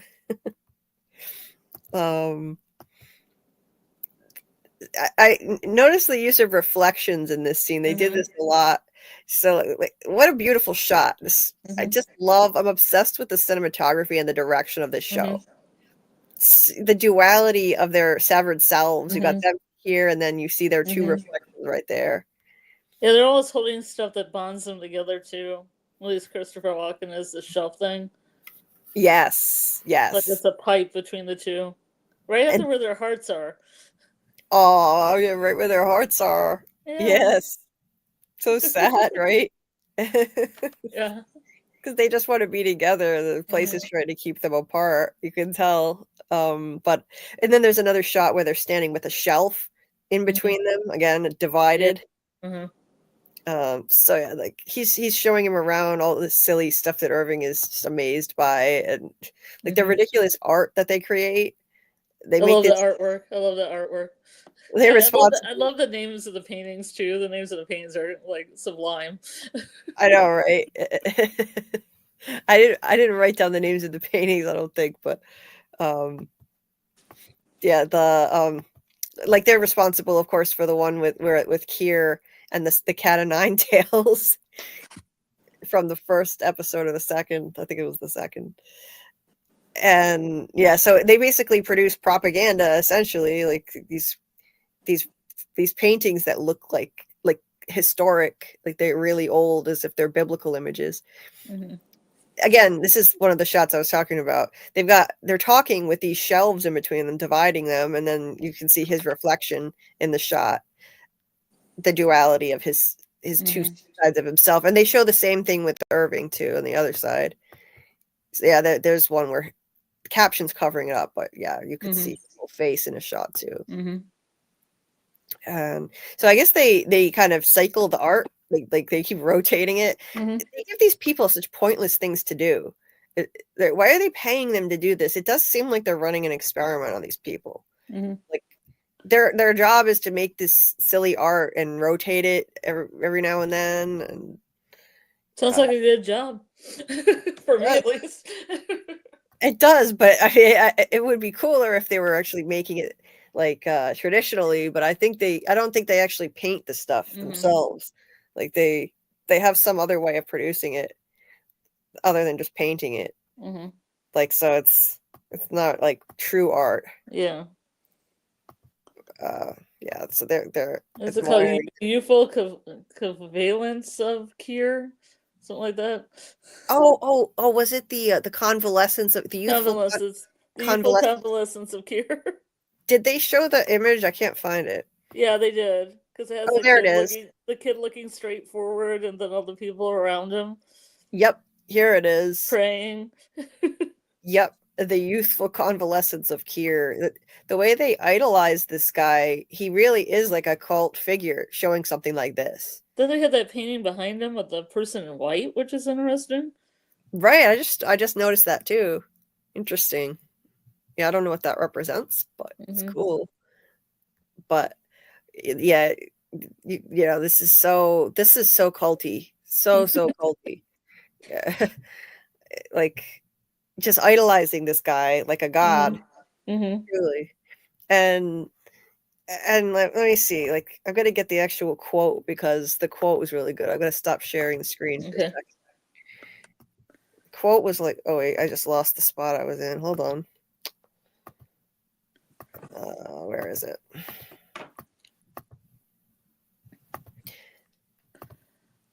Oh, they were so cute with the hand holding too. Yeah. Anyway, so yeah, the quote here was, "Let not weakness live in your veins. Cherished workers drown it inside you. Rise up from your deathbed and sally forth, more perfect for the struggle." Yep. Yeah. The way he said it was just so cute and prim and proper, so Irving.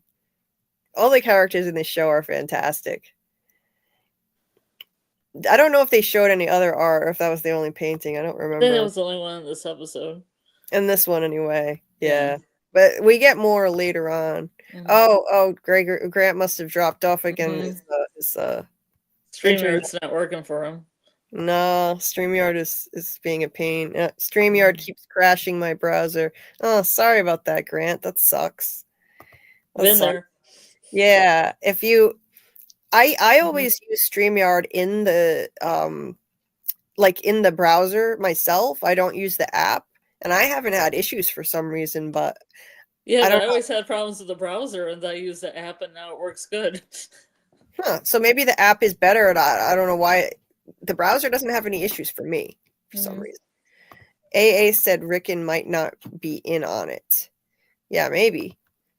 Don't forget to feed yourself, Julie. Yeah, I know. You just reminded me I do need to drink some water. Yes. Dieter said it's tonight the stream where we had so much fun last week. Well, I think all of them were fun, but I think the one you're talking about was Friday night where we went off on some fun tangents. They're all fun, Dieter. Come on. They're all fun. They're all fun. They're all fun. I know what he's talking about though. AA said, I'm telling you, Mark's sister is in on it. She seems genuine, but I don't know. It's something. I don't know. I know that's a theory. I don't know. Maybe. Who knows? Doc said, I'd keep attacking the supervisors till they fired me. But then again, that might not matter there. I'd probably end up liking it there. Really? I'm surprised they're keeping Helly employed. There's probably more to it than the work they do, as if they're part of an experiment. It seems that way to me. Yeah. Okay. It's definitely, I get that kind of vibe, but like maybe they're running an experiment to try out Severance before they try and expand it worldwide or something, seeing how well it works. It's so easy. Anybody could do it. Right.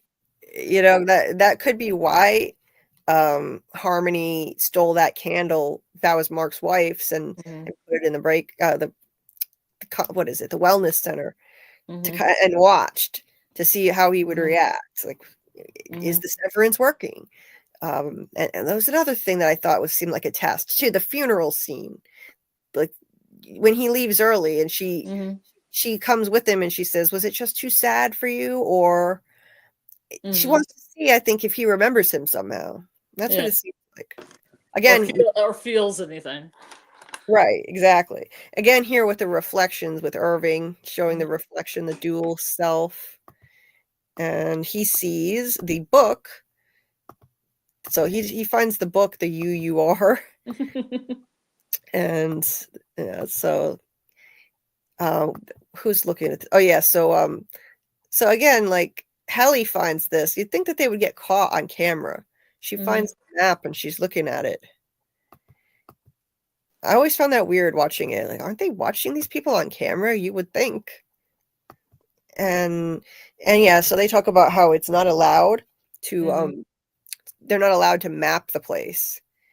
And so like see, Mark was just trying to keep her out of the break room, like, but she's taking it as he was lecturing her. He's part of the problem. He's, you know, supporting the authority figures that are like, he's like the man, you know, but he's really just trying to help them. Well, it looks like it has a halo or thinking dots above his head. It does. It does. He's rebooted himself. Yeah. Yeah. So Dylan said that he's got wellness management perpetuity everywhere we know of mapped out on that map. And it's everywhere they know of. And he said it must have taken him weeks to do that. And so, okay, maybe who's on the outside? I forget this quote. Clearly he was trying to tell you something. Yeah, so Petey says, let me see, wait. So yeah, they were looking at the spot where it says some people might live here. She said they look like houses, right? That's how houses look. And maybe they're on the outside and Petey found a way to get to them. That's what she said. But why would they be on a map of the severed floor then? Yeah, that's a good question, Mark says. And yeah, so then she kind of lashes out at him. See, he's more loyal to this place than he is to his friend. And he gets kind of ticked off and he's like, yeah, before she got there was balance. We could have fun and work without the whole goddamn department imploding. And yeah, in that photo of them together, they did look happy. And yeah. So, and I like this quote that he says. He said, the work that we do is mysterious and important, and we should deal with it in a way that Kira would have wanted, together as a team, you know, as a group, and as a family. Yeah, mysterious reminded me of Enigma machines and code breakers of World War II. War. Like mysterious, like an Enigma. Yeah. Yeah, I could see that. So yeah, so it seems like he's a semi brainwashed when he says the work we do is mysterious and important, and we should deal with it the way Kira would have wanted, together as a family. She says she said, "I could not with a razor." Wait, how did she put this? I could not with a razor to my throat be less interested in being your family. Ouch. That hurts. Jeez. Wow. Yeah. So it's like, so Kier wants them to be a family, basically. Like they're all his children, his little lambs. It goes back to the cult vibe, I think. Yeah. And so then he lashes out and he shreds it. Oh, I was so mad when he did that. Yeah, that sucks. Oh, damn, yeah, don't shred the interesting clusterfuck map. Or the thing that your best friend did before he died. Right, seriously. Or just left. I guess he doesn't know he's dead, but I mean, he just left mysteriously. Right. Yeah. And you could tell, like, he wouldn't have done it if she hadn't kept poking the bear. But anyway, so Irving brings them to to this conference room and shows him the contraband book. And of course, Irving quotes here, and again, it sounds very religious, like religious dogma. Be content in my words and dally not in the scholastic pursuits of lesser men. So that's real. Don't bother reading outside my books. That's such brainwashing. Yeah, you're not supposed to read anything other than words. That sounds like something straight out of like The Handmaid's Tale or whatever. Yeah, they're not allowed to read stuff outside of. And I think you've never seen Silo, but in Silo there's something similar with books too. It's contraband. Yeah, Irving says this is an idolatrous text that should be brought to him immediately. And Dylan, see, these are the two different sides. Like David Israel says, like Dylan is like the angel devil. Yes, you took the words out of my mouth. Like, yeah, Dylan is like the id, and Irving is like the super ego. And it's interesting though; they do have the same. They do have kind of the same advice, though. They both think he should turn it in, but Dylan thinks he should turn it in because he said this is booty, and it's booty with your name on it. What does that mean? He'll get brownie points for turning it in, I guess. I think that's what he meant. Unless I'm misunderstanding him. Yeah. And then Dylan said, this is an idolatrous text that should be brought to him. He's the super ego, like the conscience. Yeah. So yeah, this scene was crazy here. Wow. She's not playing around anymore. She's threatening to cut off her fingers with a letter opener. By the way, those are pretty sharp. I guess would that work? I mean, we have some pretty big ones at the school that could probably do some damage. But they're probably 3 times the size of that. The ones that actually sit on a table. Yeah. I like that you could cut through like a whole bunch of paper at once. Yeah. Well, that's crazy. And I like how you have this shot looking right into the camera.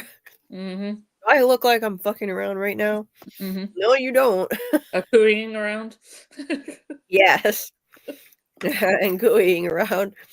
And for once, Harmony was like kind of acquiescing, like, no, you don't. So they acquiesced to her demand, which was to give her a video camera. I love the shots that they do of when they have their face right in the middle like that, looking straight out. They do this with Harmony a lot. It's really, really interesting, striking shots.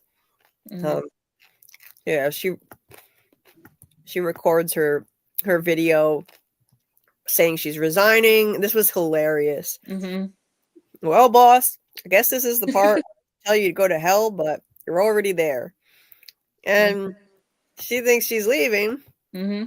And they know she is leaving, technically. I think she's leaving forever, though. Yeah.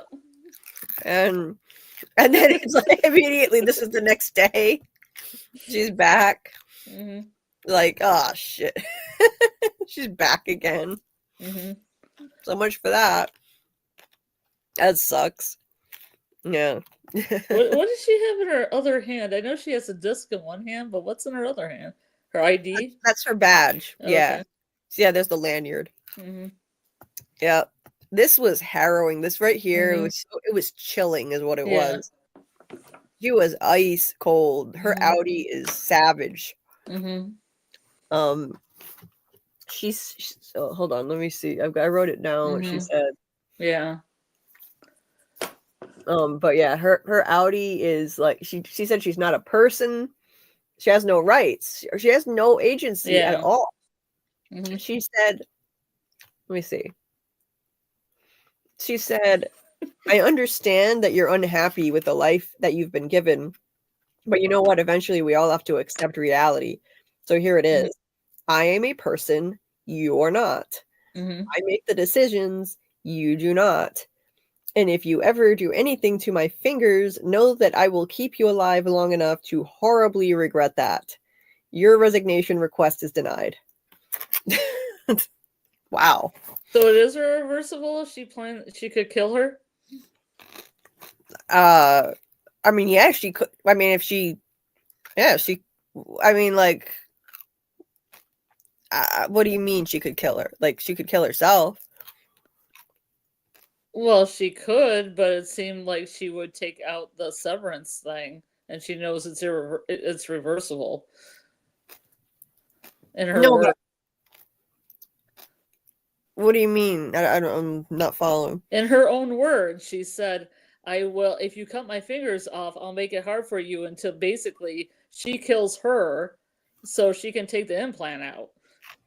No, but she's saying I'll keep you alive. Like, I'll keep you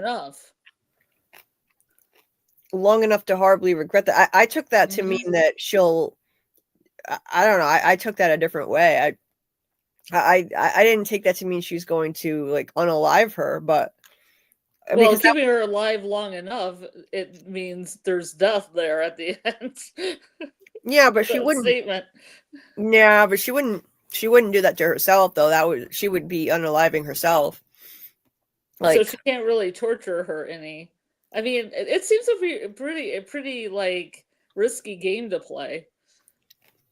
Yeah, I mean, because your idiot could just cut her fingers off the next day, or what Helly's doing here at the end of this episode. Yeah, true. You know, I mean, it's you're sending your own body off, and you don't know what It's also you don't know what happens during the day. Yeah, definitely. Yeah, I took that to mean she would just make her life even more miserable in there. Like, I don't know. Oh, I see. Whereas I thought she would take her out completely. Take out the implant, end her life.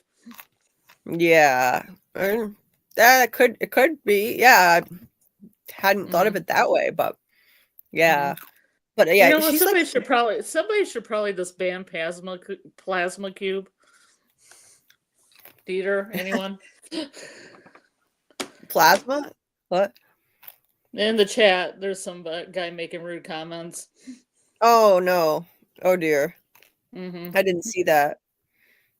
Hold on. Yeah. Okay. Yeah, I'll get rid of that. Okay, cool.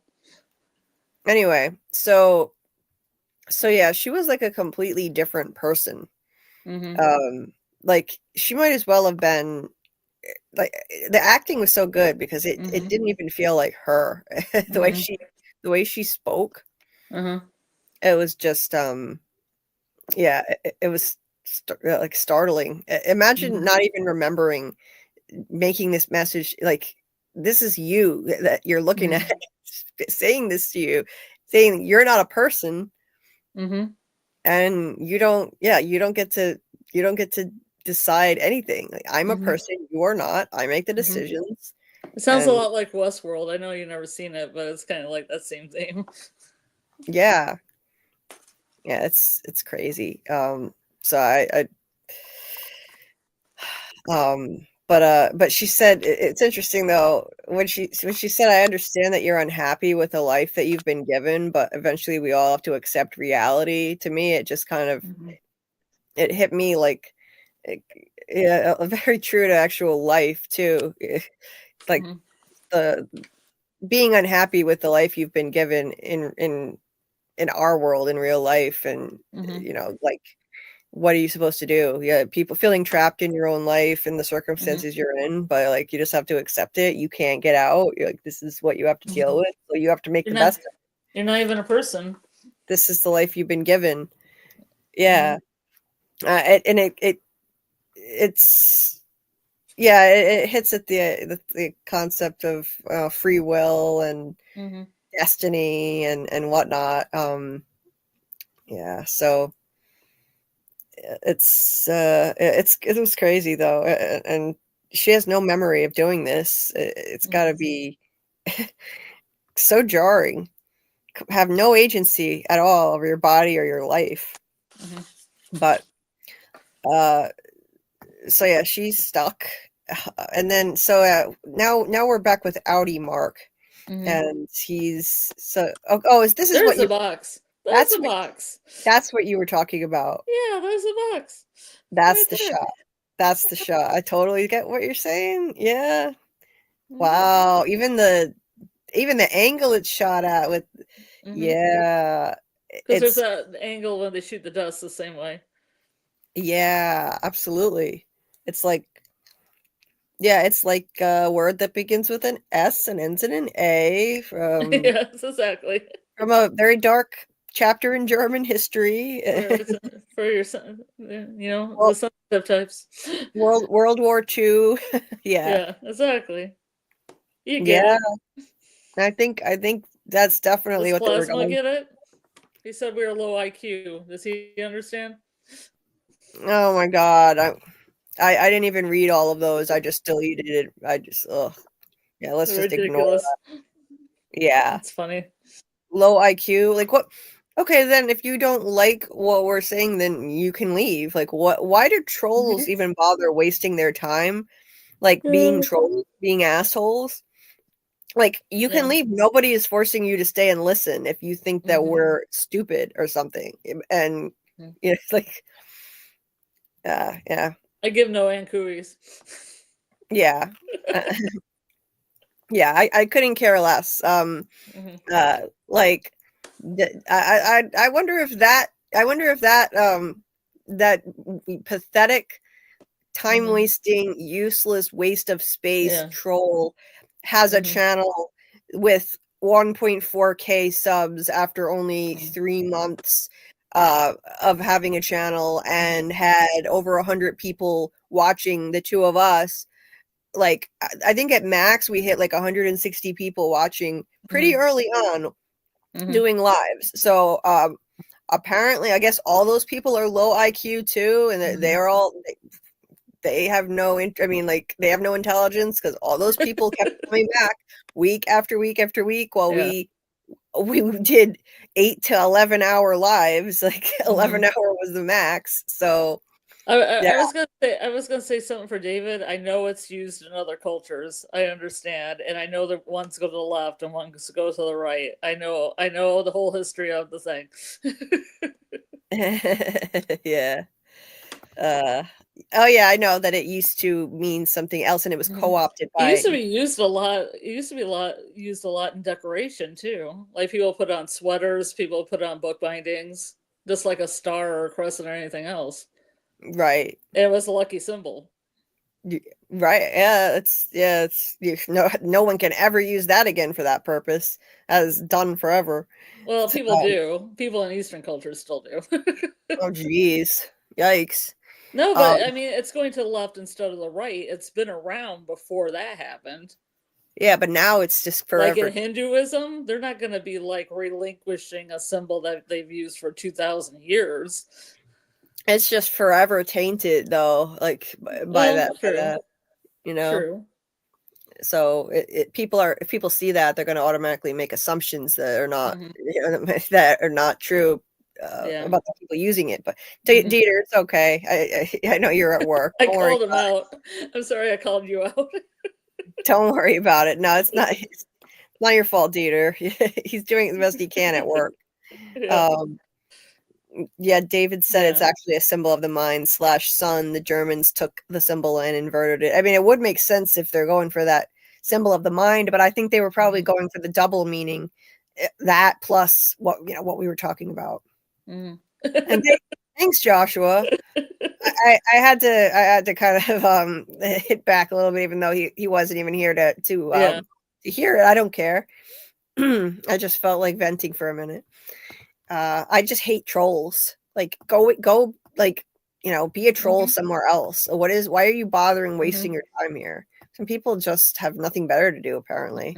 It's pathetic, really. A lot of it is jealousy, like they don't have a platform like this, so they're jealous. Are people they have a channel? I don't even think it runs that deep.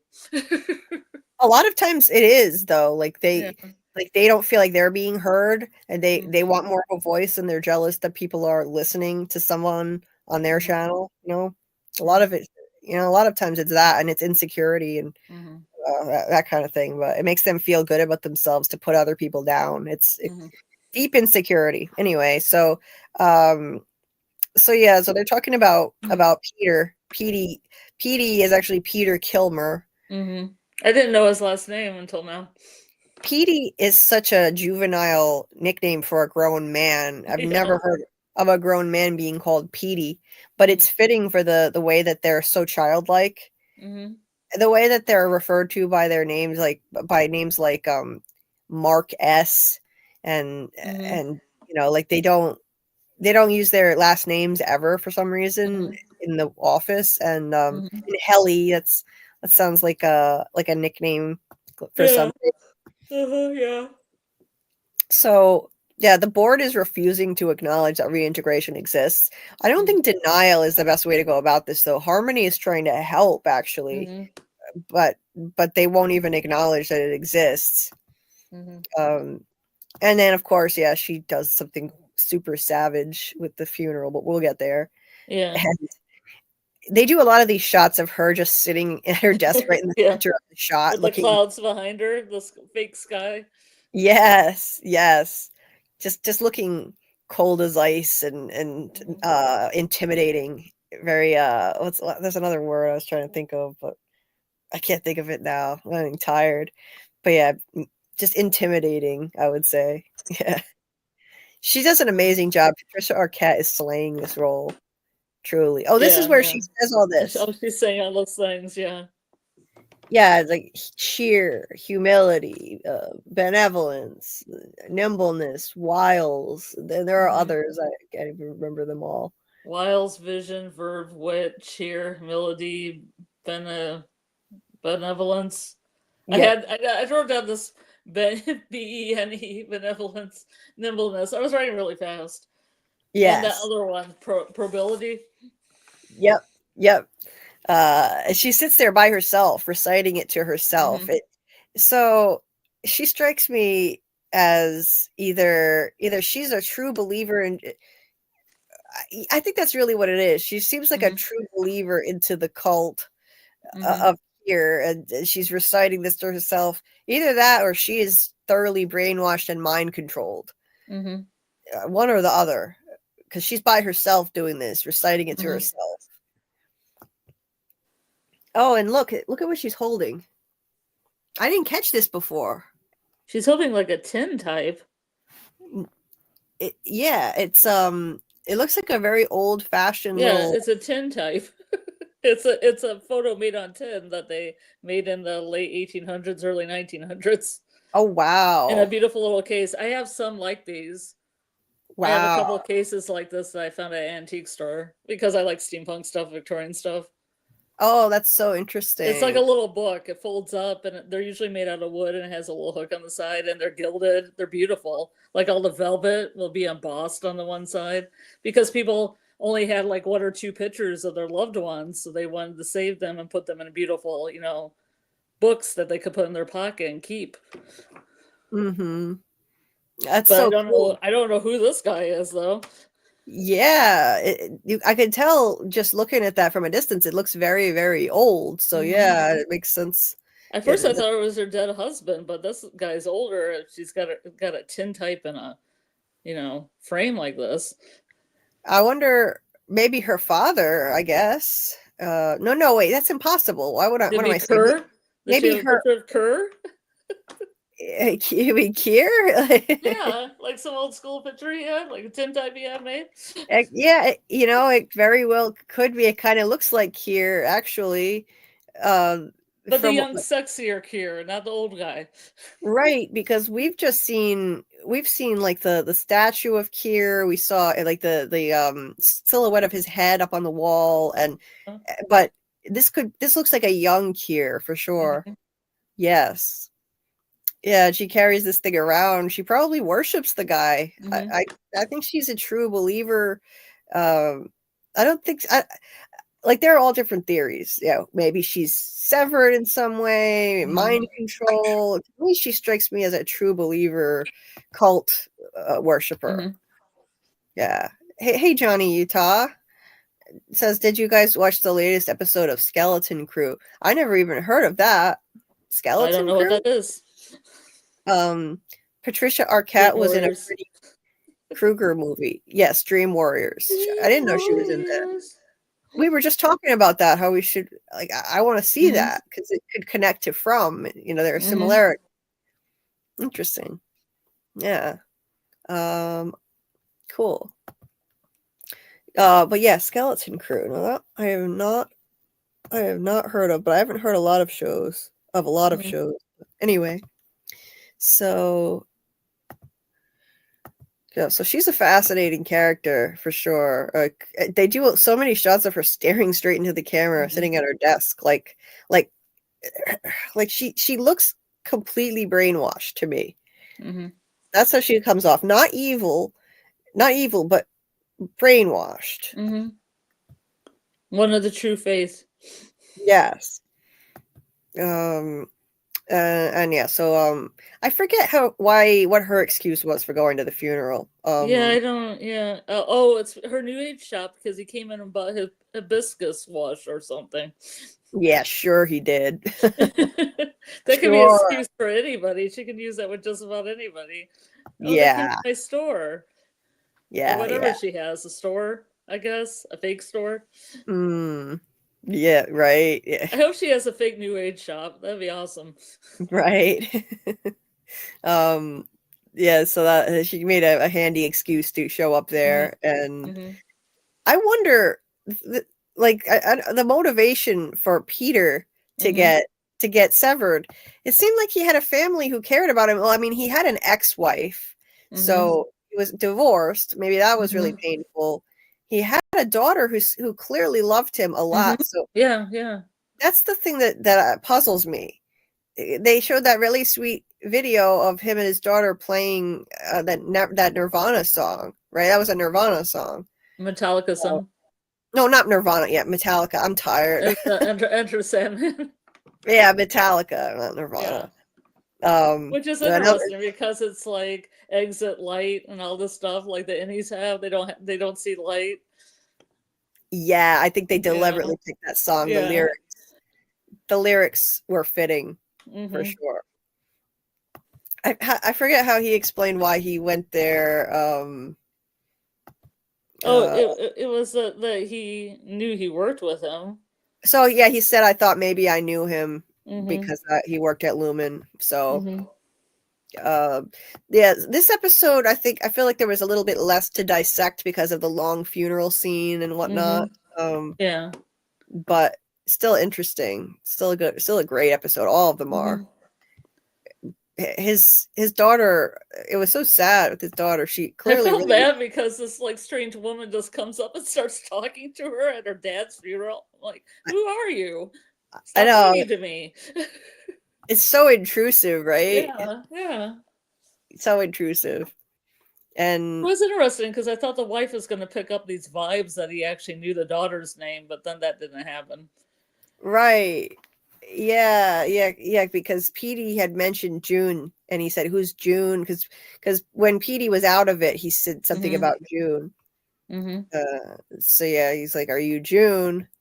And yes, there's the little celebrating life. Yeah. What's this reading about here? God be in my head and in my understanding. God be in my eyes. Am I looking? Oh, God be in my mouth. Am I speaking? God be in my heart. Am I thinking? God be at my end. Am I departing? That's telling. Yeah. Interesting. I never read that before from the still here. Yeah, I like that. I don't remember ever hearing that from anything. They made that up for the show, I think. Yeah, but even if it's a quote or a poem or anything, it's like it has all these things in here. God be my head, my eyes, my mouth. It sounds like kind of like what they're doing with Lumen. It does. Like a cure kind of thing, except not. It does sound like that. It's similar for sure. Yeah. Yeah. It says like reader Denise O'Connor. It doesn't really have any kind of religious denomination that really is obvious here. Just yeah, it's pretty plain. Period of quiet reflection. Reading from Peter's band. He had a band. Yeah. I assume so. He played guitar. Yep. That makes sense to me. Yep. And like she's like, oh, so you worked with my dad? Oh, well, then you didn't really know him at all. And yeah, she's like, you ever think that maybe the best way to deal with an effed up situation in your life isn't to shut your brain off half the time? It's kind of like what his sister said to him about forgetting his wife. Not the most healthy way to cope with the loss of his wife. Forgot her 8 hours a day. So yeah.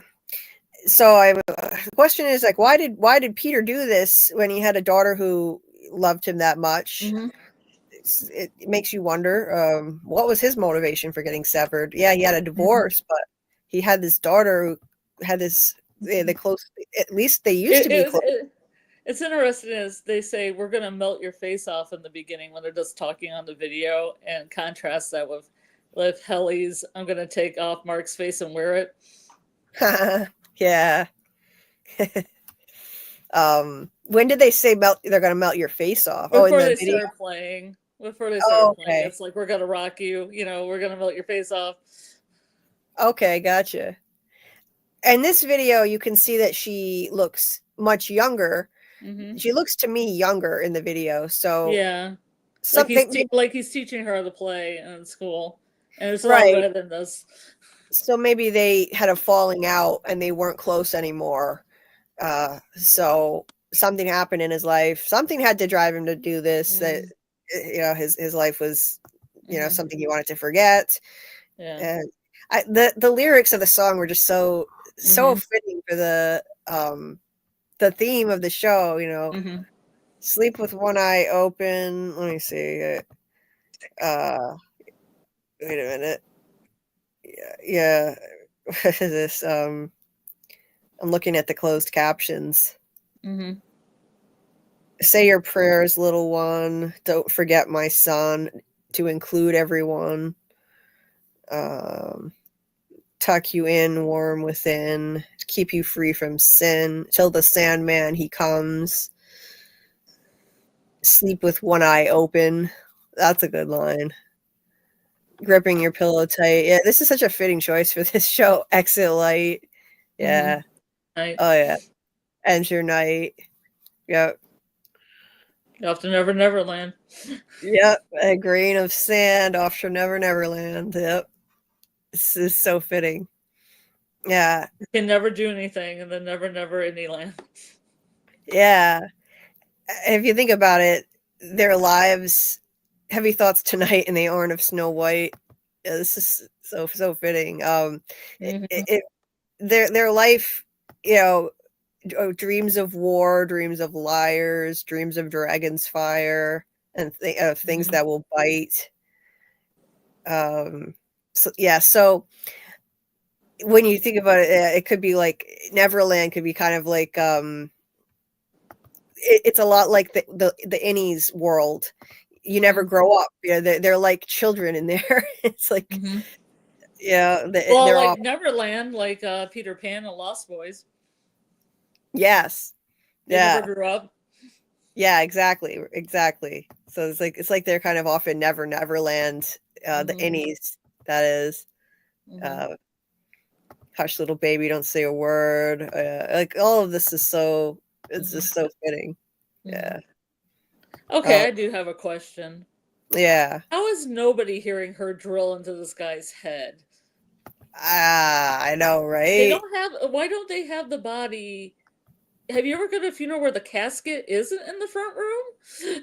No. So why do they have it off to the side? And why, and it's apparently soundproofed room that somebody can drill into somebody's head and nobody hears the drill whirling. I have no idea. I think it's like we have to really suspend our disbelief on that one, because that I was watching it thinking the same thing. How is nobody hearing this? That is impossible. And why is the casket off in the back in a room in the back? Nope, that's never the case. It's supposed to be up in the front of the church. Why is she taking it out of the side of his head when I thought they inserted it through the back of the head? They did insert it through the back of the head. I don't know. I'm so confused. I don't know. Yeah, maybe that's a bit of a continuity error and a bit of a suspension of disbelief situation right here. That's all I can say. Cat Lady said, poor Petey, he took one for the team. Yeah, it sucks. Johnny Utah said, sorry, I got you guys confused with Jeremy. Skeleton Crew is the latest Star Wars show. I know what he's talking about. Yeah, okay. I know what you're talking about. I've seen commercials for it. Oh, there's a mystery sort of like From, but I won't spoil it for you. Is this like a new show? Yeah, it's like a Star Wars show. Okay, then I probably wouldn't get it because I haven't seen the early Star Wars movies, the original ones. Yeah, but I think most of these things are like standalone. Oh, really? I don't know. I think you could watch something like The Mandalorian without a basic knowledge of like Star Wars and still get something out of it. Stuff like that. Star Wars has just never appealed to me. I don't know. Like the first three, you should have watched the original films that came out in the 70s because those were good. You started at a bad time. Yeah, maybe that's why I started with Jar Jar Binks. That was their problem. Oh, Jar Jar wasn't in the early ones. Nope. Okay. They were a lot better. They were better stories, I feel. Okay. Well, yeah, I've heard a lot of Star Wars fans hated those. Personally, there was one that I thought was really interesting. The second one in the trilogy from the 2000s, one where Anakin, starts to turn evil and starts to turn into Darth Vader. Yeah. I actually liked that one, but I hated the first one where he was a little kid. I hated that. I thought it was so boring. And the third one was just sad. I felt really sad for him turning into that. Because it humanized him, seeing him from a child growing up. It humanized him as a villain, seeing how he turned into that. But anyway, I'll go off on a tangent on that. But yeah, I know when you're in a lot of chats, Johnny, you can get confused with with what you've said where and stuff. But getting us confused with Jeremy, I take it as a compliment. Yep. Jeremy has a great life, so we've been compared before. Like somebody said I sounded exactly like a female version of KP. KP said I sound like a female version of Jeremy. Exactly. I don't know what KP's talking about most of the time, but even in this case. Yeah. I mean, I can understand part of it because my voice goes up and down when I get excited in a similar way that Jeremy does. Maybe because you're both East Coasters. Maybe because he's from the Boston area and I'm in Rhode Island, but yeah, like we get excited about similar things and we have similar reactions to things, so I could see it. I can see it. Yeah. Cat Lady said, and that was the most somber funeral ever. I was wanting someone to bust out in song or something. Where is Aretha Franklin when you need her? Yeah, that was so sad. Sandman is all about shedding light on your darkness. The more you repress it, the darker it gets. Interesting. Yeah. Oh yeah, I know something about that myself. Yeah. I should take that advice myself. But yeah, this was crazy. She was savage. Like she really drilled into this corpse's head and took the chip out. Another thing, wouldn't there be like blood and fluid, blood? like at least fluids that they use to embalming fluids. Yeah, you would think it would make a huge mess and probably get all over her as she's drilling. Like, or the casket. Yeah, she'd have little pieces all over her. So gross. Those are brain pieces. Little brain pieces. Yeah. I thought it was cute. I thought this video was cute between them. I guess other people find it depressing. I thought it was a cute moment. You get to see Petey. You get to see Petey as his best self, in June there. I thought it was nice. It was sad though. I just found it so sad. It was sweet, but it was sad. But this I think is an example of her kind of checking to see if he could be remembering something about his life. Was the funeral just too sad, or anything else you want to tell me? Exactly. Like, why did he feel the need to leave? Because he told her this was a mistake, and he leaves. Yeah, she's definitely checking to see, because she knows reintegration is a thing, even though the board refuses to acknowledge it. Yeah, that's one hell of a coat she has. Oh, that coat, yeah. That coat is something. It is, yeah. Look at that thing. It's like a quilt. It does look like a quilt. Her style as Mrs. Selvig could not be any more different from her style as Harmony. Yeah. You have to wonder sometimes. Well, I guess one time they showed her, he was already at work when she came out of her house dressed as Harmony and went into his house. So this is why they stagger everybody's arrival and departure times, because they don't want them to bump into each other outside work and potentially jog memories. So apparently they must schedule it so that he goes to work first and she goes after. So she comes out of her house looking like Harmony Cobell, and he never sees her like that. But you would think, like, there might be some risk eventually living next door. He would bump into her looking like that. Or he took that day off. Right. Yeah, they must hate when they take days off. I'm surprised they even let them. But this was really heartbreaking right here too. This scene was very dragged out. I was like, okay, how long are they going to show him standing here crying in front of the tree? It was awful. But I'm going to tell you something. It wasn't exposition. It was all showing and no telling, which I love so much. Yes, that's how you do it. You know that she was in a car crash.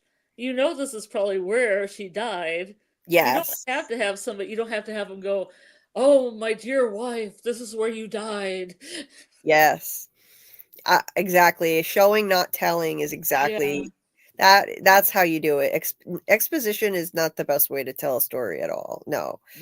You didn't need that. You could just you could figure it out. This must be where his wife died.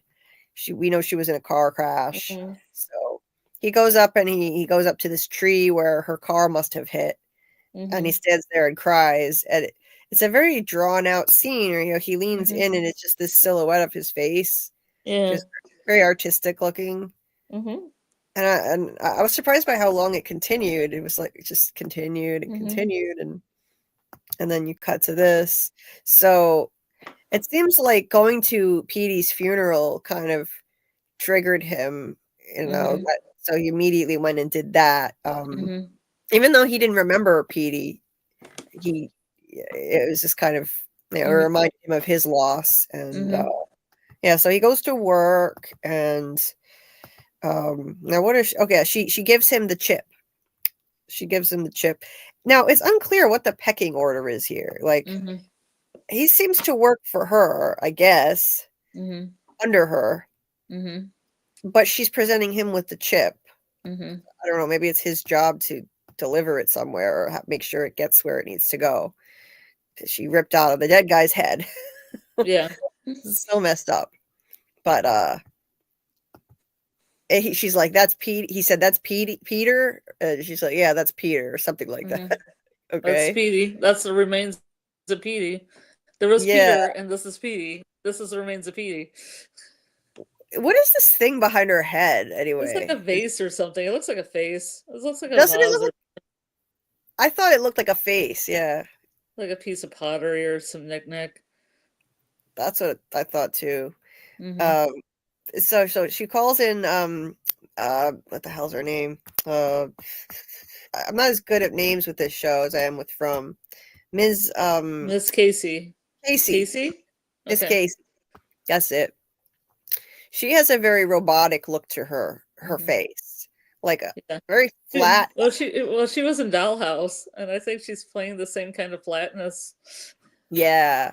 Very, very flat affect, very robotic, kind of dead behind the eyes. Because when the Dollhouse people are deactivated and they're not going on a mission, they kind of walk around a spa and they get health treatments and stuff, and they kind of act like she's acting here. Oh, okay. Interesting. Yeah. Well, she's good at it. She's got a type. She does. She fits this niche really well.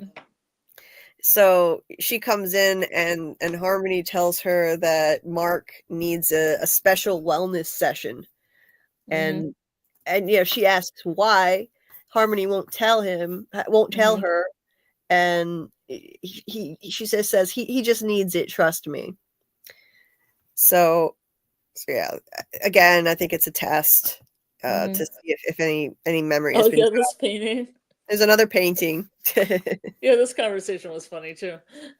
Yeah, I forgot about this part. I guess part of his job is to go around dusting the artwork. Yeah. He said it makes him too nervous to drink out of this fountain, like because the guy's gonna fall. Oh yeah, that's so funny. Yeah, makes him nervous. Yeah, because it looks like say like he couldn't drink out of this fountain because of the painting makes him nervous. Yes, yeah, so funny. Because they're worried about Kier in the painting falling off the cliff. Yep. That looks like a camera up there. I think they are cameras. There's yeah. A lot of those. Yeah, that's a camera. For sure. The two of them these guys are so similar. They're so reverent of Kier and these paintings. It's cute.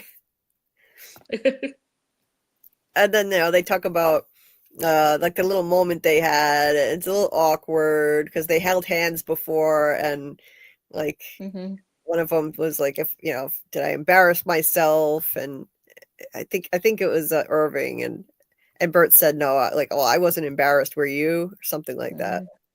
Yeah, cute, really cute. They're so cute. That's funny too. Because he doesn't get his outie doesn't get sleep, and it just means you're a party guy, Disco King. Yes. Yeah, because he nods off at work. Yeah. and Bert said it just means you're a party guy, Disco King. Cute.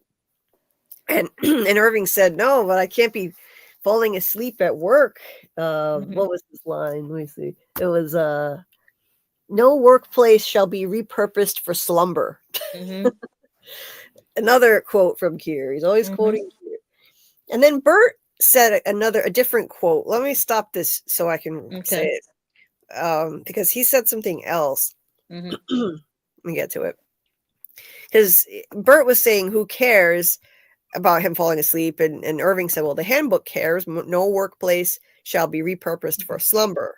That's from the handbook, which is pretty much like their Bible. And, oh, this is interesting. Okay, so Bert says, I know the handbook, old man. I'm more of a first edition guy. And he says, he quotes it, the original word of Kier, and I shall whisper to ye dutiful through the ages. And then he goes on, in your noblest thoughts and epiphanies shall be my voice. You are my mouth, and through ye I will whisper on when I am 10 centuries demised. Interesting. So, yeah, and I'll whisper to ye through the ages, and your noblest thoughts and epiphanies shall be my voice. You are my mouth. Through ye I will whisper on when I am 10 centuries demised. So it's kind of like older versions of the Bible, or like different translations of the Bible, or Old Testament versus New Testament. It reminds me of that. Well, see, it also reminds me of what I was thinking about, where like maybe the original works of Kier are a little bit more open than later ones, because it seems like he's talking about speaking through their epiphanies. Yeah. Not his words, but their accomplishments and epiphanies. Yes. Having minds of their own and not just, following the word of Kier and nothing else. Like, now this is reminding me of the character Ford on Westworld, so right. Sir Anthony Hopkins. Oh yeah. Okay. Yeah, he puts a good time in there. It'd be worth it just to watch like the first 2 seasons, because he's in there. Yeah. He was the guy who created the robots in Westworld, but it kind of sounds like the same. You guys having your own thoughts. It's you could probably guess what it's all about. Similar. Right. It's yet another show on my ever increasing watch list that I don't know when I will ever get a chance to watch. Yeah. But he's. Well, you don't have to watch the first 2 seasons, because the other 2 are just okay. Yeah, I heard it really went downhill. People didn't like it anymore. But I think I would like it better once it gets out. I heard it's not always set in a Western setting, because I don't like Western. Yeah, but it gets worse when it gets out of the Western setting. Oh no. It means you'll be watching the seasons that nobody liked. That sucks. There's somebody in it that I really like, Josh Lucas. I've always liked Josh Lucas. He was I had a crush on him ever since he was in Sweet Home Alabama when I watched. Yeah. And he was a perfect addition to the show. I mean, he's Southern. He has that Southern charm. It's perfect to be in a setting like that. I'm assuming he was in the part that was Western. But yeah. I don't know who playing. I don't remember that name, so I can't tell you which character. Oh, he's been in a lot of things. He's been in a lot of things, a lot of movies over the years. But anyway, wait. So Westworld has more. How many seasons? It looks like it only has 3 seasons. Westworld. 4. How come I looked it up and it says 3? Because we don't talk about season 4, Julie. I literally Googled it. Season 4 is so bad, no one wants to talk about it. Everybody wants to pretend it didn't exist. This is so weird, because I Googled it and it says 3 seasons, but then I clicked on episode guide and it does say there's a season 4. So even Google doesn't want to admit that there's a season 4. That's weird. Okay. Exactly. Jeez, that sucks. Anyway. Flash. Yeah, I think it says only watch the first one. I say watch the second. I say watch the second one because of the one actor, the one Native American actor in that episode is very, very touching, and I really like that episode. It's my favorite the second season, if not the whole series. So the first and second seasons. Oh, gotcha. Okay. Just the ones without Aaron Paul in them. Give over those seasons. Okay. Though there are some scenes where Aaron Paul where he does a really good job, but he's just kind of playing the same guy who played in Breaking Bad, pretty much. Right. He's got a type like everyone else. Yeah, certain people are kind of typecast, and they tend to play the same roles in everything that they're in, like certain actors. Yeah, I get you. Hey, Chrominockel Fletch popped in and said another short stream. This one actually is going to be way shorter than the others. So it is going to be shorter. We're close to the end of this one. We're nearing the end of this episode, and yeah, so I think we're actually gonna for this is gonna be like normal for like I know a 5-hour stream is nuts for some people, but for us that's short. That's normal. Thanks, Fletch. Thanks for popping in. Anyway, let's see what else is in the comments before I continue. Okay. It'll be easier actually with less people watching and commenting. There's less temptation to stay on for 7 hours. So that's the plus side of that. It was just this quote like here that made me think of Ford, because Ford had put certain reveries and stuff into the robots. I guess I could call them robots. Right. And it reminds me of this. He doesn't just speak to us through the handbook or the paintings. There's something else there. There's a core, you know? Yep. Yeah, he said he doesn't just speak to us through the handbooks or the paintings. He finds other ways. That was the whole quote. Mm-hmm. Yep. So that's interesting. So it's like he's kind of saying, yeah, like you could have your own personal epiphanies regarding Kier. You don't just have to read the exact word of Kier through the handbook that they've been brainwashed by. And Irving is just kind of bewildered and says, I don't understand. you know? Yeah. But yeah, that was an interesting scene for sure. Oh, this part is so interesting. Okay. Before we started though, hold on. I'll check the chat because I'll read a few comments from the chat, and there's not much. So Jar Jar Binks, your humble servant, said Dieter. David said exit light, enter night, exit conscious, enter unconscious, never land. Yeah, absolutely. All is mind, demons equals demon. Mon relates to the moon and the waters, the emotions, and D is negative. So a demon is just a negative emotion. Carrying demons is carrying negative emotions. Oh, that's so interesting, David. I love your insights. So cool. Human, light manifested. Individual inside of you is a divided duality. Ooh. Oh, I like that. A divided duality. Yeah. Cool. Devil, devil, devile. Let's see. Corella Deville. Yeah. Devil. Let's see. Developing your consciousness when your mind is trapped in a low frequency. Red, because red is the lowest vibrational color on the sound to light color spectrum, the surface level. Okay. What was cute? Oh, the scene with the maybe with from the funeral with the Christopher Walken. Oh yeah, maybe it was that. It was that. Irving and Bert. It must have been those guys. David said grounded animals like dogs are symbolism of beasts of the earth, matter, ego, lower frequency, and flying animals like birds are flying in the air like spirits or higher levels of consciousness. Interesting stuff. I worry Irving is malfunctioning, Doc said. Malfunctioning? Interesting. He's a robot? Yeah, I don't know what that means. Maybe something to do with the severance in his head, the chip in his head. David said the war between optics, visuals, and the psyche management ecosystem is what we see is not always how we remember it. Okay. You only need to watch one season of Westworld, all the rest were that bad? He apologized. Yeah, I know. Hopkins was a big deal in it.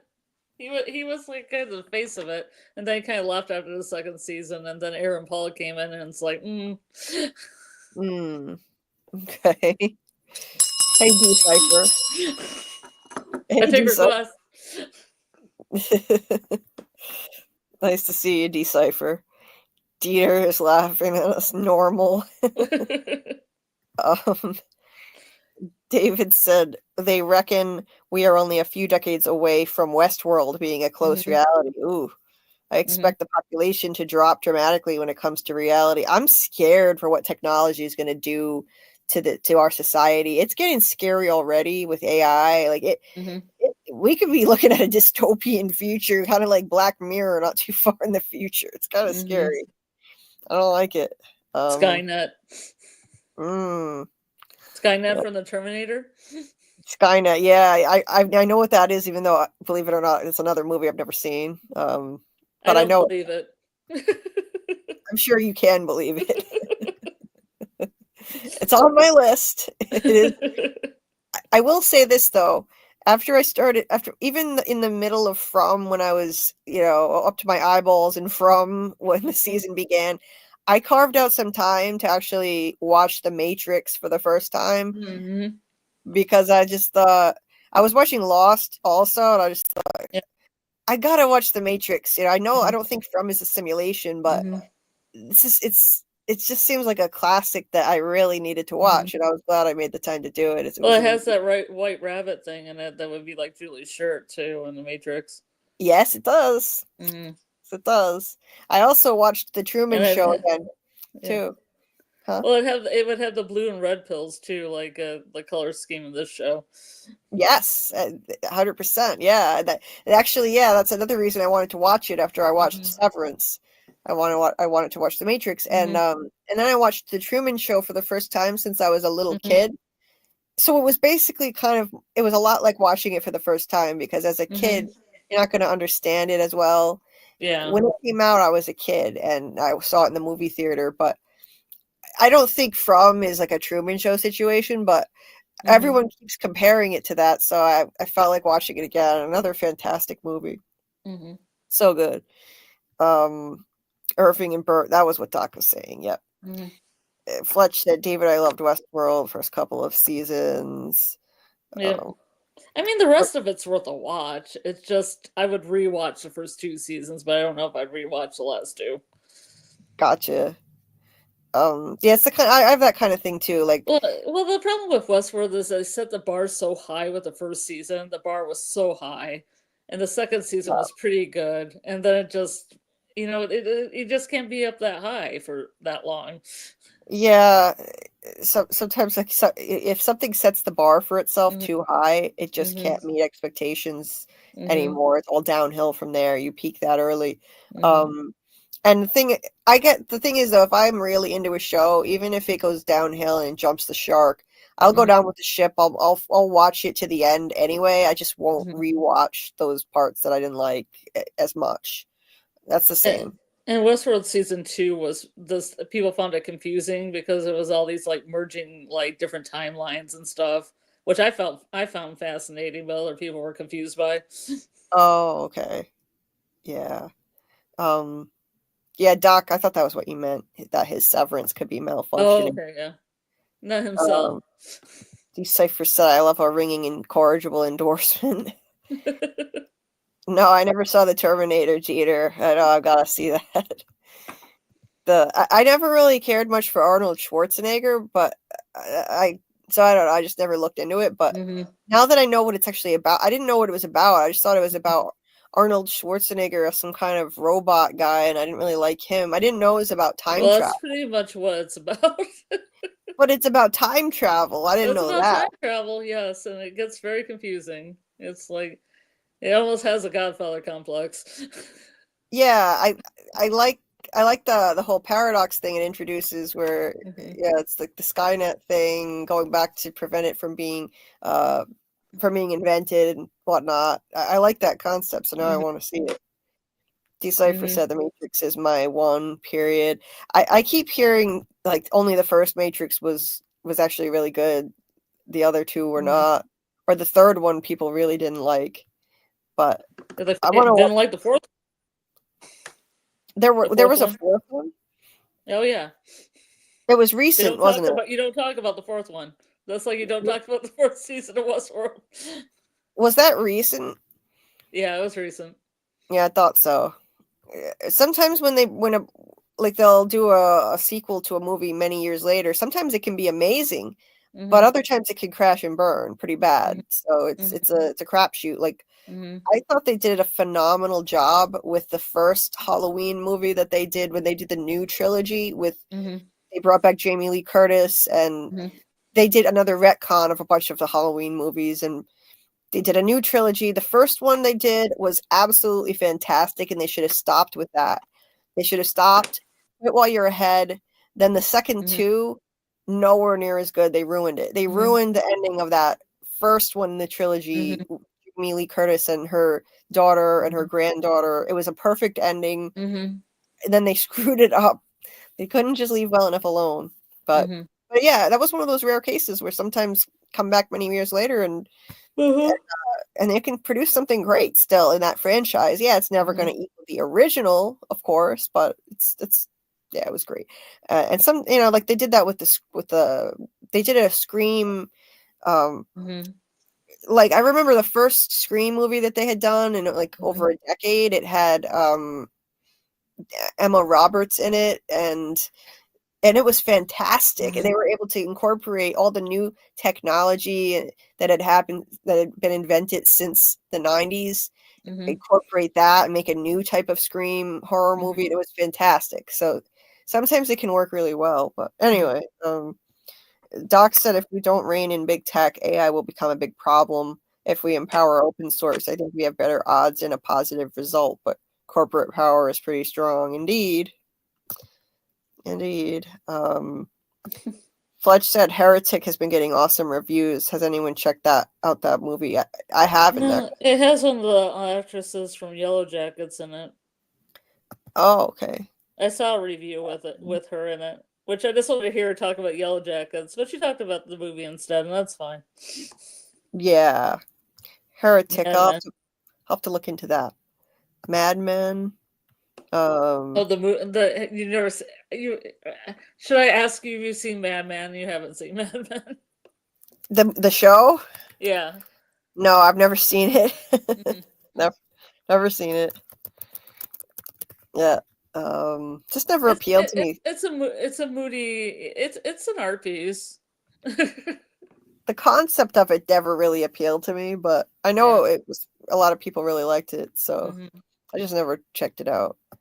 I just crashed this channel. Decipher, you're funny. Well, I was working like in freelance writing and graphic design, so everybody I knew was just in love with Mad Men at the time. Yeah, it was really popular. Because it was basically the same as what we were doing in our jobs, except set in the 60s. Yeah. Chrome and Uncle Fletch. Yes, David is always spreading his knowledge, either it's from or Severance. Absolutely. David is a really smart guy. Always insightful, fascinating, deep concepts that he brings to the table. Doc said Heretic pulled me in from start to finish. I ended up staying late to finish watching it. David said Westworld and William is screaming at the sky with dismembered robots, unable to find the objet petit is exactly the same as Fred screaming at the sky with his dismembered wife in Lost Highway. I know all that, and you don't know any of that. I don't either. Yeah. Arnold dies every time. Dieter said Arnold dies every time, so you're gonna like it. Oh, good. Good then. He always says that stupid "I'll be back" thing. Hasta la vista, baby. That always sounded so corny. That's why I never watched it. Just that silly catchphrase, and it's just so silly. The Matrix films are about being transgender? Really? The trilogy's co-director says that was the original intention, but the world wasn't quite ready. That's interesting. David, how do you know all this? You make us feel stupid, Dieter said. How do you know all this, David? What in the world? You're like some kind of genius here. I studied film at uni, and Lacan/Lost Highway was my major essay. But you know a lot more than just film. Like psychology, history, mythology. I really like David Lynch and Lost Highway. Just about everything he's done. Yeah. Decipher said, are both of you too old enough to realize the caustic nature of attachment to metal? I don't know. Like Metallica? I don't know anything about that. So I don't know. Fletch said David looks like a whole encyclopedia. Dieter said Matrix 4, they just wanted to refresh it, I guess, but they fucked up big. It didn't feel serious enough. Almost a comedy. It's good to turn off your brain and watch it. That's it. I would watch it just because it's part of a franchise that I really like. So I still need to watch 2 and 3 first, though.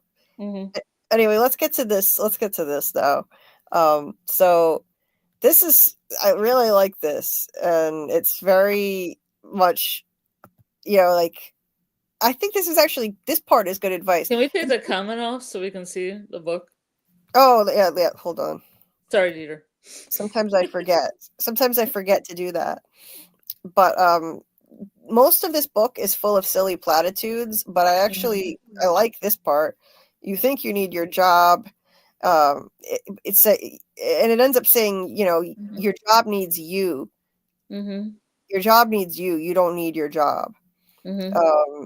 I've lived abroad as a vagrant, abstaining from my own money to rely on the charity of strangers. Most were beggars themselves, and yet they were happy. So that summer, I was happy too. Yes. Interesting. I really like that. So this isn't just full of platitudes. I actually like what he's saying there. Mm-hmm. Yeah, it's very like anti-capitalism, anti-establishment, like not just capitalism, but just in general. It's you don't really need money that much. Like, you could be happy just being a vagrant, like this person said. Job, as it says, so for that summer was I, as in happy. Your job needs you, not the other way around. Let me see. It shows a little more. Wait a minute. I'll share it again. It doesn't show much, but imagine, for instance, if our tragic concessions worker, whose name I have since learned is Alan Miller, awoke one day and instead of coming in for his shift, simply said no. What if when someone asked him for lullabies, his answer was a firm and confident no? What's a lullaby? Yeah, I don't know what a lullaby is. But yeah, I actually really like this. It's like very much stick it to the man kind of thing. I like that. Like, what if everyone just stopped showing up for these things? Like, just everybody just collectively just said, you know what, screw this. I like your pausing. I like your pausing here too, because it has the two shots together, which is nice. Yeah, I like how they did that, overlaying the page over the shot. Really nice. As always, really artistic cinematography here. But yeah, I really like this, actually. This section is insightful as hell. And it's like Bartleby. It's like the story Bartleby, where he just says no. Like, I prefer not to, is what he says. It's a story about a guy that says I prefer not to. Oh, really? I never heard of that. Interesting. What's it called? Bartleby. Barnaby? Bartleby. Bartleby. Okay. I think they made a movie on it. Maybe like 10, 15 years ago. See, this is what I need to learn. I need to learn how to say no to people. We'll read this book.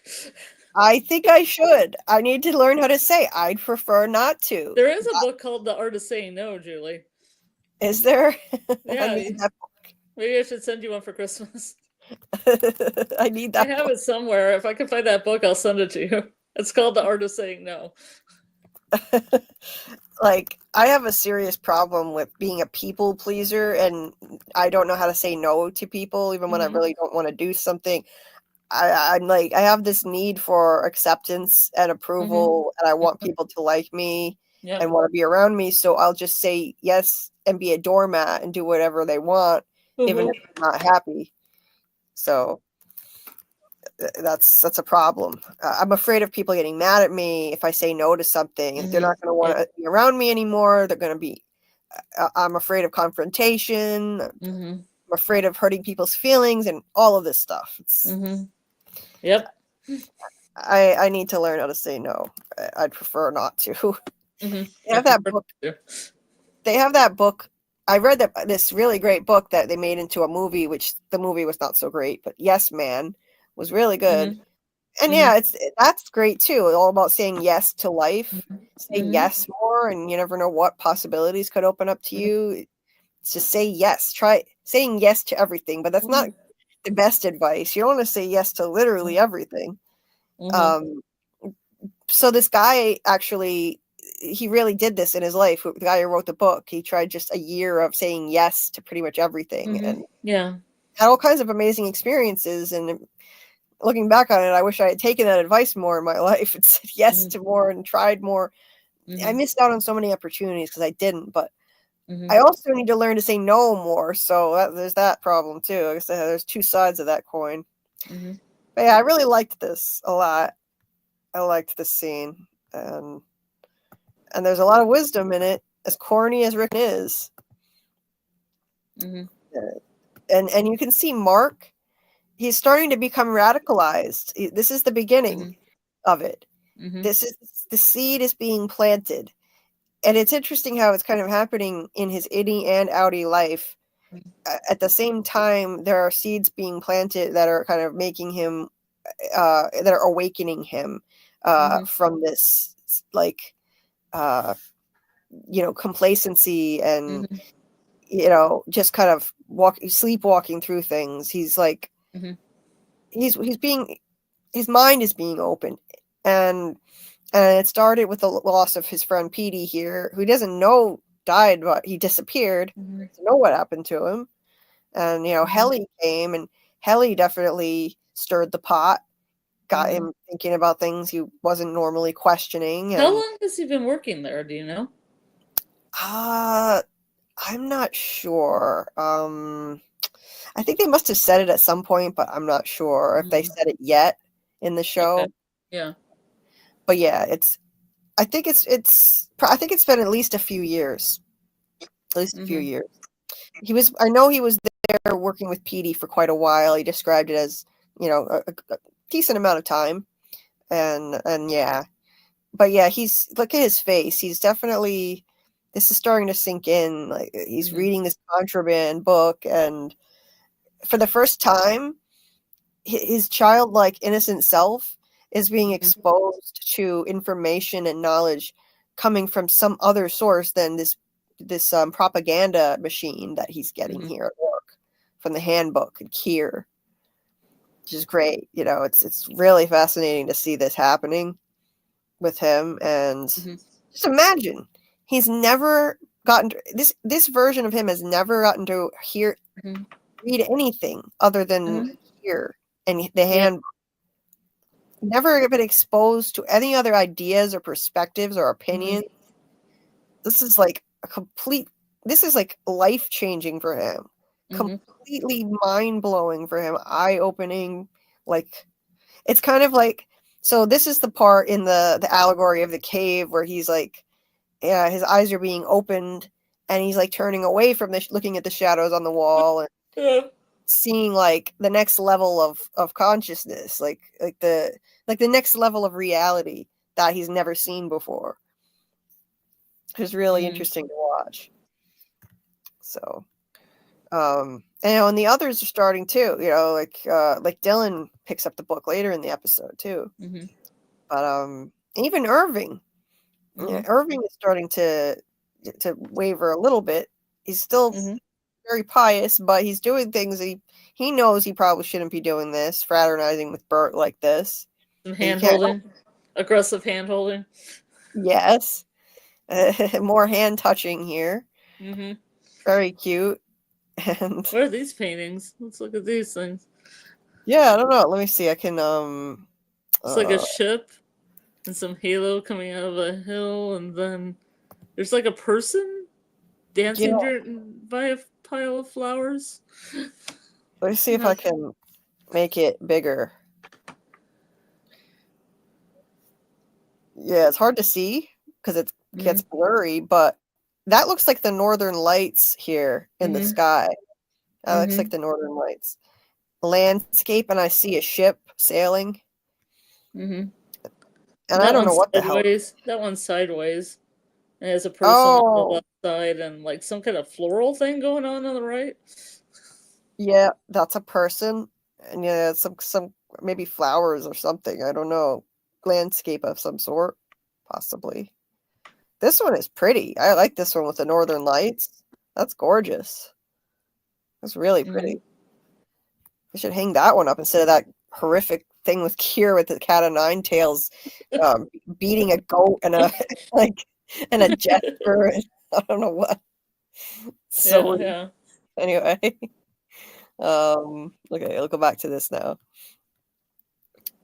Okay, so yeah, we go back here, and this is when I saw this scene. I first watched the scene. I was like, "What is she doing?" She's got this cord in her hand, and she has this look on her face, like, everything's fine, no big deal. Oh, meanwhile, there's your favorite painting. There's the thing I was just talking about. Here's Kier beating these 4 things. Oh my god. The Irving and Bert think it's so beautiful. I wonder how many Severance fans have this painting somewhere in their house that's hanging over their fireplace. Oh my god, yeah. They could sell some of these paintings from the show, like fake replicas. Notice how even like the seats here are green. The whole wellness center, it's trying to evoke a sense of nature, like, because they never actually get to go outside, and that's pretty bad for the psyche. So even though their outies go outside, they don't remember. They've got fake plants here, or maybe real, actually, probably real. Like, I don't know. Is that like can they? I guess you could have that. Yeah, of course. I've seen like a ficus or something. Yeah, a little fica tree or something like that. So yeah, Mark goes for his special wellness session, and I'll just skip ahead by like 10-second intervals here. So yeah, Helly just is walking out like everything's fine, and then you see the cord in her hand, and I start to think, uh-oh, what's going on here? Here we have, of course, this gigantic office space with. I love when they show the wide shot of it, how ludicrous it is to have 4 little cubicles in a giant space. Why? Again, it just seems like this is some kind of experiment. Why are they using a giant space for 4 cubicles? It's bizarre. Because she picks up the trash can, and then you really know something. You know something's coming for that. This is a really good, interesting shot with him all the way to the left. Yep. Yeah. Yeah. He rifles through Mark's little filing drawer and finds the contraband book. Again, I wonder, why are there no cameras watching him right now? Why aren't they coming to confiscate that book? I don't get it. Now she tells him that she likes to have people sculpt what they're feeling from clay. So that's interesting. And she, meanwhile, she's watching, which is so intrusive. This is supposed to be some kind of therapy type of session, and there's literally a camera hidden in one of the plants watching. So yeah, she gives him the clay, and so like this is an interesting way they keep cutting from like the different characters, but you feel like this mounting tension rising with what Helly's about to do in the meantime. And what is Bert doing here? I forget. I don't remember what he's doing here. So yeah, he's sculpting, and then it's pretty clear then what she's about to do. She's not kidding around. I mean, she is hell bent on getting out of here. What come hell or high water? Like, she realizes at this point she's already given up, and it hasn't even been that long. That's how much she wants to get out. She doesn't see any other way. So, and what does he sculpt? He sculpts a tree. A tree, and faraway tree. What? A faraway tree. A faraway tree. Yeah. He sculpts a tree, so that's I mean, I love how they did this because they didn't tell us through exposition, like you were saying, but it's pretty clear that this is really quick. What? I'm sorry. No, it's just really quick how fast he did this tree. I mean, how much time has elapsed here? Not much time at all. The way they filmed it sure didn't seem like it. The way they kept cutting back and forth, it made it seem pretty quick. But obviously that would take some time. But yeah, like it's pretty clear that his wife died in a car crash hitting a tree. He went and visited that tree in this episode, and so so he had the candle in the wellness center too, the red and green candle.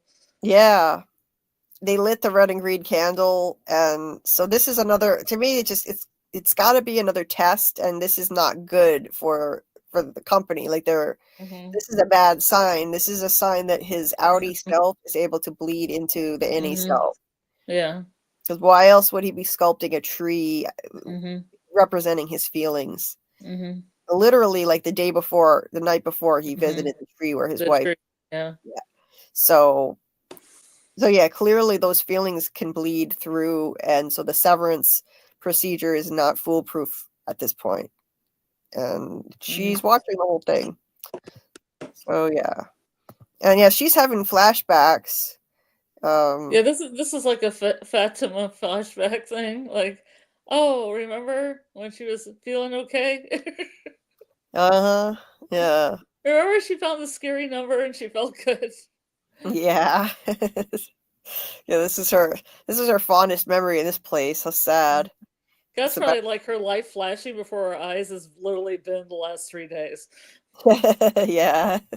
Because it's like she's only 3 days old. It's crazy when you think about that. That's really how it is. This version of herself. So yeah, pretty gnarly scene there to end with. And that was that. Yeah. Yeah. I didn't have to wait a week when I watched this. I couldn't control myself. I did watch the next episode immediately because I just couldn't. I normally space them out one at a time when I watch thought-provoking shows like this because I want to digest it. I want to really think deeply on it, write notes. Ideally, it's better to space it out even more than a day at a time, but that's the most willpower I have with shows like this. And this is one where I hit play on the next one immediately. Like I think Doc in the chat said he did. He had to see episode 5, and I don't blame him. Well, my theory is she's probably alive in some sense of the term, unless she's Juliette Lewis, who, like, you know, did you remember Wayward Pines and Juliette Lewis's character just died on the 3rd episode? Spoilers, I'm sorry. Spoilers. Yeah, that was shocking. I wasn't expecting that. Yeah, unless she's Juliette Lewis, who likes to die a lot and like the stuff she's in. Yeah. Because you don't expect to see a major character just suddenly get killed off early in a season or a series. So I remember being really shocked when I saw that with her. I forget what Irving is doing in these last scenes. What is he even doing? He's walking around the optics area. Okay, Does he see something? He's looking at something. Yeah, he's looking at something. Well, let me check. I forget. Let's see if I missed something. Because this is a kind of a montage of, significant things that they're all doing. So I feel like he must be doing something of significance. Okay.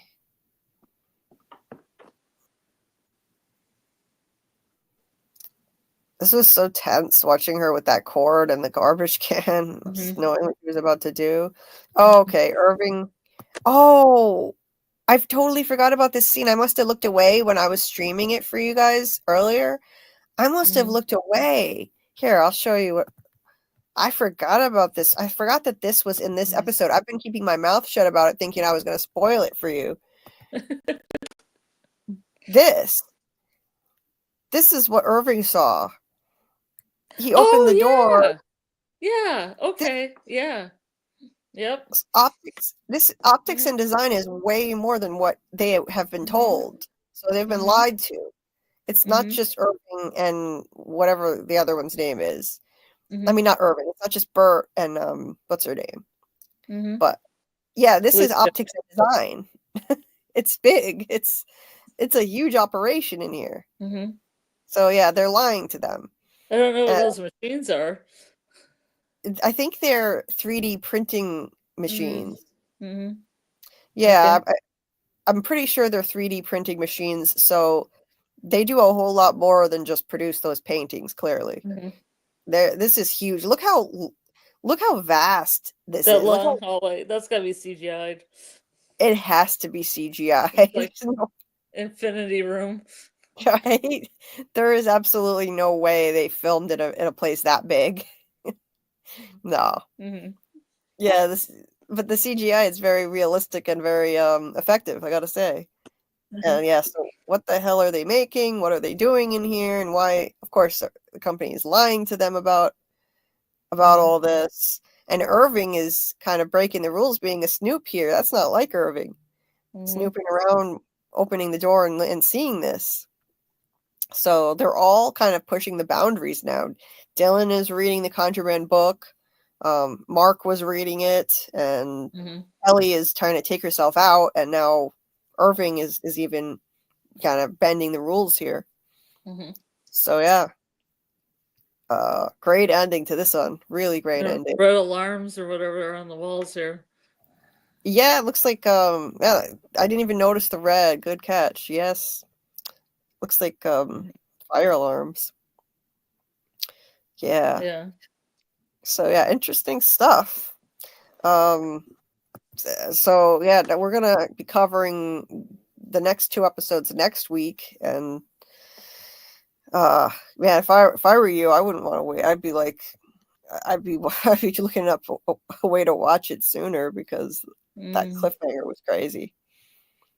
Yeah, but I can wait. But you have more willpower than me, though. You you can wait. I can wait. Yeah. So yeah. So yeah, what do you think they're doing in there? Do you have any guesses? Like, what are they making in there? I have no idea. Little effigies of Kier. I wouldn't have any idea either. Like, if you had asked me that watching that, I wouldn't have any clue. Because I was not expecting that. I honestly don't know, unless they're little stitches, little Trotskys or whatever they're called. Yeah.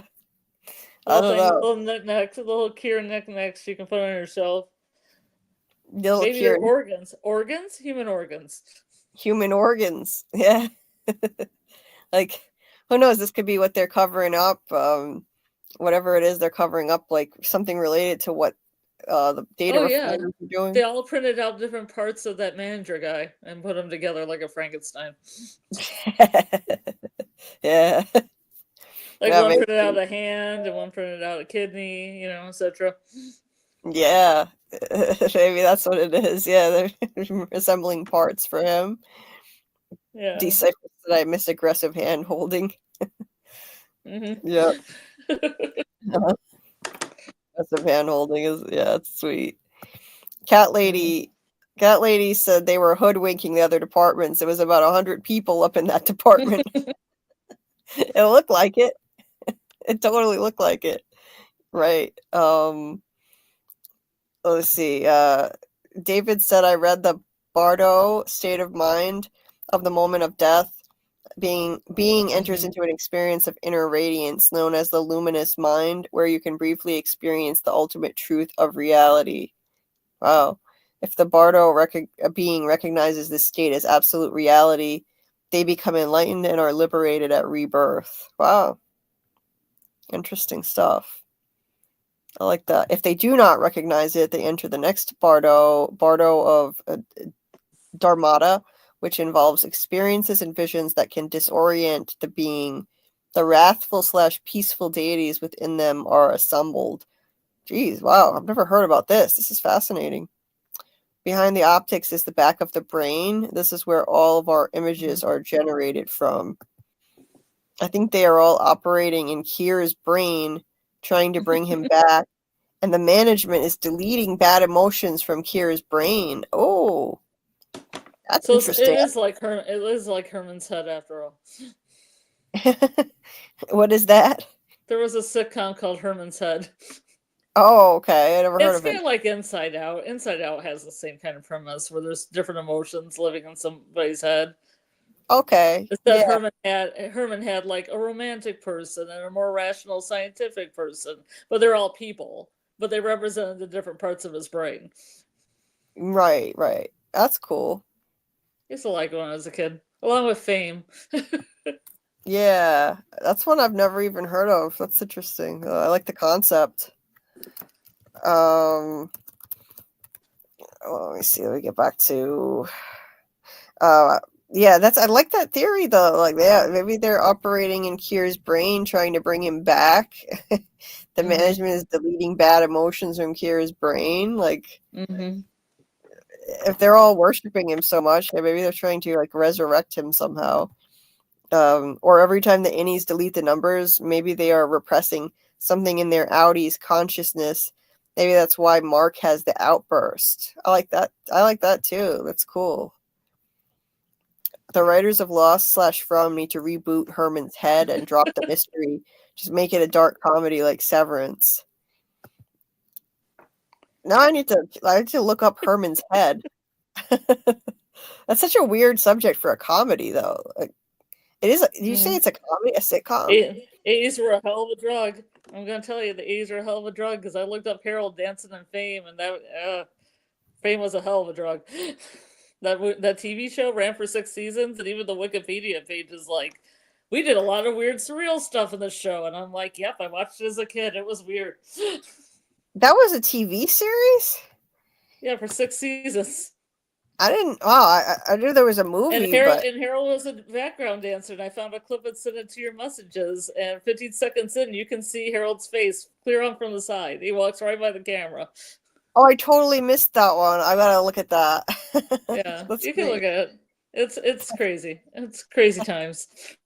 That's so weird. Yeah, I mean, I like a lot of shows from like sitcoms from the past and stuff, but I mainly just watched like Cheers and All in the Family and like some shows from the 50s and 60s. Who's the Boss? Cheesy sitcoms like that. Well, Cheers isn't cheesy. Cheers is a classic, though, in my opinion.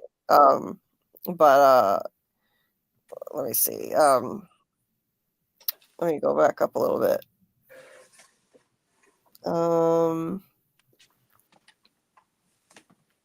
The guys behind Lost, From, and Westworld were influenced by Lynch for sure. I need to check out more of Lynch's work. I just hope they don't go with the whole open ending thing that apparently Lynch liked to do, because I don't like open endings.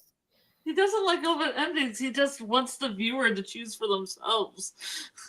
Yeah, but that's the same thing as like. But you have your own brain. You can choose for yourself. You don't have to be spoon-fed what a show's about. I want to know. I want answers. I need answers.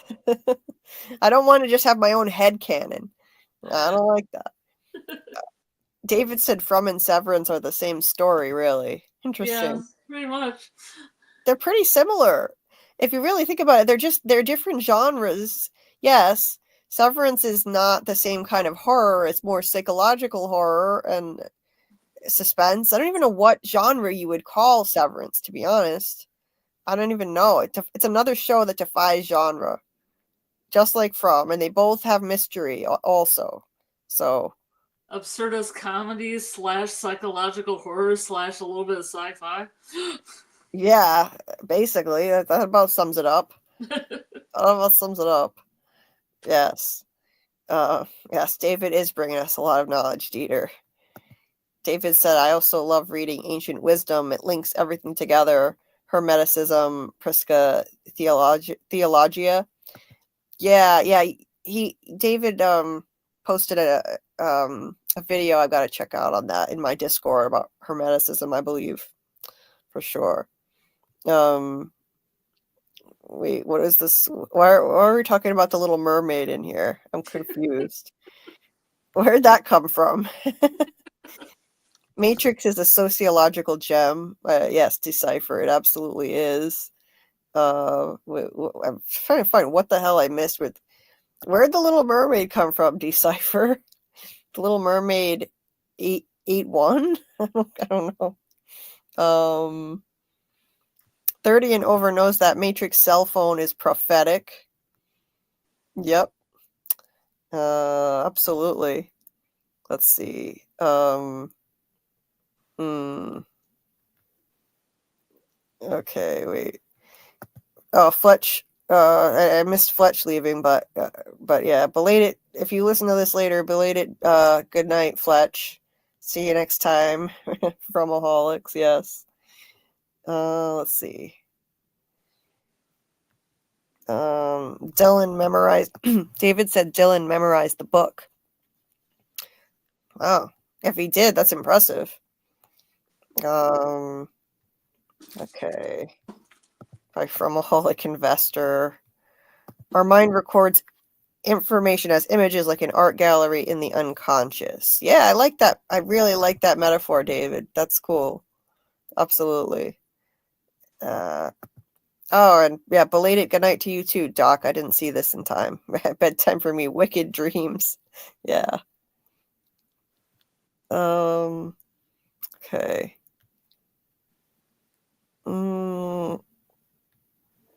Cat lady, no dancing, no prancing. Yeah, I don't know. Some of this I'm not following here. Decipher is being saying some stuff I'm not grasping here. Maybe I'm just tired. Decipher said I can teach you philosophy as a BA. Oh, do you have a bachelor's in philosophy? Really? Philosophy is a very interesting subject. I took some psychology classes. I like that. I minored in philosophy. Oh, cool.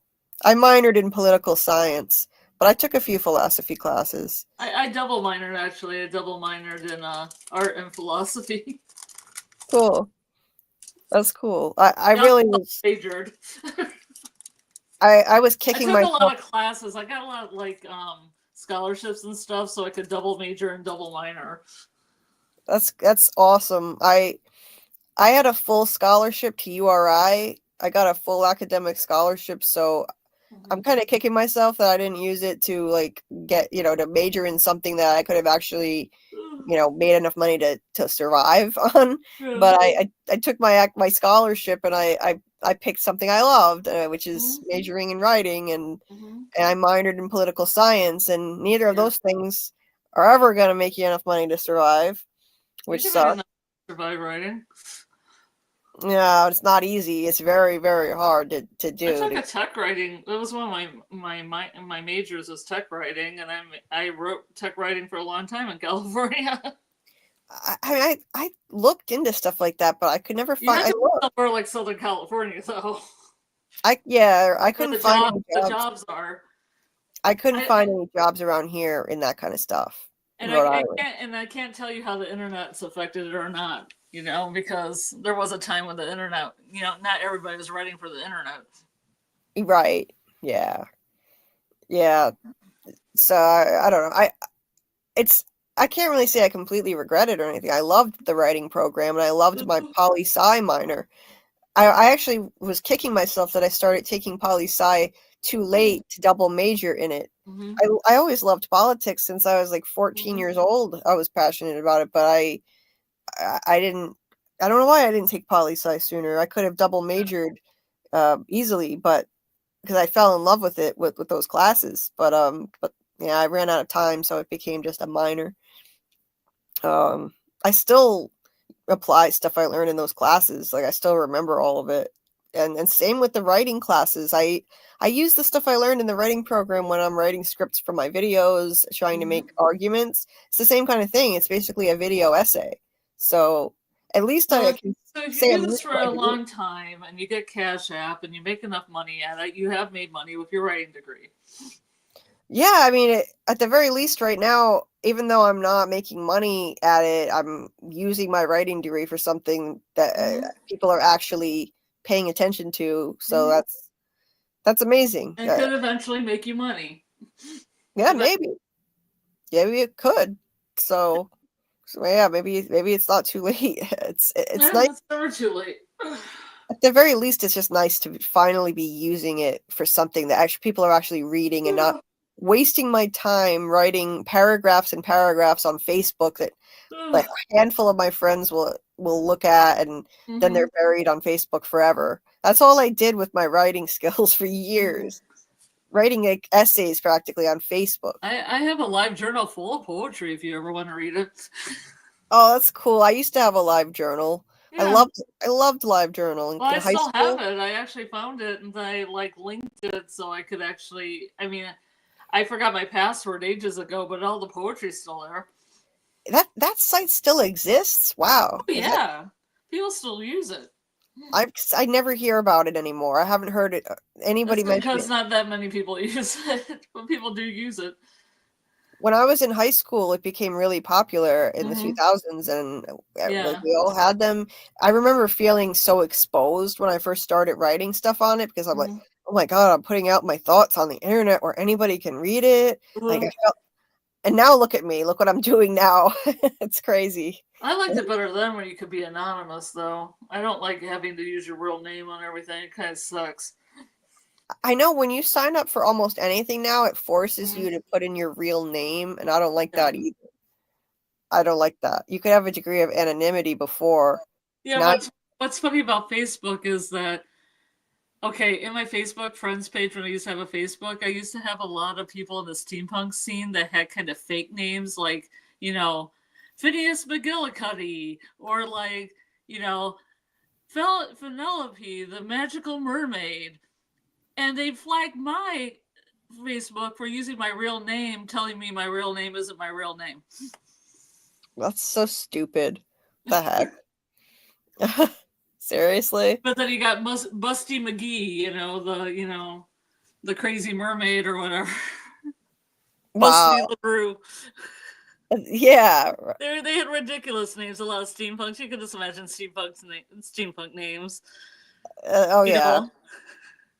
And yet that's okay? That doesn't get flagged? Nope. That's my name, my actual real name. That's so dumb. Twice. And that's why I don't have Facebook anymore, because I'm like, they wanted me to send my birth certificate, my, all this private information to them so I could have a Facebook account. Why? What the hell? Yeah, no thank you.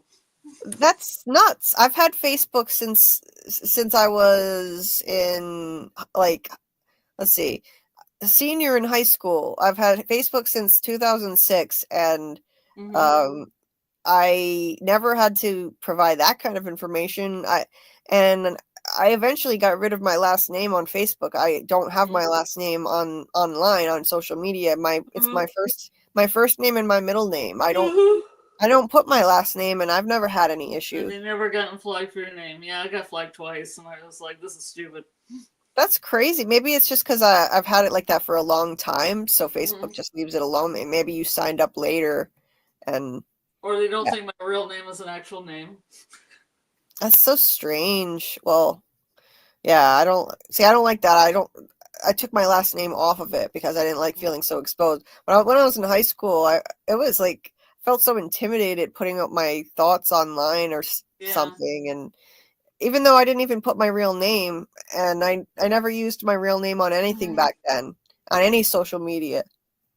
I kind of dug LiveJournal because that's when just like the internet was more subcultural. So your little goths and stuff were all finding each other, and it was so exciting to find people that were just like you on the internet. Oh yeah, I mean back then though, I was too shy. Like I was afraid to talk to strangers, but I remember there were chat rooms you could go in and like just talk to strangers. And I was in high school and I was like too scared to talk to strangers. Like I don't know what I thought was going to happen to me. You're just chatting with people. And now look, I have a channel and I'm like talking to like strangers and making friends with them all the time. Yep. It's crazy, I was so scared to do it back then. I mean, I was young and it was a new concept. The whole concept of, putting yourself out there online. Yeah, I had internet since I was a kid in the 90s, but there was no social media and YouTube. That didn't come until the 2000s, where you could actually put your own self out there. You could put your thoughts out there. That was big. That was a big. But now it seems like you have to put yourself out there and you have to brand yourself early. You have to have a brand. Yeah, apparently. It's kind of ridiculous. It's like kind of taking the branding that graphic design teaches you and taking it to extreme level. Yeah, that's strange. And like certain companies are just buying up everything else, so you can't have a YouTube account unless you log into a Google account first. Yeah. And you have to put in personal information into your Google account to have a YouTube. I don't like that either. Facebook owns Instagram too. They have to start breaking up these companies. Everything is swallowing up everything else. It's a problem, actually. Decipher said Decipher does have a bachelor's in philosophy. Oh, that's cool. Concentration in applied ethics and law. Very cool. I graduated in 2010 with my bachelor's in writing. Dieter's ringing the bell. Yeah. Oh, Dieter, yeah. I forgot to make you a special mod, Dieter. Oh, and Scarlet, I need to give you the co-host status so that you can start highlighting comments too. So I just need an email address. We can finally do that. I didn't know if you wanted to do a spoiler section. Oh shit, yeah, I completely forgot about that. Yeah, it's not necessary tonight because we don't really have anybody wanting to talk spoilers anyway, so that's fine. Talk spoilers on your own? Well, the chat's quieter although Matt Gilbert's here now, but I should get off and eat something. I want to catch up with the chat at least, though. Decipher, I have not seen Sons of Anarchy. No. But I've heard it's good. Have you, Scarlett? I've never seen that. No, it's just not my bag, baby. Yeah. It isn't a topic that I'm interested in watching, quite honestly. Yeah, I don't even know anything about it, so. It's about a motorcycle gang. Oh, yeah. Doesn't sound like something I'd be into, but. Kind of like when people mention The Walking Dead, I'm just not interested in it. I mean, no offense to anybody who likes The Walking Dead, but I'm just not interested. And me too. Cyber Queen Media made me watch A Book of Carol. They didn't make me, they didn't force me, but I watched it out of my goodness for supporting their channel, and it was fine. I mean, not The Book of Carol, Daryl Dixon, the first season when they're in France, because I thought, okay, because they had a scene where these nuns in a coven were like, they had kung fu nuns, and I was like, okay, I can stay for the kung fu nuns. Right. But it didn't hold my interest. Like, the characters and stuff in the show just didn't hold my interest. Gotcha. I don't like the idea of building up a character just to kill them. Like, oh, I really like this character. Oh, they're dead. Next. Yeah, that sucks. Yeah. I wouldn't like that either. Yeah.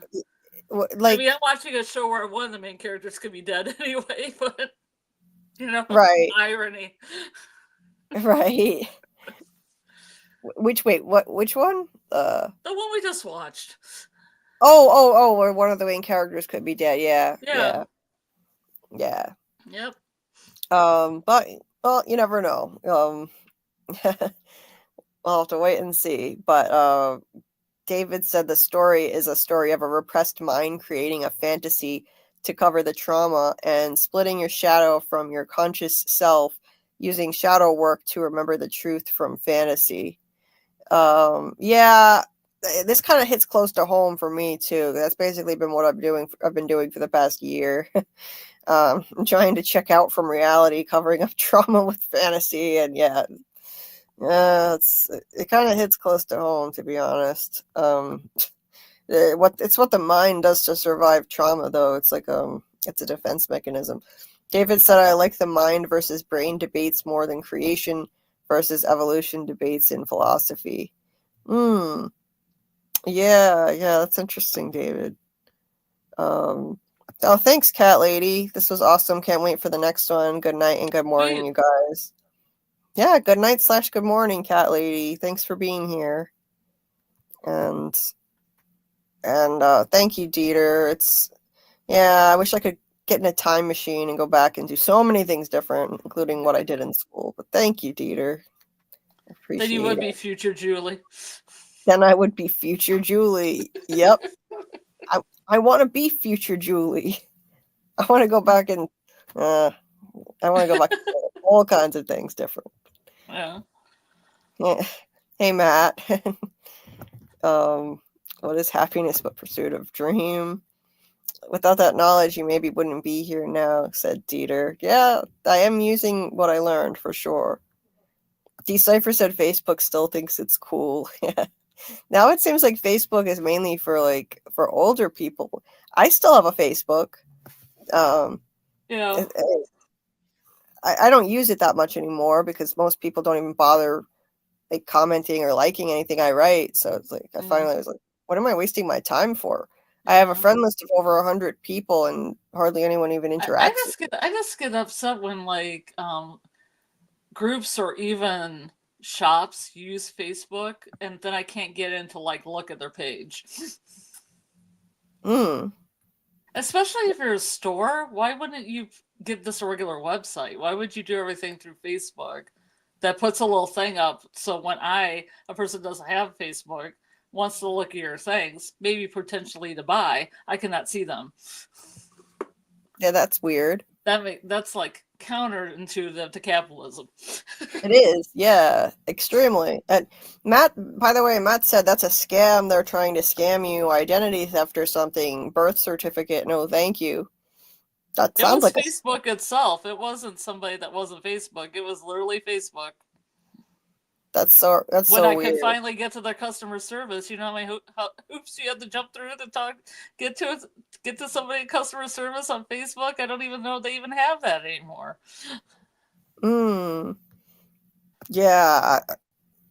I don't know. I don't think they do. They probably don't.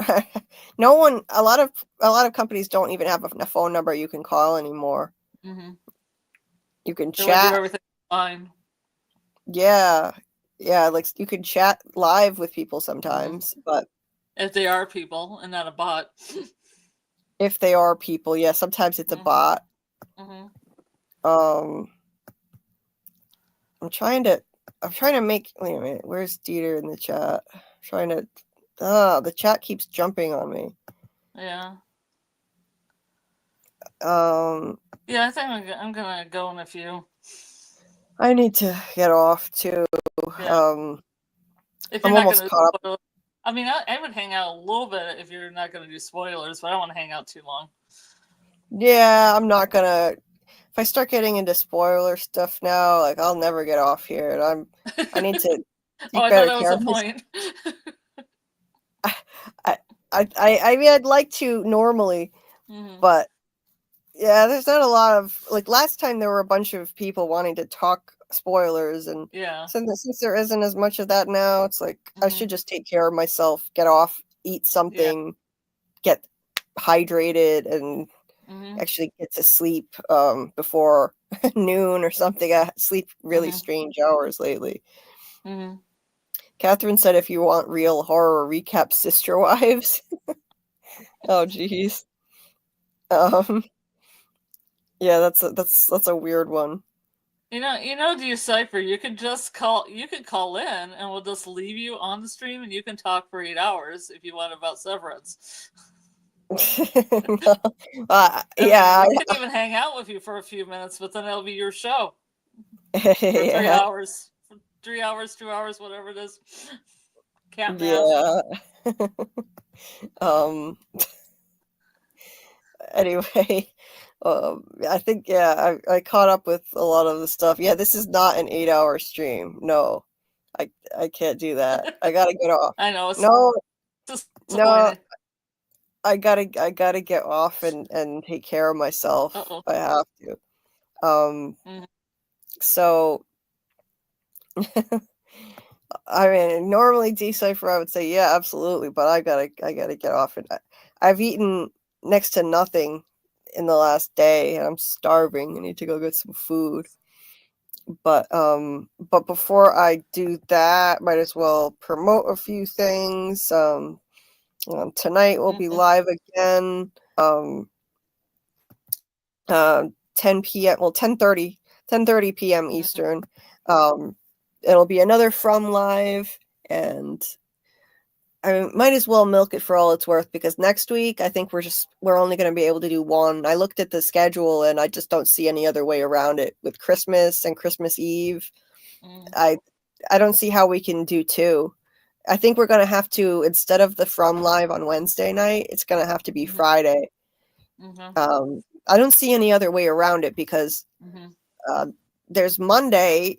I mean, Monday is an option, but that's the only other option. Then there's Tuesday's Christmas Eve. That won't work. Wednesday's Christmas. Thursday we have the watch party for Severance, and then Friday is another option.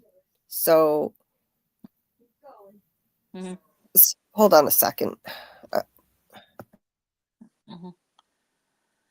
Okay, well, I actually want to go. Sorry. I want to go. I want to go really fast. Okay. Okay, I'm back. Sorry, my mom was just saying something. I was asking her what it was. Anyway, yeah. So yeah. I guess we'll have to work that out for next week. We'll figure it out either Monday or Friday or whatever. I like Friday. Let's do Friday. Yeah, Friday works. And tonight we'll do another one. I don't know how much you feel like being there. No pressure. I know you have stuff you probably want to do too. Umbra will be there, so does anybody do it on Monday? Maybe we should do it on Monday. Monday's an option. I could be the first one at the gate. Maybe Monday would be interesting. I think Monday might be interesting to do. Yeah. That's like a funky experiment.